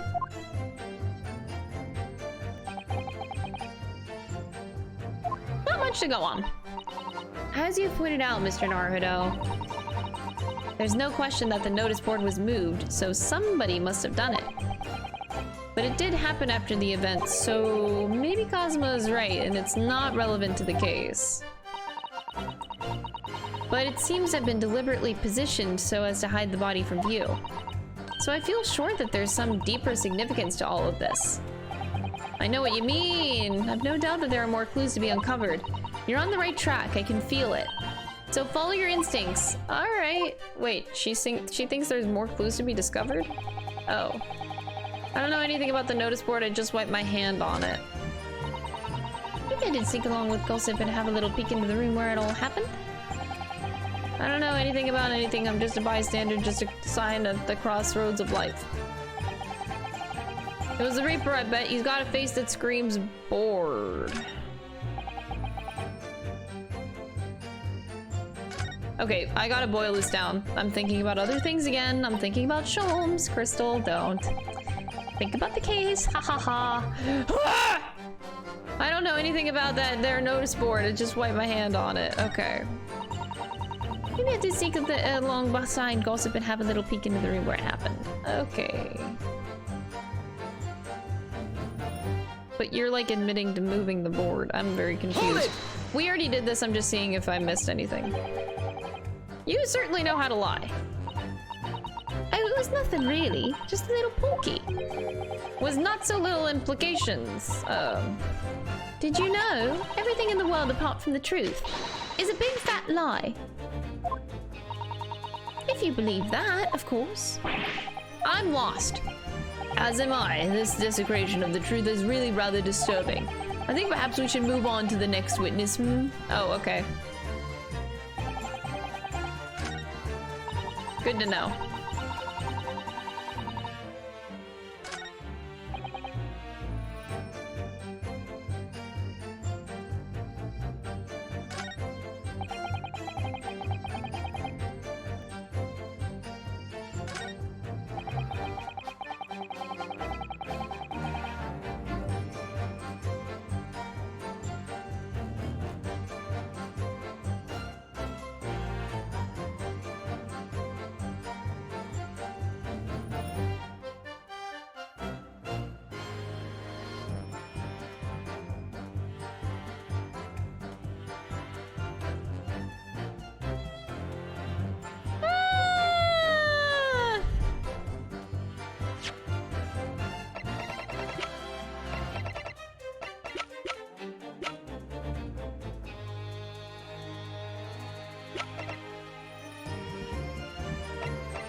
I hate looking at it.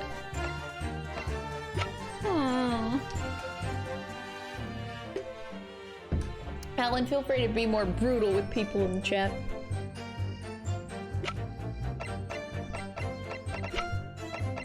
Get my permission. It's getting a little annoying with backseating today.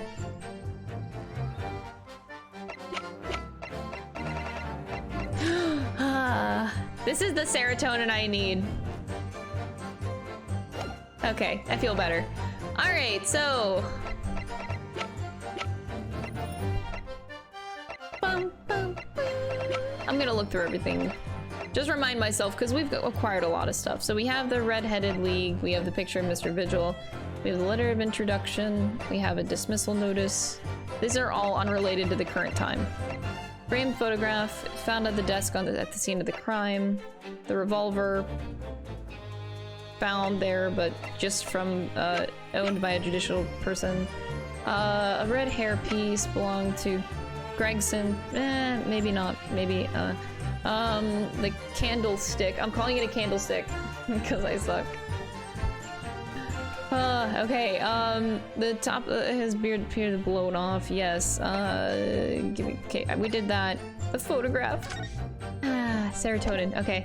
Autopsy report. Just reminding myself exactly the wording on it. Okay. Then we have the crime scene floor plan. And then we have the notice board. Then we have the firecracker.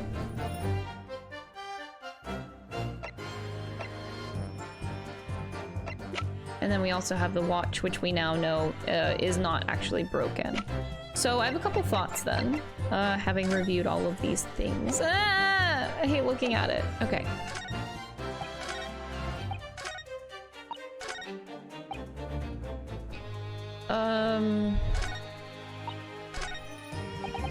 Give me a sec.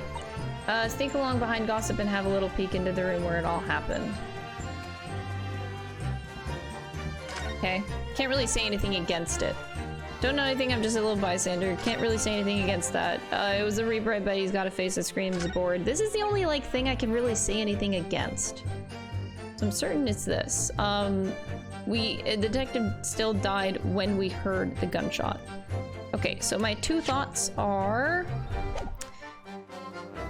Still died when we heard the gunshot. So we could present the fireworks that also sound like a gunshot. He could have mistaken it. And also we could provide the time of the... Because I don't know which one it could be at this point in time, like what they're specifically asking for.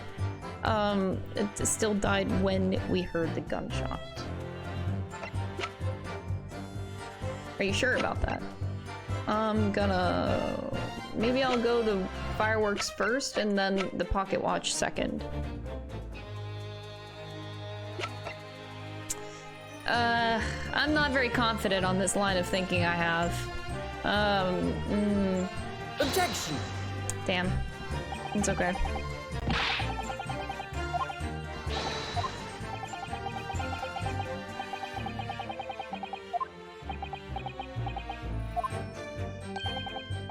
So, the time.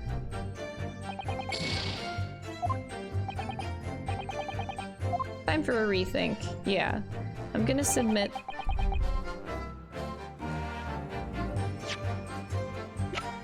We got this. So it is the time that they're referring to. Okay, well, one of my two choices was right. I'm afraid that's not necessarily the case. At the scene, we found this key to the winder of the inspector's pocket watch. A key. And having wound the pocket watch, we discovered that it in fact still works. You see, the watch didn't stop because it was broken at all. And that fact completely undermines one of the most fundamental premises on which this entire case has been built. Got Kazuma. Counsel. The watch was stopped at exactly 5 o'clock. Yeah, which is just when we heard the gunshot. It is exactly the hour. The time that was showing on the watch tells us nothing other than when it wound down. It's merely a coincidence that it happened to be at 5 o'clock. Objection! Even if that's true, I almost gave Kazuma a Russian accent because I'm so used to the prosecutor being Van Zeeks, so I was gonna give Kazuma the Dracula voice. I was about to. So that's obviously when this crime was committed. Objection! No, that doesn't hold. Why not? Recall what Inspector Lestrade said only moments ago. The boss used to wind it up every evening without fail when he was waiting for his grub to come at the pub. Said he hadn't missed a day in the last 10 years polishing it and winding it. It meant the world to him, that watch did. The victim was in the habit of winding his watch once a day in the evening. We can reasonably assume, therefore, that he wound the timepiece on the evening before he died as well. Yes, that would be entirely reasonable. But, if that's the case, you wouldn't expect the watch to have completely wound down by 5 o'clock the following day. In summary, the evening before the day of the incident, when the gunshot rang out in that room, the inspector was already unable to wind his watch. You can't mean. What would stop a man winding his watch if he'd been in the habit of winding it every single day for 10 years? The obvious answer is that he was already dead.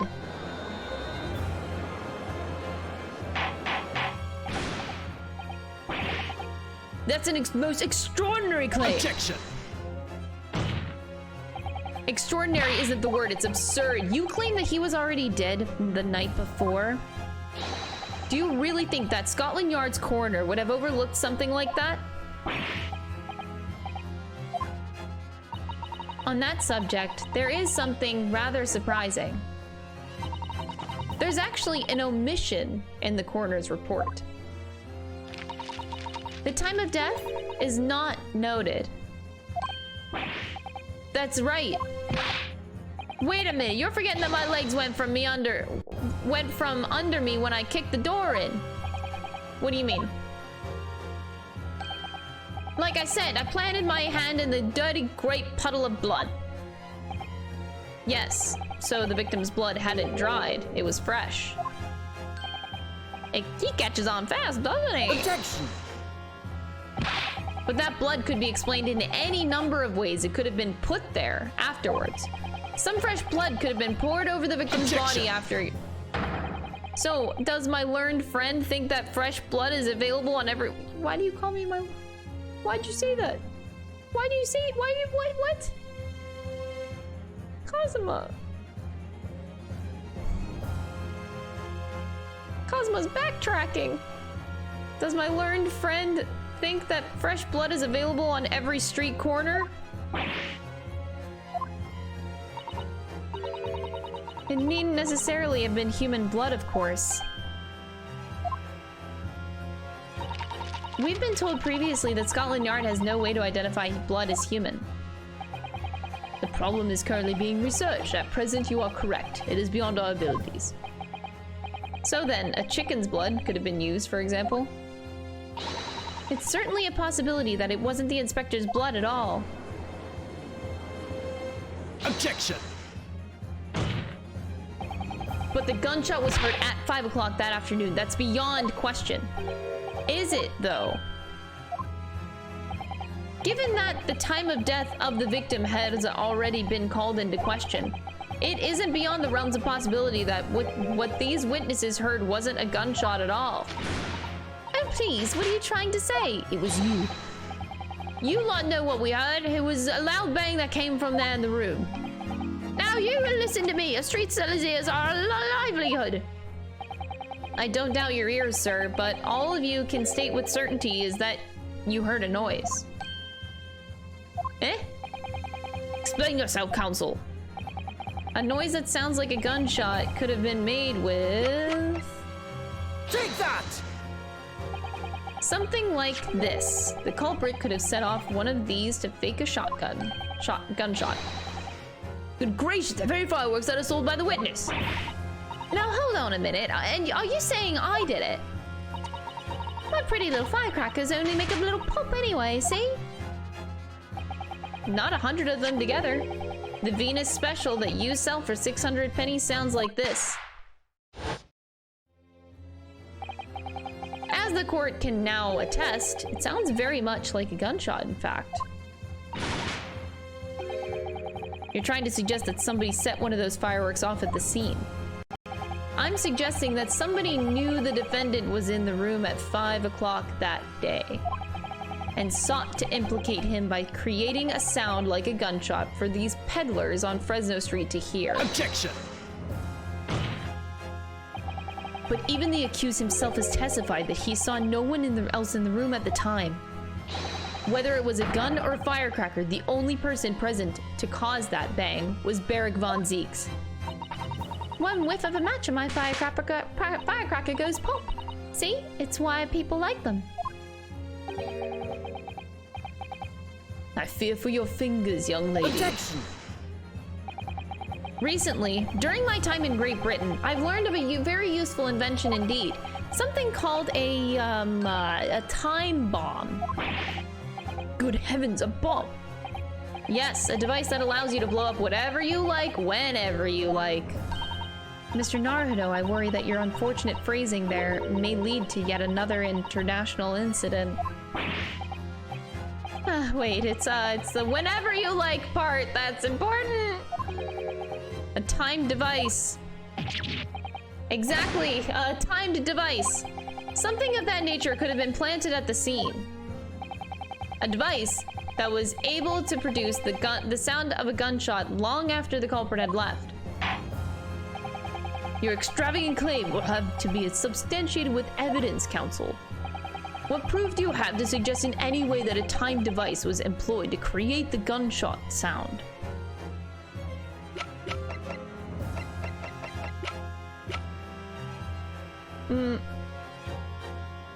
My idea was the candlestick.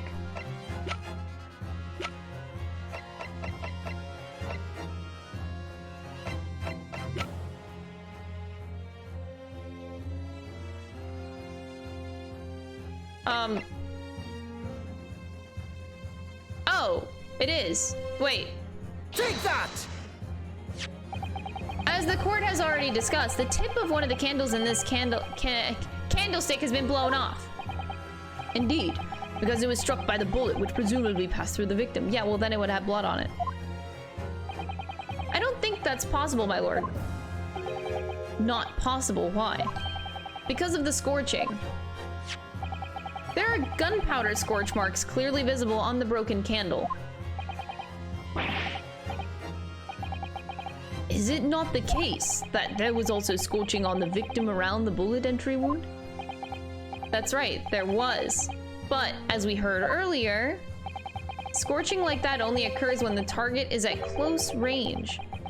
Very close range, a matter of centimeters from the gun. Which means that the scorching on the candle can't possibly be the result of a gunshot. You were suggesting it came from the fireworks. How can that be, eh? The fact that there's such visible scorching on the candle suggests that the fireworks might have been right next to it when they exploded. Or, to put it another way, the candle and firecrackers were joined together.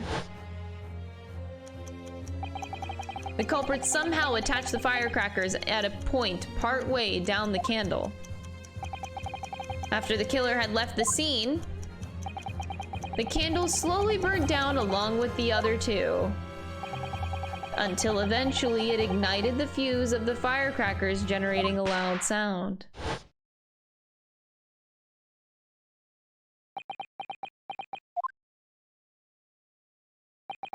And that is how these three witnesses came to believe that they've heard a gunshot at 5 o'clock. Oh!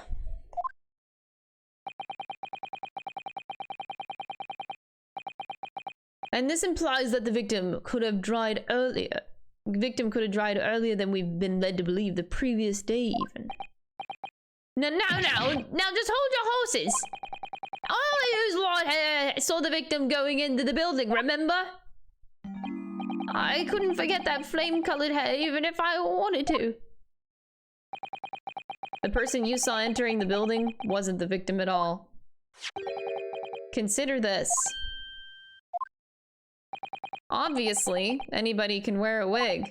So the person that these witnesses saw entering the building 15 minutes before the incident occurred could easily have been someone else entirely, wearing the red hairpiece. Someone else, do you mean to say? It was the same person who contrived the firecracker trick. In other words, Inspector Gregson's killer.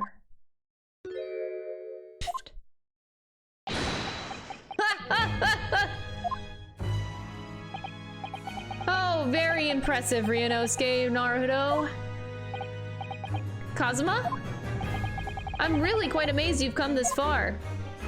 But after all, wasn't I the one who told you that you had all the makings of a great defense lawyer? I also noted the lack of time of death in this report a stark omission. But as far as I'm concerned, this whole country's justice system leaves a lot to be desired.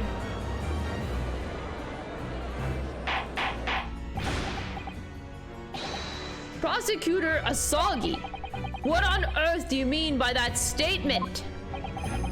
I hear that many of the leading members of Britain's judiciary are present to observe this trial today. So, we cannot allow even the slightest doubt to be overlooked. The defense's assertion about the time of death based on the victim's stopwatch is just conjecture. But, while the possibility exists that my learned friend may be correct, we have a duty to explore it. Certainly, I would agree with you. And what immediately comes to mind is, of course, what was Inspector Gregson doing and where did he go on the day before the incident? Do you know? The inspector always carried out his investigative work alone. His movements were treated as confidential within Scotland Yard. Even within the Yard. However, considering the evidence that we've been presented with so far, I'd say it's fairly apparent what case the man was pursuing. Wouldn't you, my learned friend?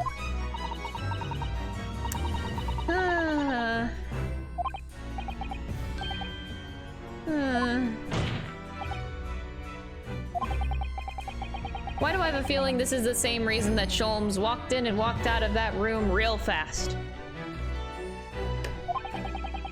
The case that was being investigated by Inspector Gregson at the time of his death. Very well, counsel. Present your argument to the court. What evidence is suggestive of the case being investigated by the inspector on the day prior to the incident? What's this again? Oh, this is the Barclay. Right. We're not there yet. That's a whole other packaged bag for later, brah. That is definitely a for later thing. Take that! I believe this red hairpiece points to the answer. We might assume it was part of a disguise used to carry out an undercover investigation. Surely not! Not as such a brightly colored hairpiece would only serve to make the inspector more noticeable. Yes, that's quite true. It would definitely have made him stand out in a crowd. Except, that is, in a crowd of gentlemen from the Red-Headed League. So, you'd already worked it out. What on earth is this all this about? Is there such an extraordinary league of gentlemen? I think the judge wants the wig.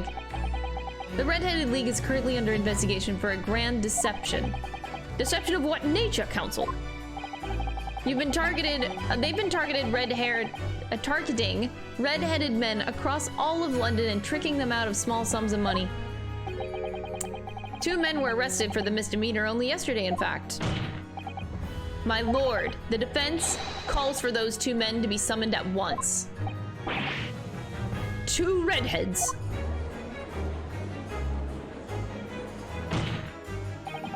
Inspector Gregson clearly infiltrated the Red-Headed League using this hairpiece, so it's very likely that he had direct contact with these criminals. And it's quite possible that such contact led to more serious events. I concur that we cannot in good conscience leave this new avenue unexplored. Well done, Mr. Naruto. That's another possible line of inquiry for us at least. The prosecution will make immediate arrangements. Bring these 2 Red-Headed League conspirators before Prosecutor Asagi. At once, my lord. Very good. We will have a 30-minute recess. Court is adjourned.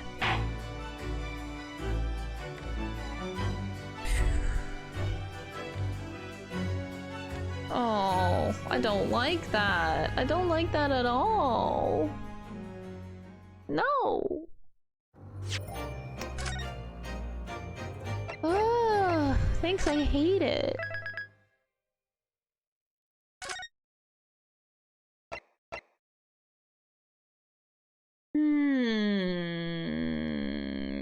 Chat, I think I'm gonna end there for the day just based on my hunger.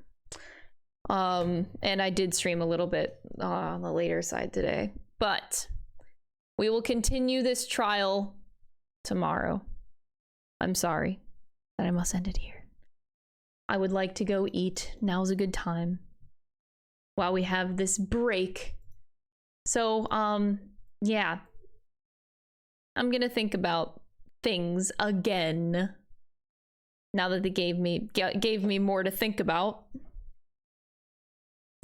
Totally not thinking about Sholmes, by the way. I just want to make that very clear that it's clearly not about Sholmes. Right, chat? Right. I don't think about Sholmes, not at all. Me? No. Clearly has nothing to do with anything. I assure you guys. I would like to go to the main screen. Hold on. I'm just gonna return to the screen if they let me.